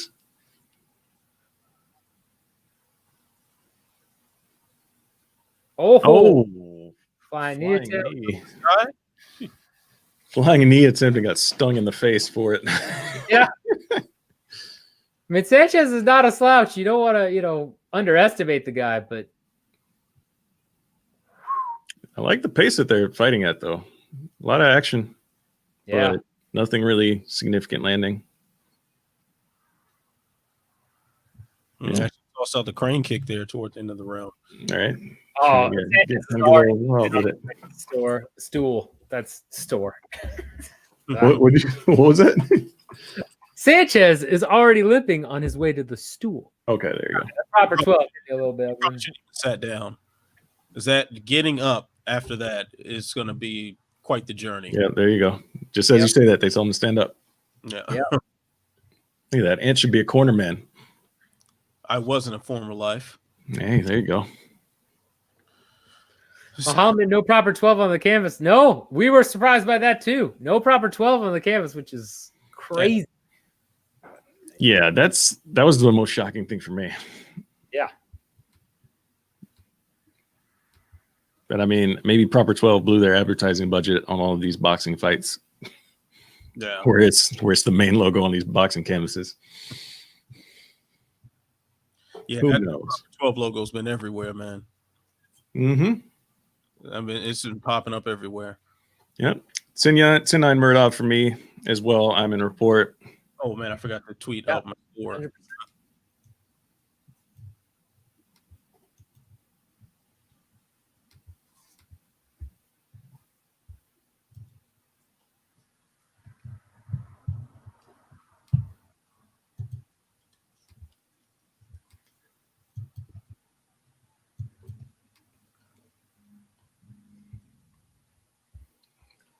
Oof.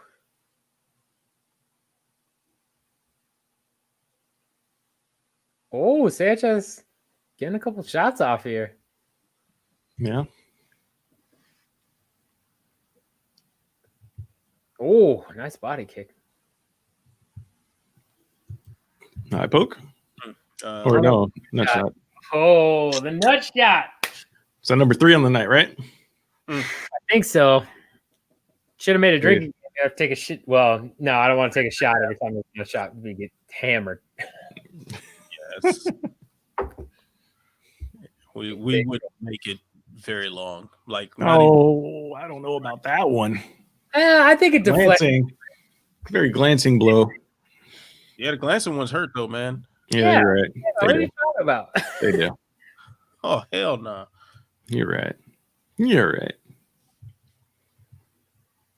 Brian saying you would have think McGregor could have negotiated that into the contract for this bout. Interesting. Yes, I would also agree because we've seen proper 12 on the canvas before, so that's weird. It's not here. I mean, they sponsored with the corner cam or something. Mm-hmm. Yeah, and we've seen a couple commercials and things from it, right? But yeah, it's going to be over the event at some capacity. But yeah, that is still surprising. It's not anywhere on the canvas or on the cage anywhere. yeah.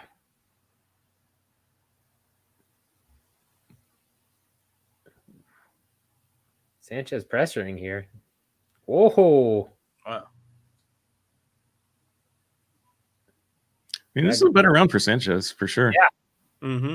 For sure. Ooh. The NC3 mentioning too. That's a very good point. Yeah, Muslim country. Yeah. Muslim countries. They're serving alcohol in the arena though. But Right, but I wonder, especially because it's sponsored by the Abu Dhabi Tourism Board, if maybe that was a call on their part, where like maybe that you can serve alcohol and do all that in the arena, but they probably didn't want to promote it. Yeah, that makes sense. Do that. Yeah, so like a corner cam and the commercials and stuff that run during the broadcast, they would have no control over. So yes, that makes sense. There you go. Look at that. Yep. Good call. Good But- call. Oh, very good call. Not have the logo on the cage when you're selling it in the arena. It's like, Well, really, are you doing anything here? But I mean, do they sell Monster in the arena? I don't think they do. I hope I don't know. the last thing people at a UFC fight need is Monster Energy. Right.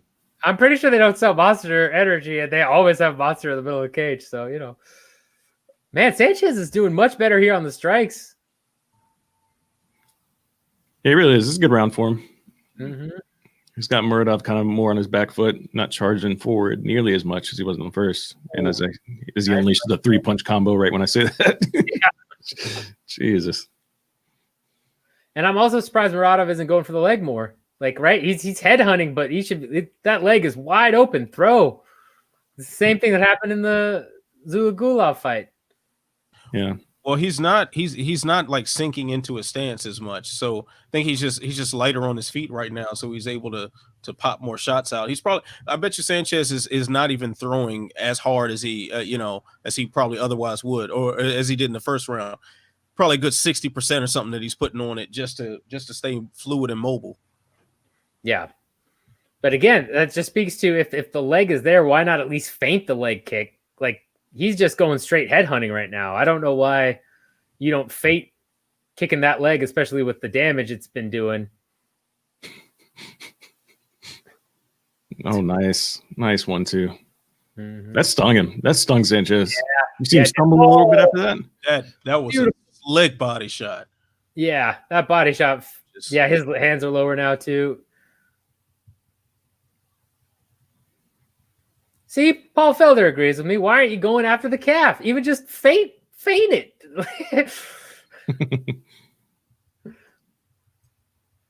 I know I threw this out there suggesting it might have happened in another fight, but wonder if if he hurt his foot on the kick, because that happens a lot. Your toe grazes something, or you hit your instep hard enough on a kneecap, or the protruding part of the ankle. Mm-hmm. Yeah. But still, in that case, just feint it, right? Do a little feint it so he's got to think about it and then go head hunting. Right now, he's just going head hunting the whole time. He's trying to box.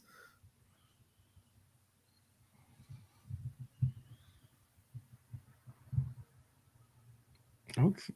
Oh, big right hand. Brain kick to the cross. Oh. Okay. Yeah. Still lost that round, but that was a good little sequence there at the end of it. Yeah, I have a 1919 myself.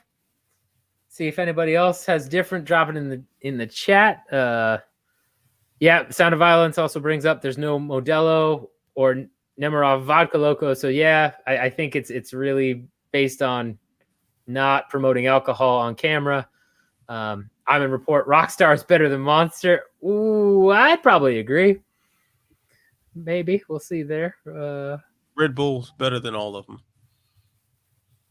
Red Bull's better than all. Ryan H. Well, maybe he took that money he was going to use to advertise, donated just charity. Could be. Ooh, Angelo has it 2-0. I don't know where he's got offended by our conversation. He'll be back. There he is. He's coming back. 2-0. I'm seeing a couple people say 2-0 for Muradov, but I don't agree. I think it's 1919. I think it's 1919 too. And I know you took a little bit away to, reflect, and now you're back on the broadcast. What's your score? You got a 1919? You got a 1919 as well. Okay. Yeah. Yeah. 2-0. Might be in for another upset if he keeps it up. Yeah, we could be. I think so. Big third round right here. Although I will say again, this is where Muradov tends to shine. A lot of his finishes, a lot of the work that gets him decisions happens in the third round. He really comes on late traditionally. Let's see if that happens here. Ooh. Third round Muradov, is what you're saying, huh? Yep. Mm-hmm. That is what I'm saying. Yeah, he's wobbled. Oh, wow, big nice one over top. Yeah. Oh, yeah, Sanchez. Oh, Sanchez is in trouble. He's covering up good from that jab, though, but I don't think it's going to help him much longer. Yeah, Sanchez looks. Oof.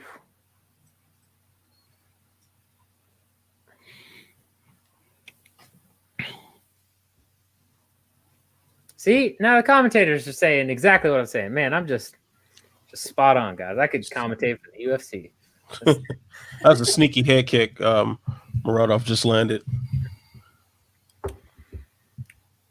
And just to let you guys know, we are at 345 right now. We're trying to sync up where we're at. Get an idea where we're at. Oof.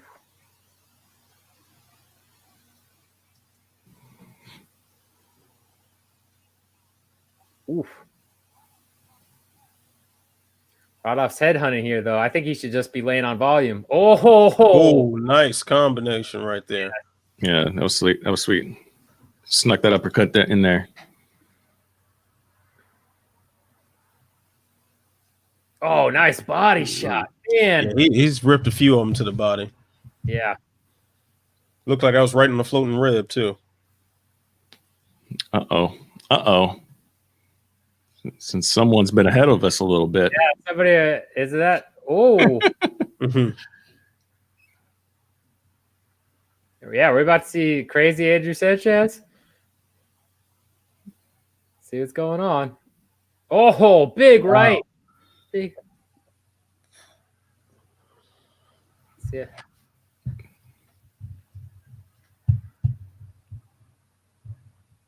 Oh, big right.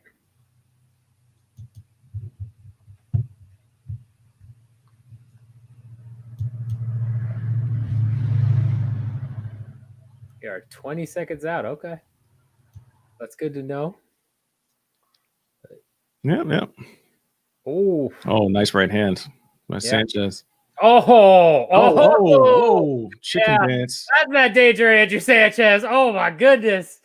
Look at that flurry. You got to stop. Oh my God, Jason Herzog. Wow. That's that third round Muradov. That's what I'm telling. Look at that. Jason Herzog actually doing his job. Herb Dean, Man. I hope you were watching that. Whew. Man, that's the third bet. I thought about third round TKO from Muradov because that's when he typically TKOs people. Here I am. Oh my God. Even money on the table, man. Andrew Sanchez hitting the stanky leg out there. Yeah. In the third round. Man. Wow. What a finish, man. Yeah. What a finish. You know, what a great referee stoppage. That was imagine that. Man, referee actually stopping a fight when it's in danger. That's that hit him right behind the ear too. Yep. That messed him all up. Man, just the fact that he stayed up doing that chicken dance is crazy. Yeah, Angelo said chicken dance. It's just and then a flying knee and then just eating shots. Nice flying knee. And again, this is a situation where like he's just not fighting back. This is something where that's similar to the Cater fight again. And no argument from him either. No argument from him. No, so, that was great. Yeah, man. Wow. All right. So we went, agreed. We went all that time without any KOs, and we got two pretty nasty ones back to back.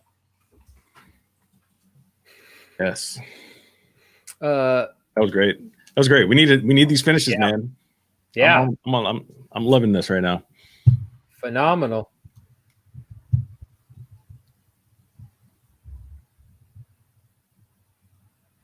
We got, let's see here. Herzog wins ref of the night. Yep, I would agree with that. Great stoppage. That's the way you do it. What a dance. Yep. I mean, that was a little bit of a dance there. It was crazy. I can't believe Sanchez stayed on his feet. Tavares, please sign my petition to let Herzog ref the main event. Yeah, if you got it up, right now. Be sure to send it to Dana. Yeah. With quickness. He's already watching my house with the FBI outside, right? So that's easy. Just get the petition up. He'll know. Hey, they already heard this. They're clearly in the chat trying to get the info on illegal activities from us. Well, man. Imagine begging Dana White for a follow after you win. Yeah, that's not wow. Okay, all right. All right, let's see what else we got here. Noel, is anyone's ESPN working? Ours is magically. I've seen a lot of people's not. So yeah, we're feeling real fortunate over here. We are feeling extremely fortunate. I've seen. I saw former UFC exec Eric Winter on Twitter saying if you did order it officially and you're having issues, switch to the mobile app and it should be working fine for you guys.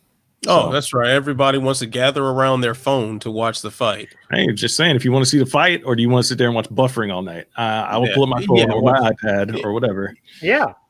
Yeah, but still, like, come on. If you have a phone that can stream it to the TV, then there you go. Yeah, Chromecast, man. There you go. Chromecast, mirror it to the TV. Boom. Yeah, I don't have a Chromecast, so what am I supposed to do, huh? Did you ever think about that, Matt? Get around your phone, man. I did not. I did not think about that. I did not. Sorry. Demoted. Let's see other comments here. Danny, on energy drinks, Monster tastes like high school and calculus-induced hopelessness. Red Bull tastes like pretty goodness and just below dangerous heart rate. Yeah, you know what? That's actually a very accurate description of Monster. Good job. That's and especially Red Bull's got the flavors too, like that cranberry one. Ooh. Yeah. No, I'm with you there. Great comment. I'm very proud of you, Danny. Let's see. Hi, Savnut, Save Nate, Savnate. Hello, how's it going? When will the main event start? Game changer. Probably think in another couple hour,s I would imagine. So let's see how many more. I'd say an hour and a half, to be honest with you. We got 3 fights left. Longest? So yeah. Hour and a half is the longest for me. That's what I'm putting it at. Yeah. because I think they're going to run Jessica out here pretty quick and try to get that over with. Yeah, that's then hit us with all the packages to get those final pay-per-view buys in. Yeah. So now we're doing great, man. Now, how are you doing? I hope you're doing well. Noel's saying his mobile app is not working, so apparently Matt's advice is just trash. Sorry. Not my advice. I was relaying advice from a former UFC exec. Sorry. What? Former UFC exec? A former UFC exec. What does he know? Yeah. Oh, okay. Let's see. He just updated his tweet and says, getting reports that the pay-per-view was ordered easily just now on Apple TV, just now from South Florida, as I type desktop loaded for him. So Yeah, get out of here. It's real spotty right now, apparently, because I'm seeing like people all over the place. There's people here in Texas that are having issues. Other people here in Texas are not having issues. It's just real spotty where the issues are coming in. But MMA is great. As the great Chatri Sityodong said, MMA is perfect for mobile apps, right? You can't see soccer balls, you can't see tennis, you can see MMA. That's just how it is. So really, haven't seen that, you need to check it out. Really good boxing fight on Showtime now, man. You know how I know it. You know how I know it's not a good boxing fight? Because you didn't tell me who was boxing. Yeah. Boxing. Get out of here. Get off. Yeah. Tiz's app is blazing good. I'm happy for you, Tiz. You are fortunate with us that our apps are working. My bro is saying ESPN app sucks at casting. There's not enough cast settings. I would agree with that. There are some issues there. That's fair. The app itself sucks. Like ESPN Plus is not a very well put together service. Yeah, it's terrible. It's amazing that the sports world leader, will have so many issues with. It's awful. It is what it is. Yeah, but we're all in agreement, bro. I'm with you. Speaking of phones, I don't know where mine is right now. It's interesting because I could have sworn it was like right here, but it's not. So. That is quite the is hidden pretty hard for Andrew. Yeah, like it is somewhere. That's for sure. Let's see here. Why is Periscope shutting down? I can't tell you, DMW36. Probably because Dana figures that's where the streams are all coming illegally, so he's decided to nix it. My brother is saying Down Detector had 35K reports of issues with ESPN since 9:45 Eastern. Down Detector is generally good, I would say. So if that's what's going on, it's just everybody having issues in a bunch of different areas. Facts. Yeah, that's what it is, man. It's spotty issues with terrible coding on their apps. Yep. And spotty servers. Yeah, and then we've seen a few times where like a high in demand pay-per-view has some issues.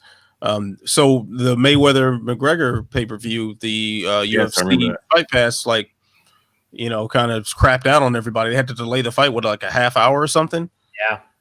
Yeah. So this remember I think the first ESPN Plus card, they had a horrible stream the whole time, and they just weren't expecting that level of traffic. So now you should expect it, but still, they clearly don't have the demands to keep it going. And if you're just joining us again, thank you so much. We appreciate it. We hope you're having a good time. Please please subscribe. If you haven't already, we appreciate that as well. We're trying to hit that 1,000K mark. So if you can hit the like and subscribe, if you haven't already, please do. We're here for you guys. So please, we're Dana's talking the wrong guy. Yes, Dana is talking the wrong guy, because I don't think any of us are gonna illegally stream the fight, because that's not what we're here for. So if you are joining late and you're thinking you're gonna see a stream of the fight, I'm sorry. Let me just shut that down right now. We're not doing that, but we are commentating on it, and it's pretty high level commentary. We've been right pretty much the entire time, I think, right, guys? Right? We haven't made any mistakes. More or less. Sure, we never make mistakes. What are you talking about? Yeah. Never make mistakes. 901 subscriptions. We appreciate you guys. Keep them coming. Thank you. Yeah, keep them coming. We really appreciate that. Cheers to that, sir. Cheers to that. Angelo, 6-2, my man. I hope you're putting down at least a little bit of money, because that's good stuff. Make some profit off this thing, man. Yeah. Hopefully. No, it's been with all the decisions that were on the prelims, like this is still flowing pretty nicely. I think.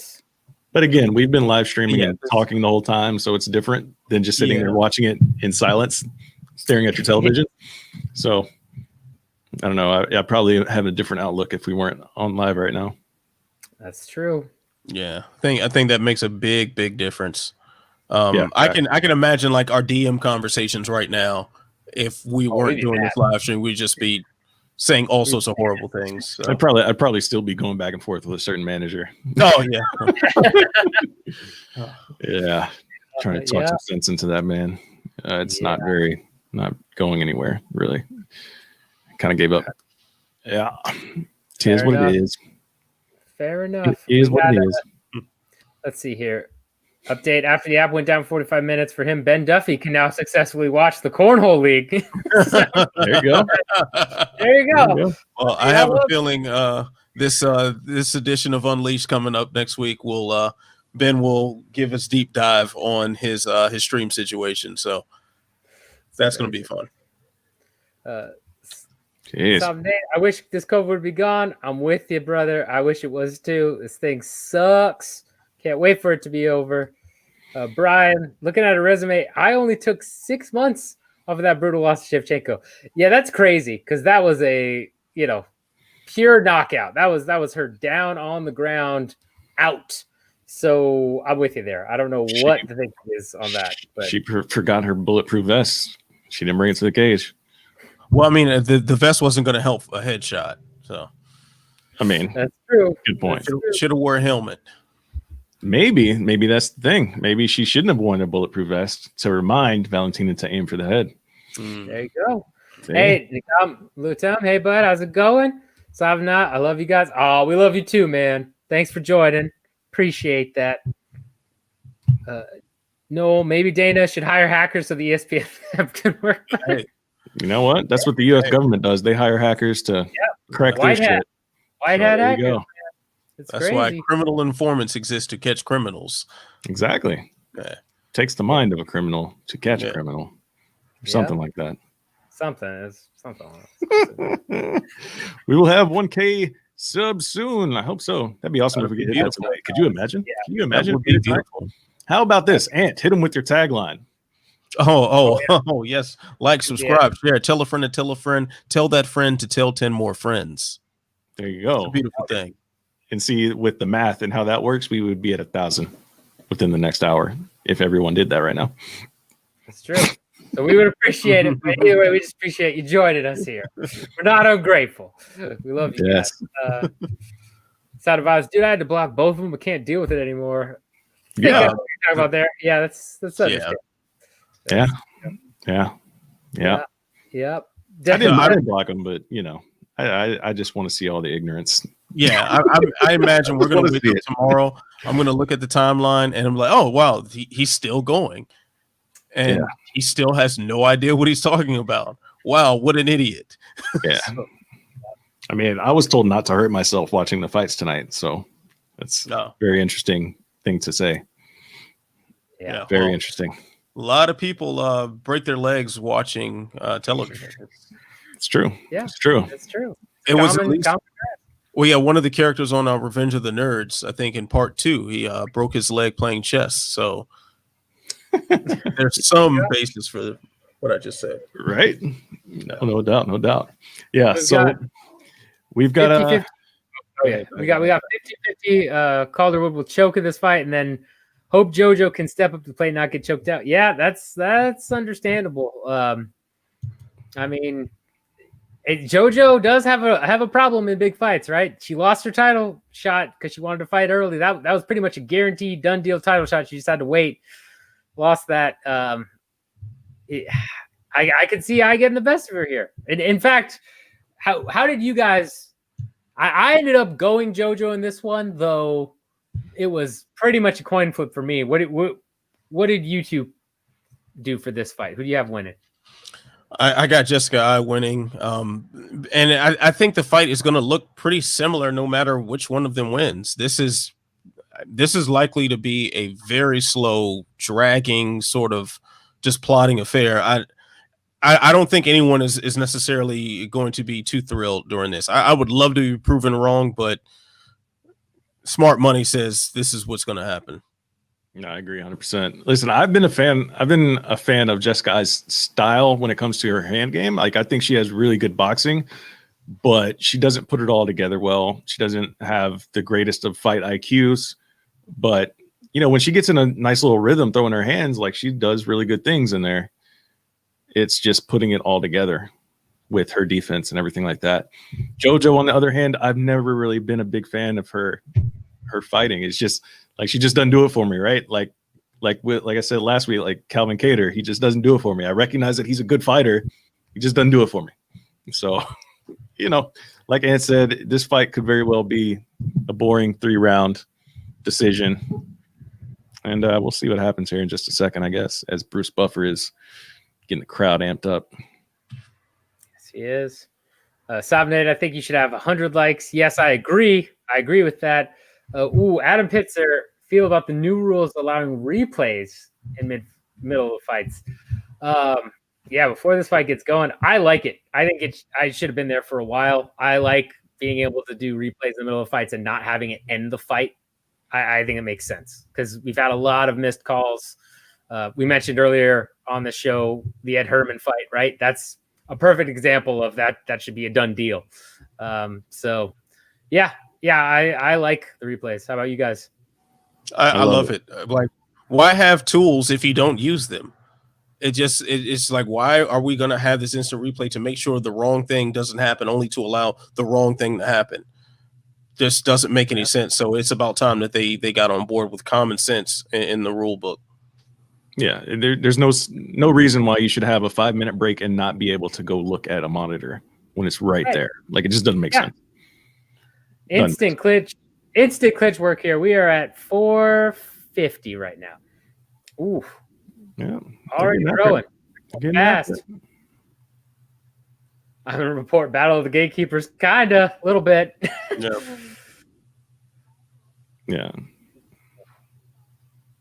So there was no feeling out process. They got right after it, which is good. That's good because I expected them to kind of circle around for each other for at least 30 seconds. So glad that didn't happen. Yes. Agreed.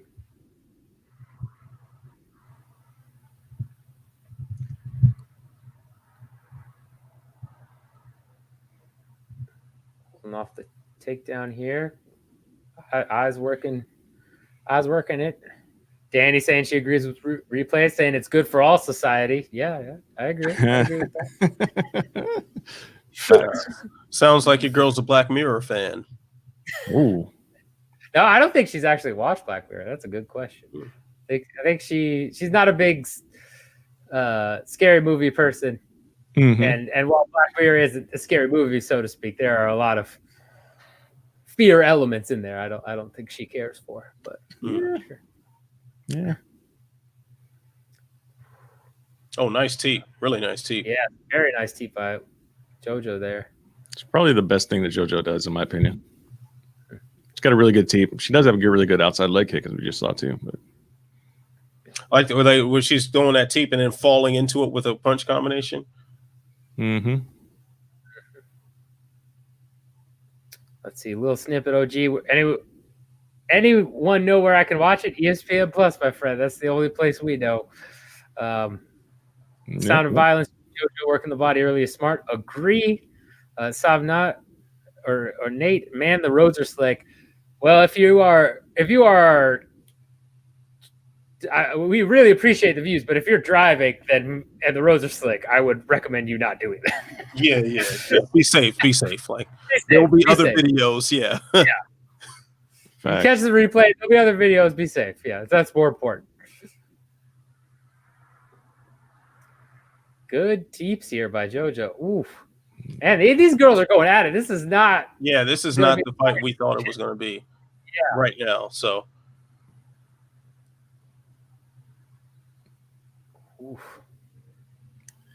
See, I can see the fight looking like this moment for a very long time. Is this the first exchange against the fence? I don't remember them hitting the fence much before. They've hit the fence at least 2 other times before. Okay, was it like the bounce off the fence, or they weren't really on the fence? Like, There's a little clinch work like this, and they separated. But Yeah, see, this is going on much longer than all that, and it's kind of the danger I think with this matchup. Big body wow. shots. I like those uppercuts right there to the I body. mean, I like being proven wrong here, but I was just thinking that if they got into the clinch, it just invited more opportunities for the fight to stall out.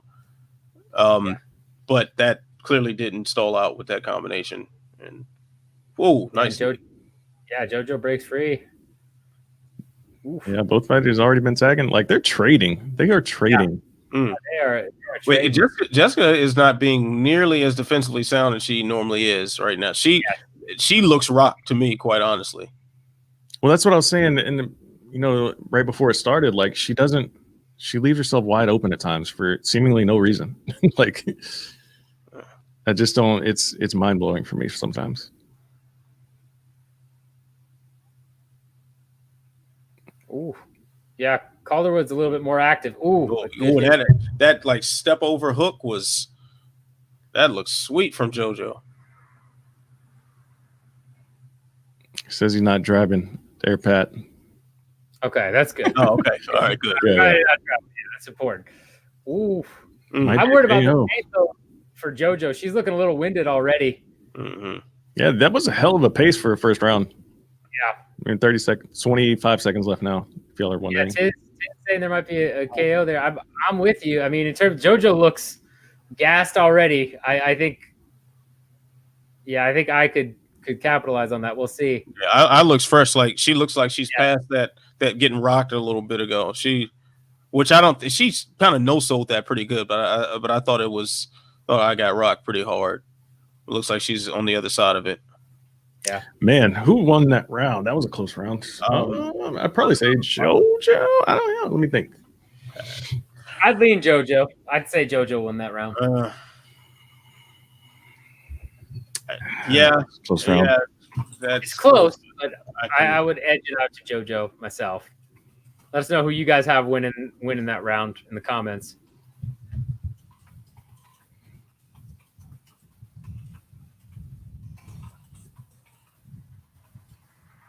But yeah, I mean, it's close enough. I could see a judge giving it to I for sure. But yeah, I think she landed more cleaner punches from range. She's working those kicks nicely. Yep. Yeah. The biggest thing I think JoJo's got to be careful of now is she's already looking winded. She's taking deep breaths. She's looking a little tired. If she can't keep the cardio going, that could be your downfall here. Yeah. I still can't find my phone. I don't know where I put it. You need me to call you, bro? You need me to call you right now? They're going to help you? Yeah, actually, you might. We'll do that. We are at 450 right now, if you're watching with us. Nothing new really happened here. They again went at it straight away. Ooh.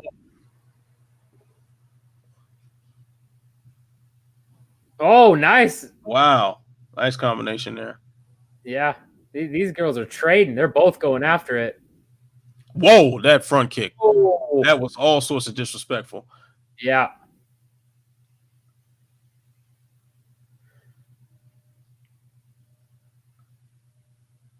Oof.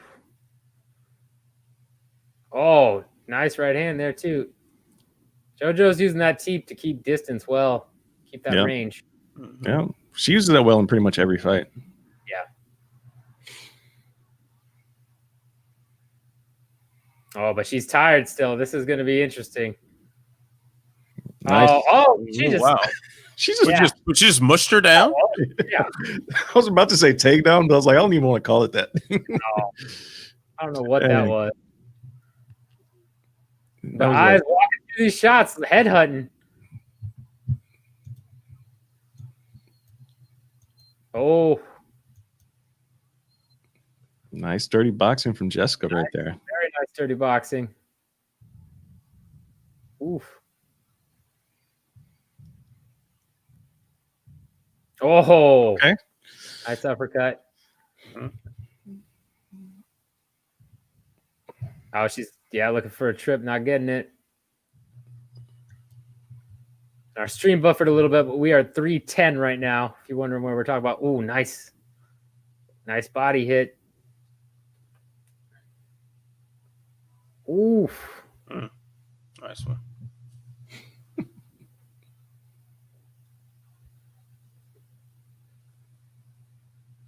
Oof.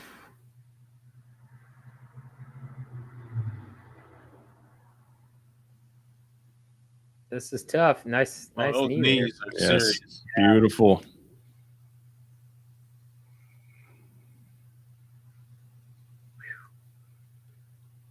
Yeah, see. When Jessica that one starts to the chest, was all sorts of painful. Yeah, Jessica's like when she starts getting tagged, like she starts clamming up, and then when she does return, like everything's super wide open. Mm-mm. Yeah. Leaving herself for counters. Oh, Wow. Ooh. Nice stop kick. yes.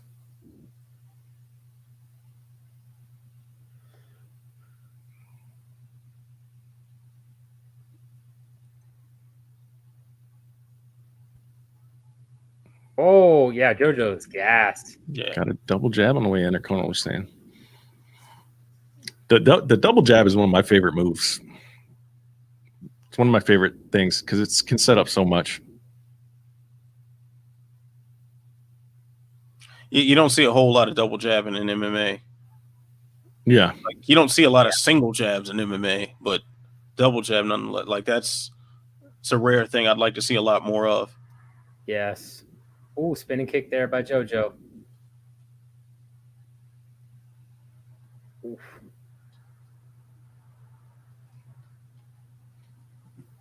Oh, All right. significant Oh, strikes. that teep was Yeah. money. Yeah, there's a lot Right of on the hip bone. ton of striking output from JoJo. Yeah. Oof. Oh, big shot there.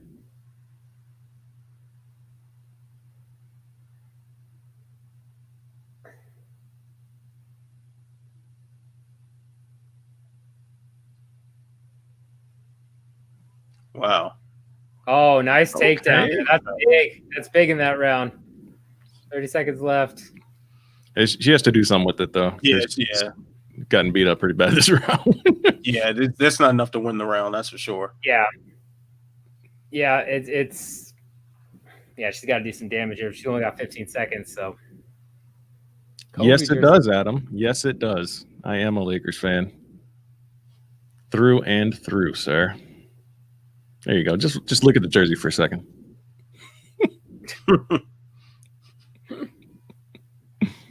Oof. Yeah, I'd say JoJo gets that round too. 2018 is what I have. Yeah, it's definitely 2018. Agreed.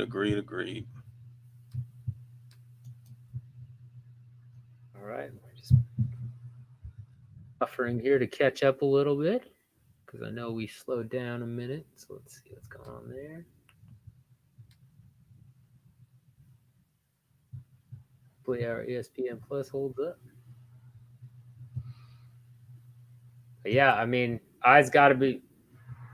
Corner's got to be telling her she needs a finish here, I'd imagine. That's the safe bet anyway. Yeah.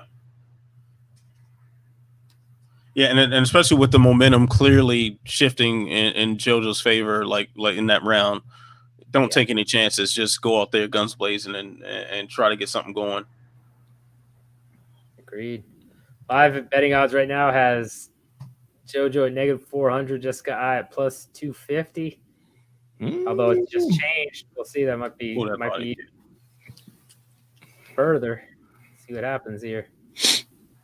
That's awesome. Die hard, good times and bad. Yes, I've been a Lakers fan since before the Kobe days. Like when I found out what a basketball was, I became a Lakers fan. So like way back in the day. I'm an 80s baby, so it goes back a while.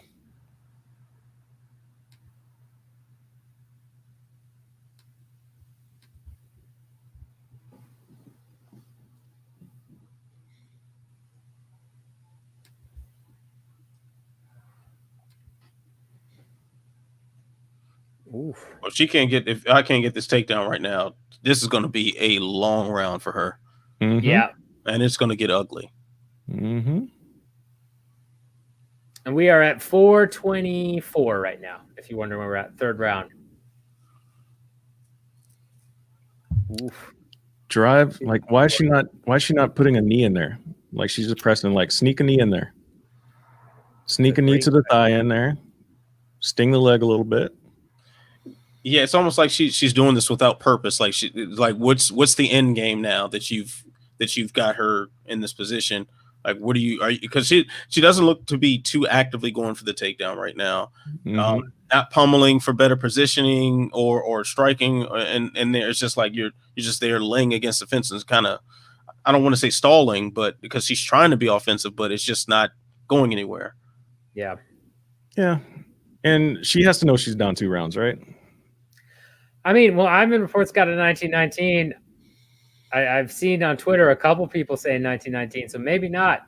That first round was close, but yeah, I mean, because you're taking a big gamble on that first round being scored in your favor. If the strategy now is to just stall and control positioning to get a 10-9. Yeah, exactly. Like, you got to come into this round thinking you're down 2 rounds at least. Yeah. You don't have a round clearly in the bag. Now, she spent half the round just pressing against the cage. Yeah, and I'm surprised Keith Peterson hasn't broken this up yet because just nothing's really happening. Yeah. And, like, she is not one time has she thrown a knee in this position. Yeah. Mm-hmm.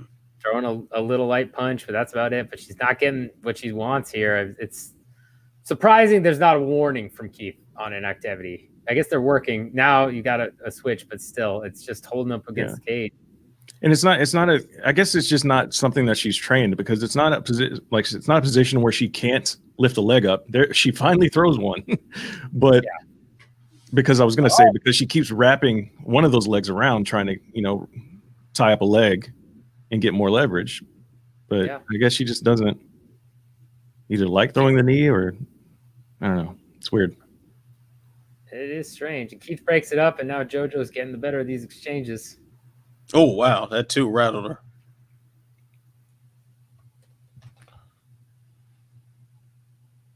Good takedown defense from JoJo. Yeah, nice knee coming in, too. Take that leg kick with you. Mm-hmm. That was such a tie thing to do to finish that one. Facts. It really was. So tie. Yeah, now JoJo's pushing it. Man. Ooh.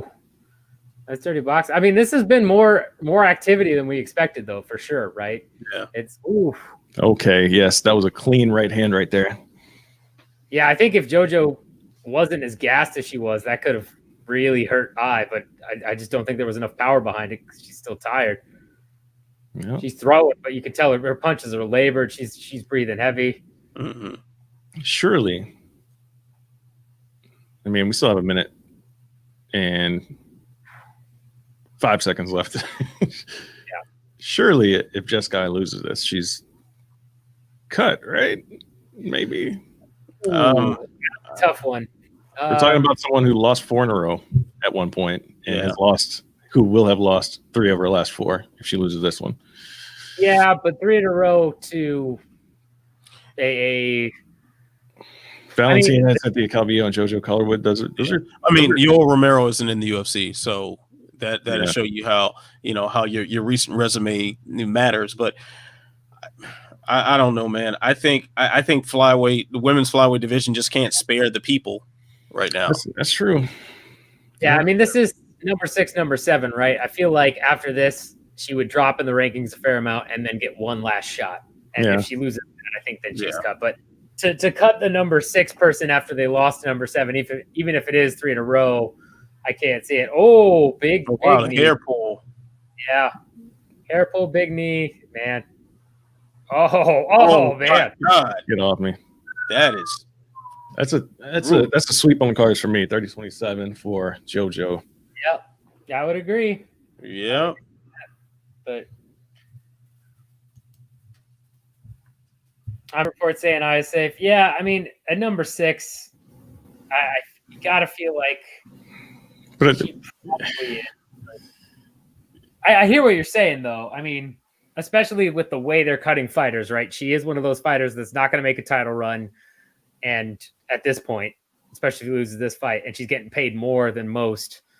So I think, maybe they keep her around to gatekeep, but because even Romero, right? They offered him fights as a gatekeeper. He just didn't want them.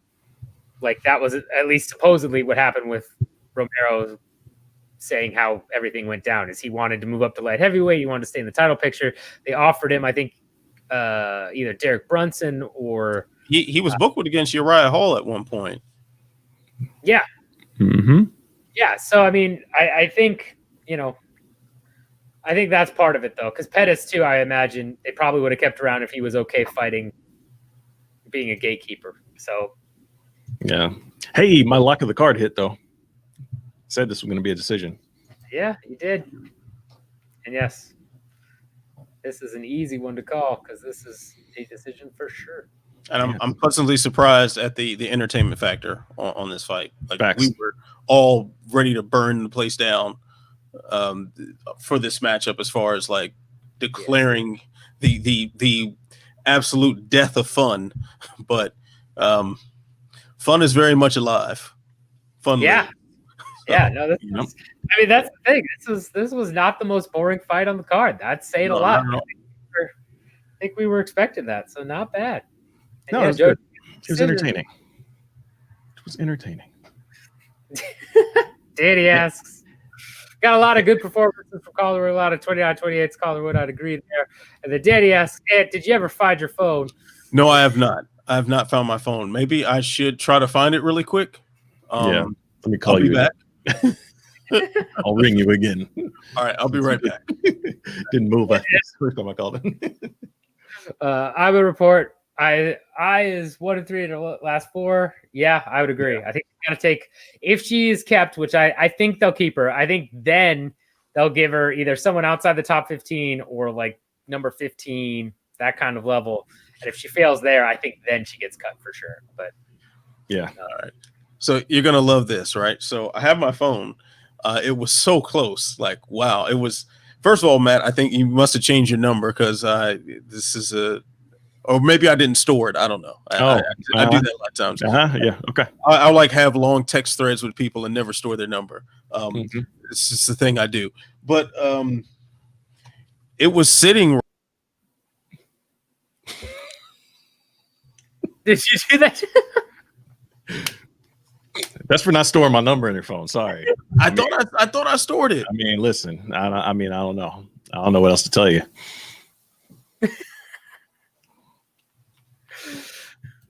Yeah, man. I'm so sick of that shit. Well, so yeah. You've evolved into just kicking everybody out.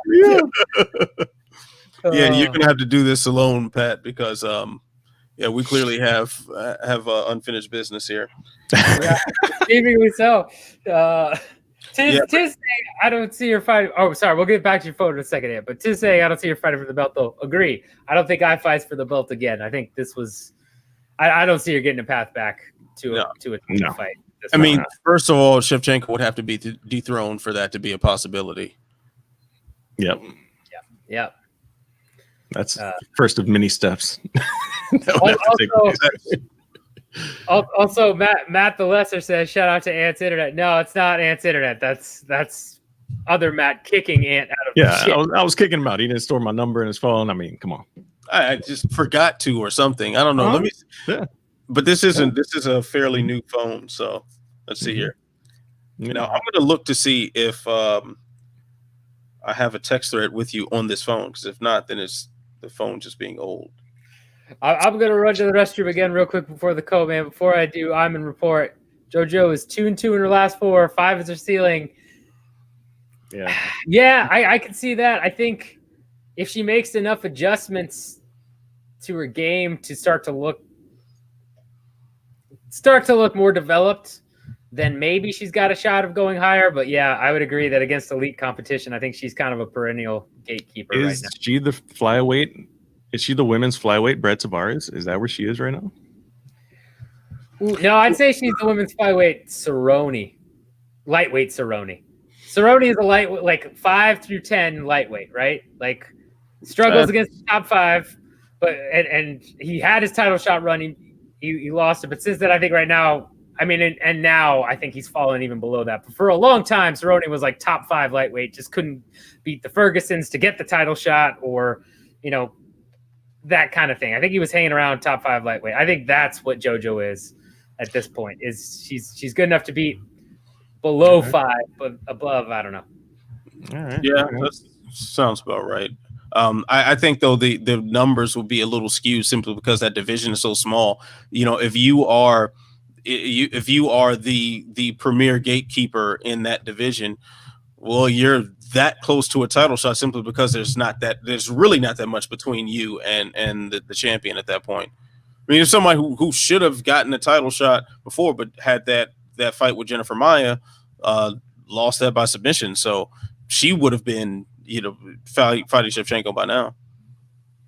Yeah, and Tiz is saying make enough adjustment. That train has already left. Might be. I'm not sure JoJo can make that adjustment, but we'll see. True. Yeah, it's if flyweight is shallow though, so you never know. She might end up getting a title shot.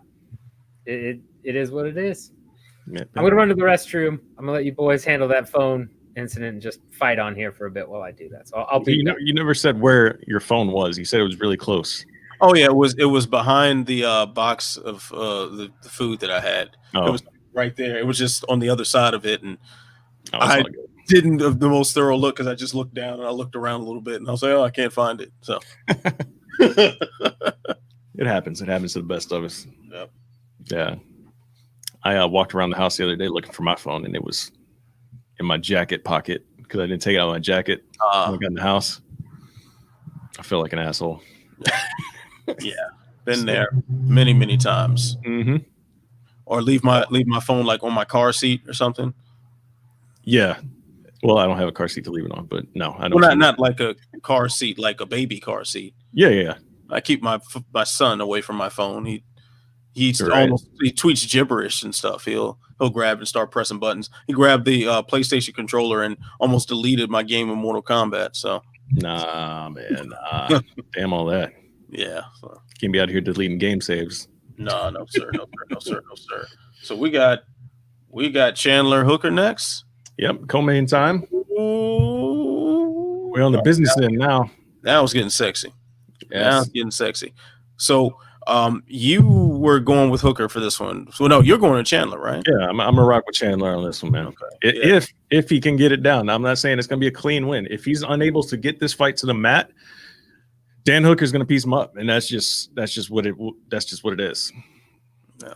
Dan Hooker can piece him up from the feet, from anywhere, and that's what this fight's contingent on. If Michael Chandler can engage in the clinch and get a hold of him, then it's going to be interesting. Yeah. I just think that that he's going to have a lot of trouble trying to get Hooker down. If he does, I don't think he keeps him there for long. I believe that Hooker is just going to unload volume on him at range, and that's going to be the defining thing for this fight. Danny asking, will my son make an appearance on the live stream? He better not, because he should be in bed now. So no, I know he is down for the count.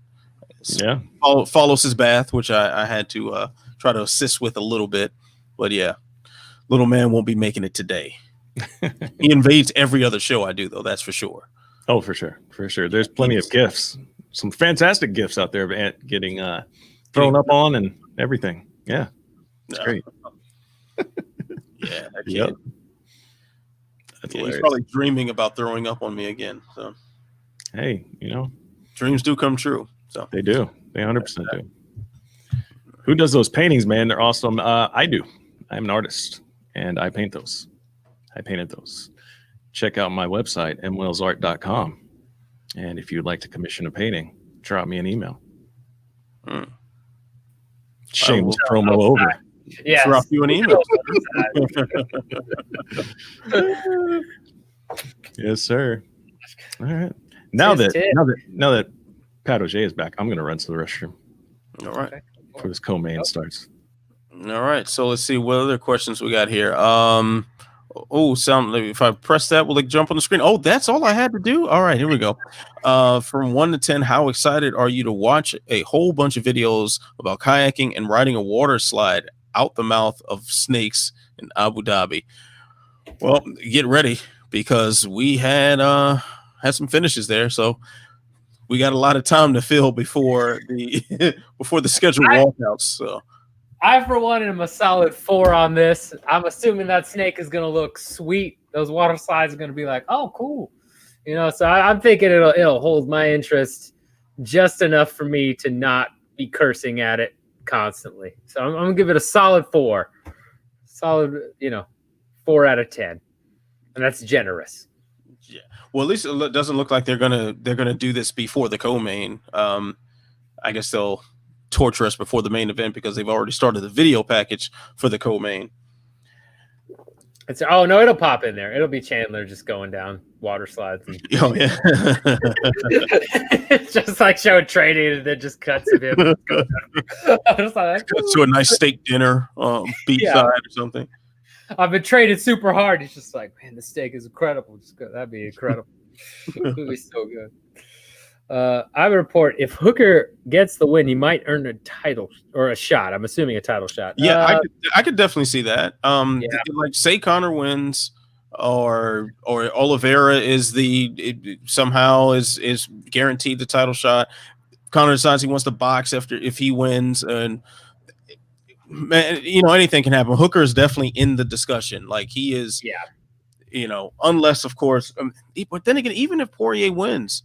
You talk about how good of a fight that was. Yeah,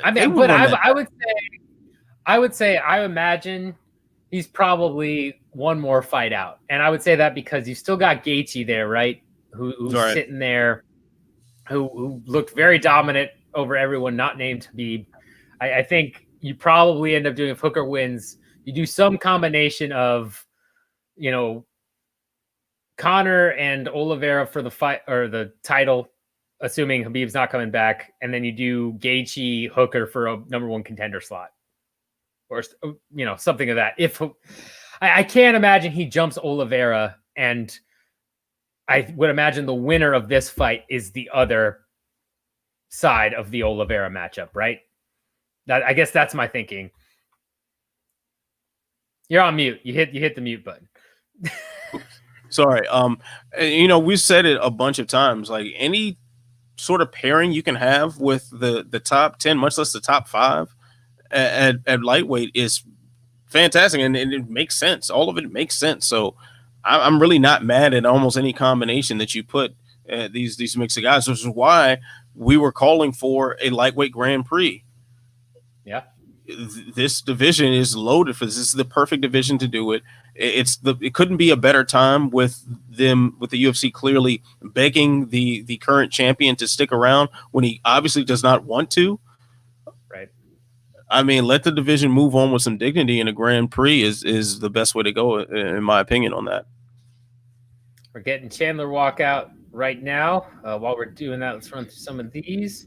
Axe Rep, if Conor wins, ideally, who should be his next opponent? I mean, it's for me, it's Oliveira. I think that makes the most sense, especially if Khabib's not coming back. Even if Khabib's coming back, do Oliveira. Oliveira's earned a title shot or a minimum of a number 1 contender, so I say Oliveira. Ant, you agree with that? Yeah, I agree with that. I like it to be Oliveira. As much as I would like the style matchup of Gaethje more, Gaethje just got finished, so I don't want Conor winning and then fighting someone who just got finished, even though Gaethje is was just holding a belt a couple blinks of the eye ago. Yep, agreed. Danny, y'all, it's called a bio break. That's inclusive of grabbing snacks, drinking alcohol, sharing memes, etc. Go to the restroom. Limits you to 1 task. Snacks or life. Take the bio break. Thanks, Danny. We've taken a bio break. Matt's taken one. I just took one. It's. I'm sure we'll take one, whatever he feels like. But I appreciate you looking out for us. I like it. I like that. I'm gonna start using that now. And I 100% did everything that encompasses the bio break just now. So yeah, you got it. You got to do it. Did you have the snacks while you were going to the restroom, Matt? No, see, that's kind of nasty. Is that what happened? Nah, you saw me in the green room wolfing down some chips real quick. Just trying to. I don't know if you're paying attention. A little more to the viewers there, but you know. Yeah. You know. Let's see here. Mohamed Oliveira versus Casey everything. I think the winner deserves a title shot at it. Yeah, I agree with that. I agree with that. Yeah, for sure. Gaethje just had a belt. Oliveira made a very, very strong case for himself. So yeah, makes sense to put that one together for a title shot. Agreed. Yeah. Next, we got booking the Grand Prix during the pandemic might be dooming it from the start with fallouts of positive test delays. That could be true. I still think the main reason they'll never do a Grand Prix is because it's too.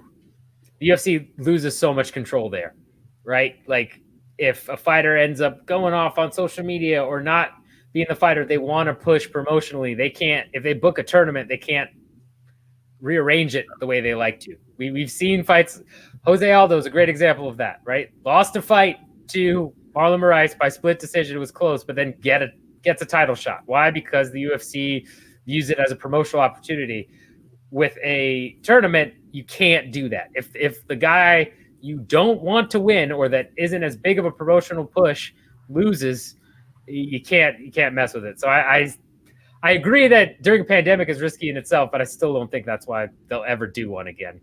Yeah, but also the alternative to that would be having one of those cards where I can't remember what number it was. Was it like 146 or something, where it was all heavyweights on the main card? To have a main card of all lightweights, you can have some sort of de facto Grand Prix. And even if you want to get silly with it and let the fans decide, you know, who deserves a title shot, you know, after this event, something to that effect would be better than, I don't know, just not doing anything when you have this level of talent on the roster that in that ranking and all the matchups you could put together. It's crazy. Agreed. Death 666. I think beating Chandler doesn't prove anything. Oof. Strong disagree. Yeah, cold-blooded right there, man. Yikes. Man. Like you can say that, like maybe Hooker doing something else might prove more than beating Chandler, but to act like defeating Chandler doesn't mean anything. Yeah, that's so much for me, man. Yeah, I mean, if Chandler like pulls a Will Brooks and goes just 0-4 or something and looks terrible, that's one thing. But otherwise, I would say beating Chandler does make a statement. But I get the thinking there, especially what we've seen with past Bellator fighters, that sometimes it's kind of and we will get to these other comments here in a little bit, but we're about to start this fight. Let's see. Ooh. Here it is. Let us know who you think is going to win. I mean, Death 666 is his. It's out of violence going at it a little bit. I understand that. It's, you know, I think, how dare you, sir? How dare you? I mean, again, I can see it. I'll play devil's advocate here. I can see it. I can see that thinking. He is 6-5 in Bellator title fights. That is a good point that Death 666 brings up. You know what? Here's a tinfoil hat theory right here.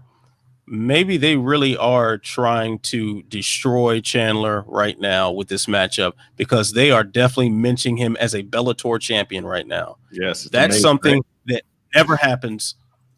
The fact that they're saying Bellator all willy-nilly. They're just throwing that word around. That used to be a cuss word in the UFC. Like, man. Yes. Yeah. No, and again, I think that's exactly what they're doing. I think they're trying to do that. Wow, it's good. I'm going to address this one. So on my painting section, I don't have every painting I've ever done on the site. Some stuff I didn't get good photos of. I've done paintings of Kobe before. I need to do another one though. So there you go. Gatto's the referee here with Arman Report. We're about to start. We'll get to the rest of these soon, but here it is. Big co-main event. We are at 4:55 right now, round one. See how this goes. Yeah. See if Chandler can get a hold of him. That's the game changer right there. Mm-hmm. Pressure early here.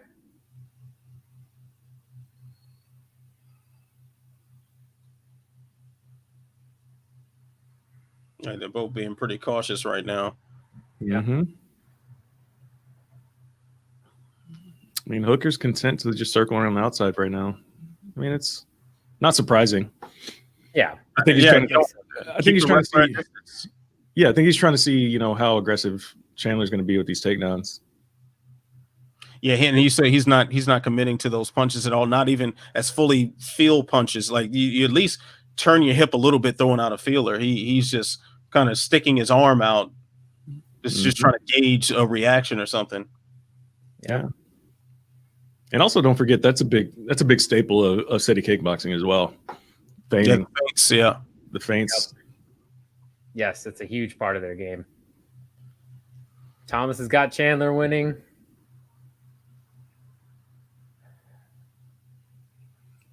Yeah, this is a much slower start than I would imagine, but it's smart and it makes sense. Ooh. Jake, pause. I was about to say that.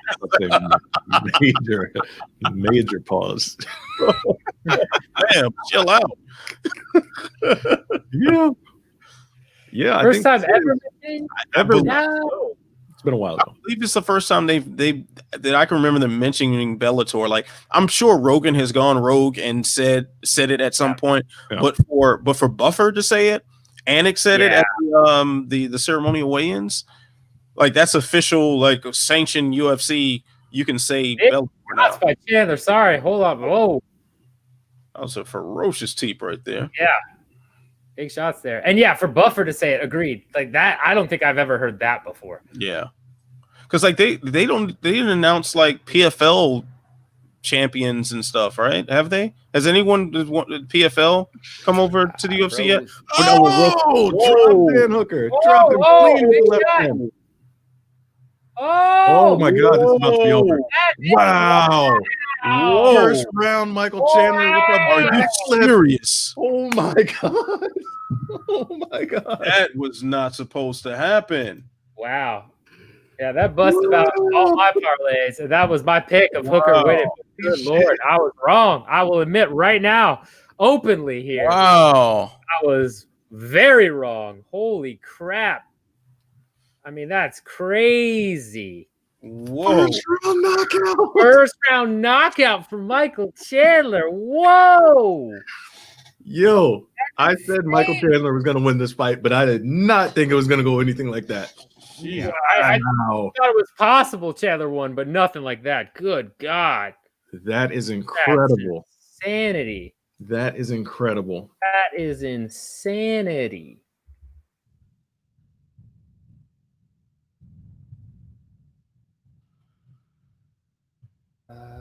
Man. Wow. That was something else. Yeah, that was insane.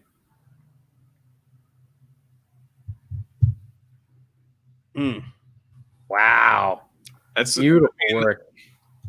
Man, I'm chalking that up to accumulation of damage from from Dan Hooker and his recent. That's not a bad call. Yeah, I mean, that was unexpected. Yeah, what a flip. My brother saying yes. I mean, Thomas was right. Yeah. I'll tell you what. If you want to like say, well, that could be the result of what happened with Hooker, and the Poirier fight. Poirier's fighting to fight Conor. Hey. Yep. No, I can't. Wow. He didn't stick the landing on that backflip. Oh yeah, somebody in the comments said I look like Anthony Davis without the unibrow. You do it good on. That's not a lot. People used to tell me I look like Tiger Woods all the time. That's one thing. When I was younger, I looked just like Tiger Woods. But wow, man, I did not expect that to happen, bro. Oh my God, that was incredible. I mean, this main card has been absolute bananas. I can't. Yeah. I don't know how else to say it, man. I mean, the fight that we thought was going to suck did not suck. Yeah. Even though it still went to a decision. Yeah. And then we get this knockout. That's the most surprising result, I think, right? Because in the pre-fight, in the tailgate, somebody said Chandler by KO. We were like, nah, replace that with Hooker. Wow. Yeah. Wow. Amazing. That's amazing. Yeah. And with a win like that, Chandler, Wow. it could be the winner of the main event versus Chandler for that belt. Yeah. Yeah. If that KO goes viral or something like that, that's a title shot. Bet. Yeah. Yeah, I can see that for sure. Man, that's nuts. And yeah, that's a huge win for Chandler. That's a statement. Mixed Combat Radio, Hooker was sloppy and lazy with his lateral movement. I'd agree with that a little bit, but that's still, I mean, Chandler just, dang. I mean, that's just, yeah, for somebody to do that, Dan Hooker, you can chalk it up to accumulation of damage for sure, but still, whoa. Well, yeah, your brother saying Hooker looked off. You know what? I don't think that's a bad take. He didn't seem like warmed up to me necessarily.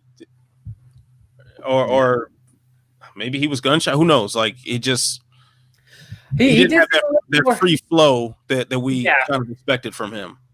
Yeah. No, that was rough. So what happened? What happened was Chandler stepped in with a hard left hook, and he caught Hooker backpedaling, and his guard was down and landed it clean, and then just followed it up with a bunch of punches. Hooker wasn't out clean. Hooker wasn't all the way out, but it was a TKO stoppage. Ref had to pull him off. And Chandler's going off. What in the world? Wow. Incredible. Thomas, I'm all about you singing a Michael Chandler song. That sounds great. Michelle Hutzler, my prediction for Dustin Conor. Dustin's going to, okay. Could be, Michelle. I could see it. It could happen. This was unexpected. This could just be a preview of things to come. We might see a crazy KO by Dustin here.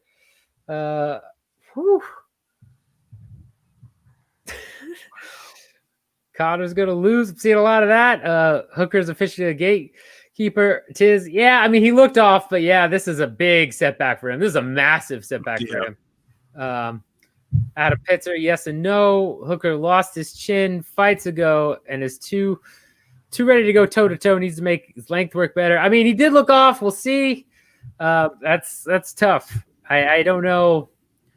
Well, we'll see what it looks like after some time off. I think Hooker should take more time off, really reassess some things, and then come back. But yeah, he could have lost his chin there. Will McGregor fight get past the second round? I don't think it goes beyond the second round myself. I think it's done within 10 minutes. I'd say by the end of the second round, I think it's over, but it could. I could be wrong there. I was obviously very wrong with Michael Chandler. I have to apologize because that was not my lock. Actually, it might have been my lock. I really thought Hooker was going to knock Chandler. I thought that was going the other way, but man, he just incredible. I could see Chandler out wrestling him or something or slowing things down, but man, Chandler with that sort of knockout, nah. That's huge. That's crazy. Yeah, that's amazing. Nuts, man. Even if we saw like a slam takedown KO or something, that sound a lot more realistic to me than what we just saw. Yep. And now you got to ask a whole nother side question. We're not going to go down tonight, but now you got to talk about how good is Patricio Pitbull? Like, a whole other conversation to have, right? Yeah. Ooh, how good is Brett Primus? Yep. Wow. That was. Oh, poor Danny. I'm sorry. Fantasy is dependent on Dustin. Good luck, Danny. Good luck, babe. But yeah, a lot of women out there got a fantasy belt, waiting around for Dustin Poirier. Seems like. Yeah, I have the fantasy belt. I could bring it out. It's sitting right over there. I might have. Whoa! Let's not pry into what goes on behind closed doors, there, Pat. All right. All right. A little bit. Probably step up in the bedroom with the belt on, like, you're champions here, babe. Man, no, that's not. Oh, man. All right, let's move on. Side of Violence. Conor has 8 minutes to win, in my opinion. Oh wait, hold on. Let's go back here. Yeah, 8 minutes to win. I think if he goes too much longer, that I can see that for sure. Tiz is saying Hooker looked cold. Yeah, that goes back to my bro's comment. Makes sense. Yeah. That's what I think right there. He didn't look like he was quite warmed up for the occasion just yet. Yeah. My bro saying good post fight from Chandler is going to gain some fans after that. Yeah, I'd agree. I think this is about the best thing you can do if you're coming in from the outside. You get a huge knockout. You make a big call out like that. Called out Poirier, Conor, and Khabib, as Muhammad brought up. Yeah, I mean that's the trifecta right there. If you're Chandler, that's exactly what you want to do. How about even better +1 being on a Conor card when there's tons of people tuning in right now? Yeah. Agreed. Jeez, And, what a moment! What a moment for him. And if you're just joining us, again, we appreciate it. Make sure you hit that subscribe button, that like button. Let us know who you think is going to win the main event. Your reaction to what we just saw, because I know 3 of us didn't expect that at all. That was insanity. I can't believe Michael Chandler just first round straight knocked out Dan Hooker. That's wow. Insane. I don't even want to look at what the odds are for that. That must have been bonkers. Somebody made bank on that. Yes. Somebody made a ton of money if they put that in. Let's see what else we got here. Running through these comments. It's been a crazy night. You never know. Yep. Luke W., I'm with you. Has been a crazy night. We could see maybe Poirier goes out there and just destroys Conor. Could happen. Let's see here. Anybody think John Anik looks like Stanley Tucci? Chris Proud? A little bit. Yeah. Ooh, this is a big one. Muhammad, they said Hooker threw his gloves in the cage after. I think that's surprised if he was retiring. He probably was just pissed off. Yeah, he's probably pissed. I think that's just emotions, but oof. But I'm sure we'll watch the Twitter timeline, and if he goes backstage talking about, actually for now they're gonna hold him for the post fight presser if he chooses to attend. They would have stopped the scrums for winning fighters by now. Yeah. No. Oh my God, man, it's amazing. Yeah. Michael Chandler's gonna be super hot on the Q forums tonight. Yeah, he's gonna be. Yo, his parlor account nuts. His parlor account must be just off the hook. He brought back Parlor just for that. Yeah. He's gonna reactivated it. He's gonna save it. Adele Hooker has a chin, so Chandler must have bazooka hands. We were talking about that. It might have just been the accumulated damage, right? We've seen that happen to people before. You go through wars, you end up losing your chin for a fight or two. But yeah, I mean, Chandler certainly has big power. We've seen him knock out people before, and yeah, that right there was a prime example of it. I mean, that's huge. That's a massive win for him. Let's see. So, Angela's saying Michael Chandler's real. Yeah, you can't deny that. At this point, if you doubt Chandler like I did, you gotta stand up and say I was wrong.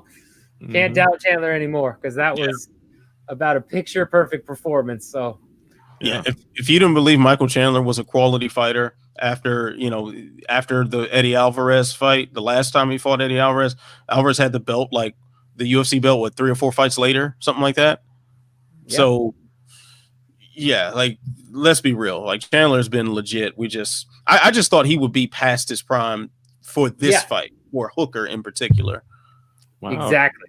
Connor's walking already? I thought we'd have to wait another 10 minutes or so. Yeah. I mean, that's we can get the Abu Dhabi commercial. Yeah, no Abu Dhabi commercial. Man, I'm seeing Conor smokes Dustin in 60 seconds. Conor round 1. Again, if you're just joining us, we appreciate it. Please hit that subscribe button, like button. We're about to get into the main event already. This is crazy. The pacing on this is. The pacing has been. I love it. Beautiful. I love it. Once we hit the main card and then we're finishes too, like, oh my God, that's what's up. We're moving. Yeah. And Jessica I and JoJo Calderwood was not the slow affair we thought it was going to be. So I'm pleased with the level of action tonight for sure. Yes. Yeah. And oh yeah, by the way, Conor McGregor and Dustin Poirier are about to fight now. So yeah, which is let us know who you got in this one. This is a big fight. Hooker didn't see that shot coming. Correct. Danny Chandler may have won the fight, but the backflip was 0 out of 10. No said he threw his head back. All right, yes, Danny. We know that you are a former gymnast. You got to give him some points for the smooth the smooth scaling of the fence, because it was a flawless seam from the stoppage of the fight to the top. That was smooth. That was the smoothest part of the whole. That was come on now. And he didn't land on any cameramen either, so that's a good one. Yeah. How good? Wow. How good does that win by Chandler make Pitbull look? Yeah, that was what I was just saying. I think I'm going to check Pitbull's Twitter right now. He is probably just letting it fly all over the timeline right now. Probably saying, "Come get your belt back" or something. You know, all sorts of shit. Whew. Man, yeah, that's huge. I'm very surprised the UFC did not hit us with 10 more minutes of filler here. So thank you for that, UFC. Appreciate it. Yeah, I mean, that's nuts. In fact, we better, you know what we should do? We got our highest stream count of the night, 118. Appreciate you guys. If you're just jumping in, hit that like button, hit that subscribe button. But before we get to the main event, we did say we were going to do a little hot sauce and whiskey. Hot shot. Let me get my hot sauce. That's what I call it. Let me get the hot sauce. All right, jump on that because they're moving. They are not taking any time here. Yeah. So how much hot sauce we putting in here? I don't know. I don't know. Just enough. Both hesitant. Enough. Just enough. Conor into house. Dustin 5.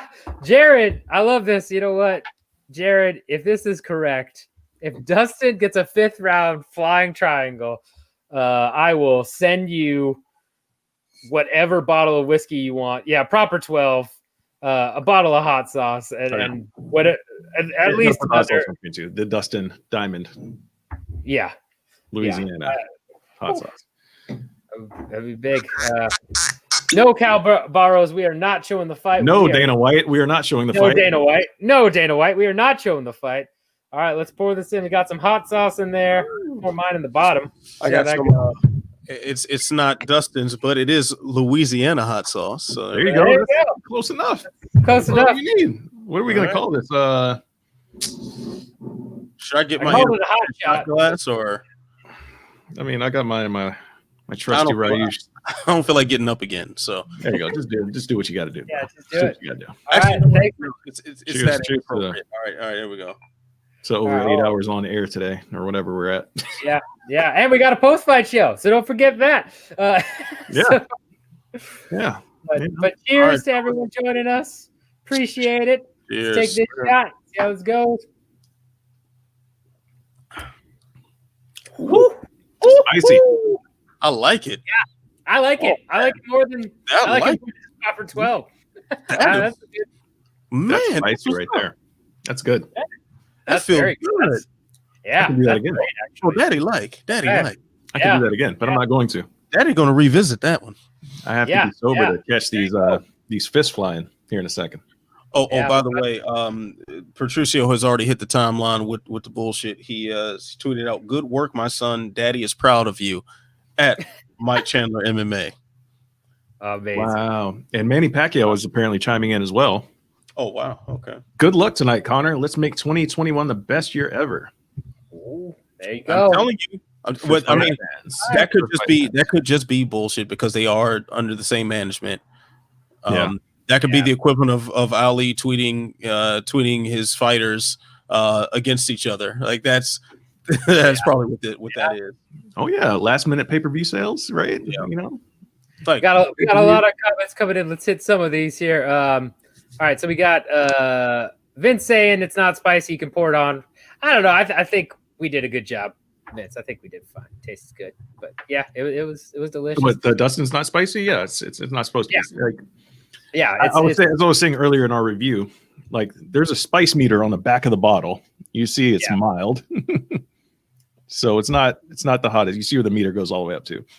But the good thing about hot sauces like this, you get a lot of flavor in them. Mm-hmm. And that's what's good about this. So agreed. There you go. Agreed. Danny's saying, I hope you have Tums. Hot shots are bad. We're fine, Danny. We appreciate negative, but we're all right. Well, Pat, if I have some issues, I'm going to text you tomorrow morning. Go for it. We got Tiz with Rocket Hot Sauce and Knob Creek. That's That's some nice whiskey. That's a good call there. I like it. I like that. The proper diamond shot. Oh, okay. I like it. The proper I like diamond. that as a name. I like it. Yeah, I do like that a lot. Adam's got his proper 12 going on. Cheers to everybody. Appreciate you guys. Louisiana hot sauce, it's best. Moonshine, no, we don't have a link. The last time we're going to address this. We don't have a link for the fights. I'm sorry. But we are great at commentating over it. So watch us anyway. Dana, we do not have the link. I don't care how many burners you drop in this chat, Dana White. We're not providing links because we don't have them. That's not what we do. Okay. Oh, look at this. Patrick secretly chased it. I did not chase it. I did not secretly chase it. I drank water afterward. That's not secretly chasing. But yes, a little bit. They're both in the ring. Yeah, this is exciting right now. This is good stuff. Of course.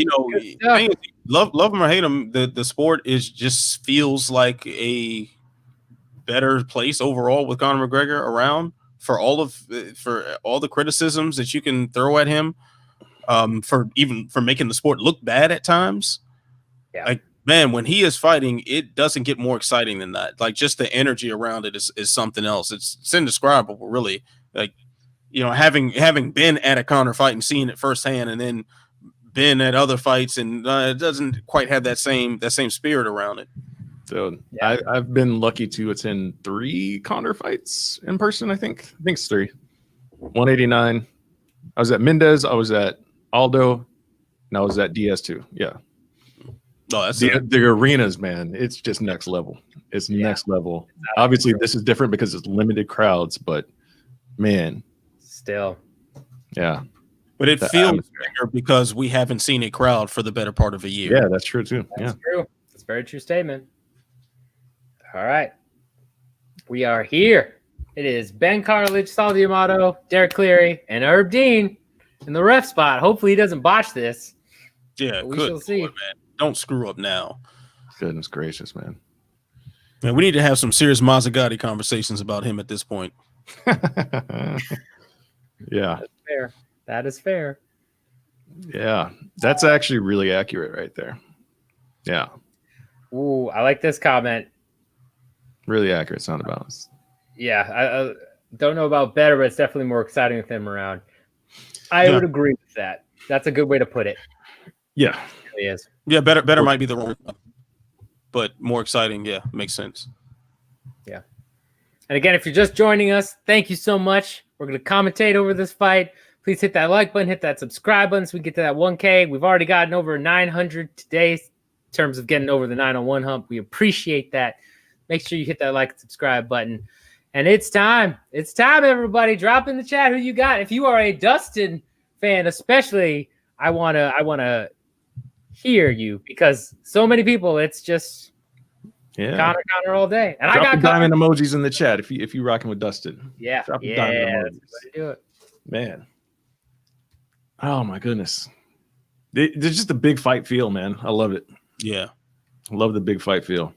Yeah, I tell you, no matter how jaded like we can get sometimes with like the daily grind of trying to cover this sport and dealing with the challenging personalities, X, Y, and Z.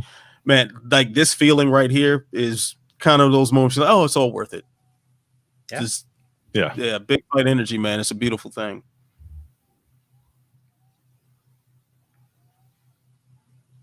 Conor taking the center of the octagon and doing his thing, blowing his kiss to the world, or whatever you want to call that. Oh, there we go. Death 66 got it's time. Go Poirier. We'll see.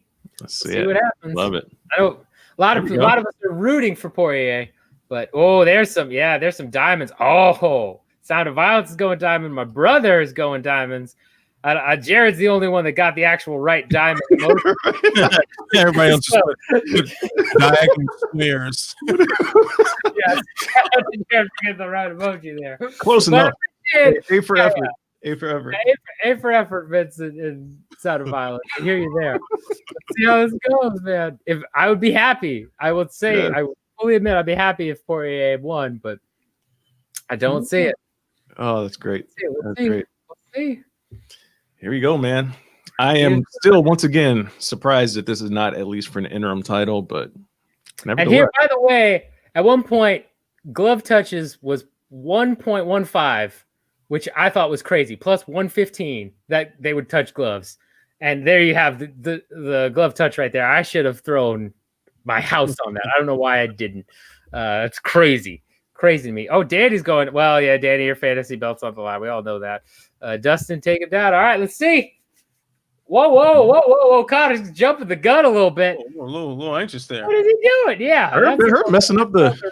Yeah, Herb botched that. We are at 453 right now. Okay, let's see how this goes. Yeah, Herb messed that up. That was Conor got into the octagon. We got it center of the octagon real quick. Oh, nice already got that pressure. See, he's not using the kicks yet. That's what really set up the knockout in the first Poirier fight. Yep. And we'll see how this goes. Ooh, goes for a takedown early. Got the takedown. Nice, Dustin. That's huge. Well, he scrambled for that fence fast, didn't he? Yes. Yeah, he did. That's smart, Conor. Get up to the fence, slowly start to wall walk. Mm-hmm. But this is smart of Dustin. This is what he needs to do. Yeah. This is exactly. Yeah, this is what we talked about, is that Dustin's key to victory was you go for a takedown early, like right off the bat, and he's done just that. This is a smart plan here. Oh, but he's up already. He said this is a gym. This is a gym, not a diamond. Okay. All right. Okay, Vince. All right. Sorry we offended you. It's all right. Shoulder strikes. Shoulder strike again? Oh, yeah. Oh, okay. We're trading shoulder strikes in the clinch. Yeah. What? What if he shoulder rolls a shoulder strike? Interesting. Yeah. Interesting. Next level. Ooh. And this is the fight Dustin needs to fight, man. Yep. Just make it a grind and just slow it down. Yeah, this is exactly the type of fight that this is where Dustin wants to be. Yeah. At least for the first round. This is where you want to be. Yeah. And Adam Pitzer asking what our timestamp is. We are at 2:53 right now. That's where we're at. Yes. And Sound of Violence, how long until Conor starts fouling Dustin on the ground? I don't think he'll go there. I think if he's super desperate, maybe, but I don't see that. We'll see. It's not an unreasonable question. Right, one thing I didn't take into account is we're giving our timestamps. We're generally like a good 5 seconds behind it actually hits the YouTube stream. So yeah, take that into account as well, people. I just now clicked with that. Yes. I like this comment by my brother. What are the odds KO shoulder strike? I don't think. Dude, they're exchanging shoulder strikes again. These are the most significant strikes so far this round, amazingly. But Conor's going for the foot stomps too. Yeah, that's going to generate the hate on the timeline. Oh yeah, and Sound of Violence, Max making Conor work in the clinch is a smart way to tax his gas tank. That is correct. That is exactly why this is the fight Poirier wants, because it wears on your gas tank when you're in that clinch. You're just pushing people. It baffles my mind when people see this, casual fans see this, they're like, oh, they're not doing anything. It's like, you have any idea they're pushing up against each other so hard right now, going for different things, trying to control? Anybody who says that reveals themselves to have never trained before, because that is the most grueling part of MMA training, is that clinch work. Oh, yeah. Poirier looks a little gassed. Oh, nice jab. Rocked him. That rocked him a little bit. Yeah. That was a right that rocked him too. That's Conor's offhand. Wow. Yeah, Poirier is in trouble here. Oh, he's swinging a little bit wild now too. This is where Conor wants it at distance. Yes. Nice, man. Wow. Great body shot. Jab. Oh man, jab is stiff, man. This is Conor's world right here. Dustin. He's staying right at the end of those punches, man. Oh, but yeah, Poirier lands a big right hand there. But I'm just surprised Conor is not throwing any kicks right now. Yeah, that is crazy to me because that is exactly as you mentioned how he won that first fight. Was he set it up with the kicks? He's not throwing a single one. Oh, big left hand still though. Oh, there's a kick. That still hurt Dustin, even though he blocked it. I mean, that still landed a little bit. Yeah, that's one of those kicks generate so much force, like you just can't block it with your hand and be totally safe. Oh, Conor's going to bring a. He's going to bring a. Nice counter left. Yeah. Wow. That was a damn good round. Good round. Good round. Yeah. I'm edging that one for Conor. I think his strikes were cleaner. I think so too. It's close though. Yeah, that could have gone either way, but I think Conor gets that round. Michelle says she just literally watched the entire fight of Hooker Chandler. Yeah, it was crazy. That's what we were talking about. Yes. Ooh. Let's see. Check kick. Yeah, Conor was checking a couple of those kicks from Dustin, doing really well with that in that first round. Yeah, and Sound of Violence again, bringing that knowledge. Never thought we'd see Conor being the one to work the lead hand in a southpaw versus southpaw matchup. That's a very good point. That's not his MO. That's not what he normally does. The fact that we've had to see that happen is significant. That is significant. Yeah.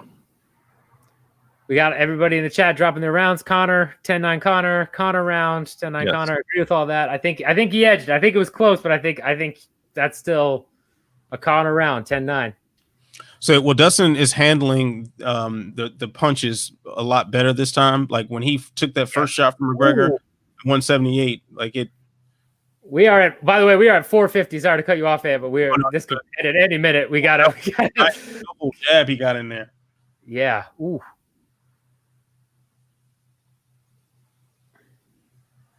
That's not true. DC just said he didn't check any of those kicks. He checked 2 of them in the first round. Yeah. He stepped into them perfectly in the first round. Although Dustin just landed another clean one. Yeah. One. Yeah. He's catching that.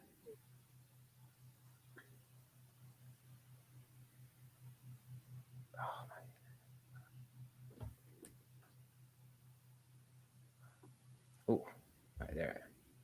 Nice. I heard him again with that. Oh, yeah, throwing that kick. Conor he's trying to grab that leg. Like,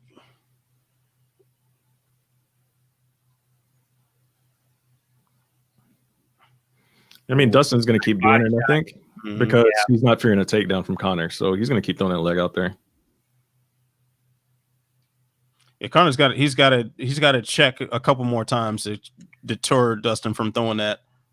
Because as I say that, he catches the kick. Catches it, but what is he going to do with this? Exactly. That just anybody else would have turned that into a takedown. Yeah. Anybody else. Yeah, that just. But there he catches the kick and then throws that counter left. That's smart, but still, I wouldn't be doing that with Poirier often. But that's what he's going for. That makes sense. He's trying to land that big left by holding his leg up. It's just such a risk trying to catch a kick that low. Yeah. Tony's asking, is Dustin rocked a bit unsteady? I think he's been stung a couple times. I don't think he's rocked too much. Yeah. This also just shows the growth of Dustin, right? From their first fight. I mean, he looks so much better. He's doing a great job getting in and out and boxing him. Look at those. Oh, man, dodging Conor's shots. Nice. Didn't dodge that one, though. Didn't dodge that one, though. Oh, whoa. Conor swinging wild right there. Like Conor's going for a kill shot now. Oh, Dustin pulling it on now. Whoa, man. Whew. Dustin's stinging Conor. Oh, my God. Oh, he is stinging him. Conor's out. Whoa! Wow! Oh, my God. Holy crap. Oh man. That is insane. Well, that's a lot of money I've lost, but I don't even care. Wow. Woo. Oh, sorry, I didn't mean to hit that. Man. Dustin Poirier shocks the world. Wow. Whoa. That was That's all you need to see right there, guys. Yeah. Man. Wow. It's hot sauce night. Michelle? Hot sauce night. Gotta give a shout out to Michelle there, who was like, it's karma to dead bag. You were right, man. Diamond all day. Wow. Wow. Oof. That's insanity. Oh my First god. person to stop Conor McGregor by strikes, straight up finished him. There's no doubt there, man. No controversy there. Like, wow. Jesus Christ. Wait. Dustin saying he's not in love with this anymore?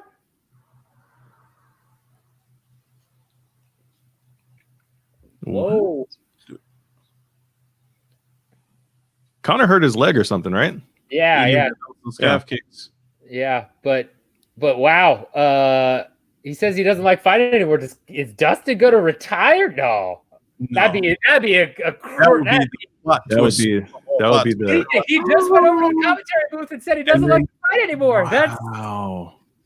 And then followed by Dana going on a campaign to get the Khabib Dustin rematch. That's man, Dana would lose his mind. Yeah, he would. He would be so upset if Dustin retires right now. If Dustin retires right now, they're gonna have a championship belt waiting for Conor backstage. Yeah. Backstage, like, oh, you're the champion now. Man, beautiful left hook. Look, I mean, and this again, I just didn't see it happening. I saw maybe if he gets the fourth or fifth and he gets rocked, but this is just beautiful work, and he gets finished. Yeah. And the thing that surprises me the most about that in particular is like he did it from that square stance I was talking about that Conor should have been able to pick him apart on, but guess what? His back against the fence, didn't have the room to maneuver and really land something of consequence there. Yeah. Thomas, thanks for joining us. We got the post-fight show. Stephanie, more rounds. What happens now? No, Stephanie, this is done. It's over. Dustin won. It's a wrap. Barda who won? Dustin the Diamond Poirier knocked out Conor McGregor. Never thought I would utter those words. Oh man. Chris Brown, you think Conor will do the billionaire strut out of the octagon? No, I don't think so. I think Conor is going to be very upset. I don't know. Somebody asked about retiring. Hold on. Who asked that question? Thank you, Thomas. That's what we're here for. We're here to make it more entertaining. Get you through a bunch of decisions. That's why we're here. Somebody. Let me look back up here. Who asked about Conor retiring? Do we think that's going to happen? Conor retiring? I don't know. Let's see. We have to see what he says on the mic because it looked like he hurt his leg and then that kind of hindered his movement. Wow. Well, obviously Dustin hurt his leg, but yeah, I said, he's coming home. Let's see. This is important. Let's see what these interviews. Comments are they're pretty important. Yeah. Wow. Thanks, Tony. Thanks, Pam. Appreciate that.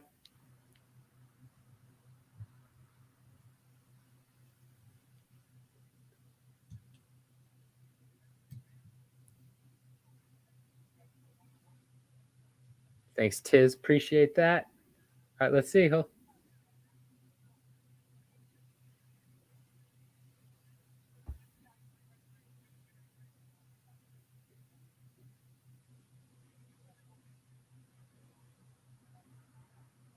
about Good Fight Foundation. Mm-hmm.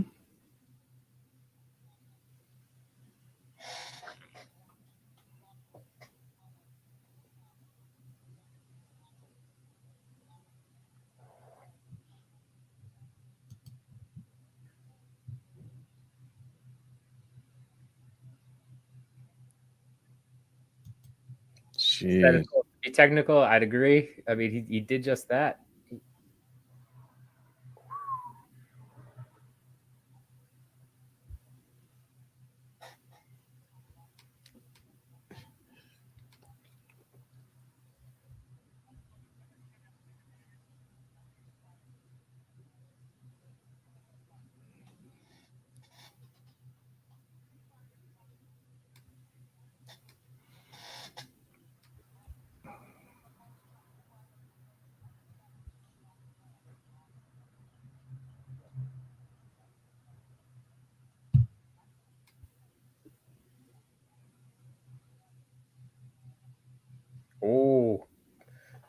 saying he's the champion if Khabib's not coming back. I don't know. Got to fight Oliveira. I think that's the fight. But wow. All right, so he's not retiring. That's not happening.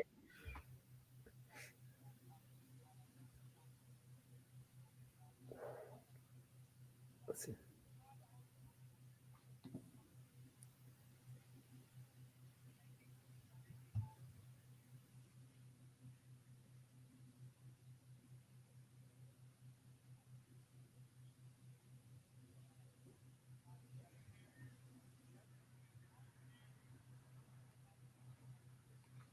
Conor saying it's inactivity. Mm-hmm. The reason why he lost. Gives credit to Dustin's low kicks. He says he wants more activity.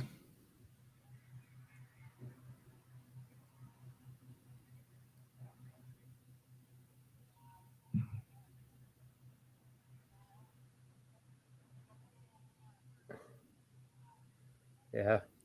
Makes a point of being 1-on-1 with Dustin. Yeah, that's important because I'm sure they'll look to do a trilogy at some point. That's, again, another money fight right there. That's Diaz 3. That's Poirier versus McGregor 3 for sure. It opens up the door for Diaz 3 though. First, in my opinion.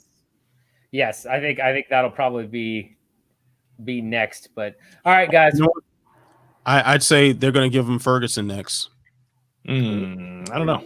I think they go Diaz. I think they go Diaz. But I mean, I can see it.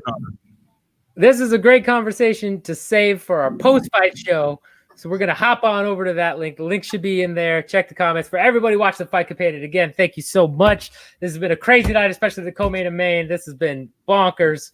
Appreciate all you guys. We're going to hop over to that one there. Hit that subscribe button on your way out. Stick around for the post-fight show. We'll be starting that here soon. So thank you guys. We'll see you in a minute.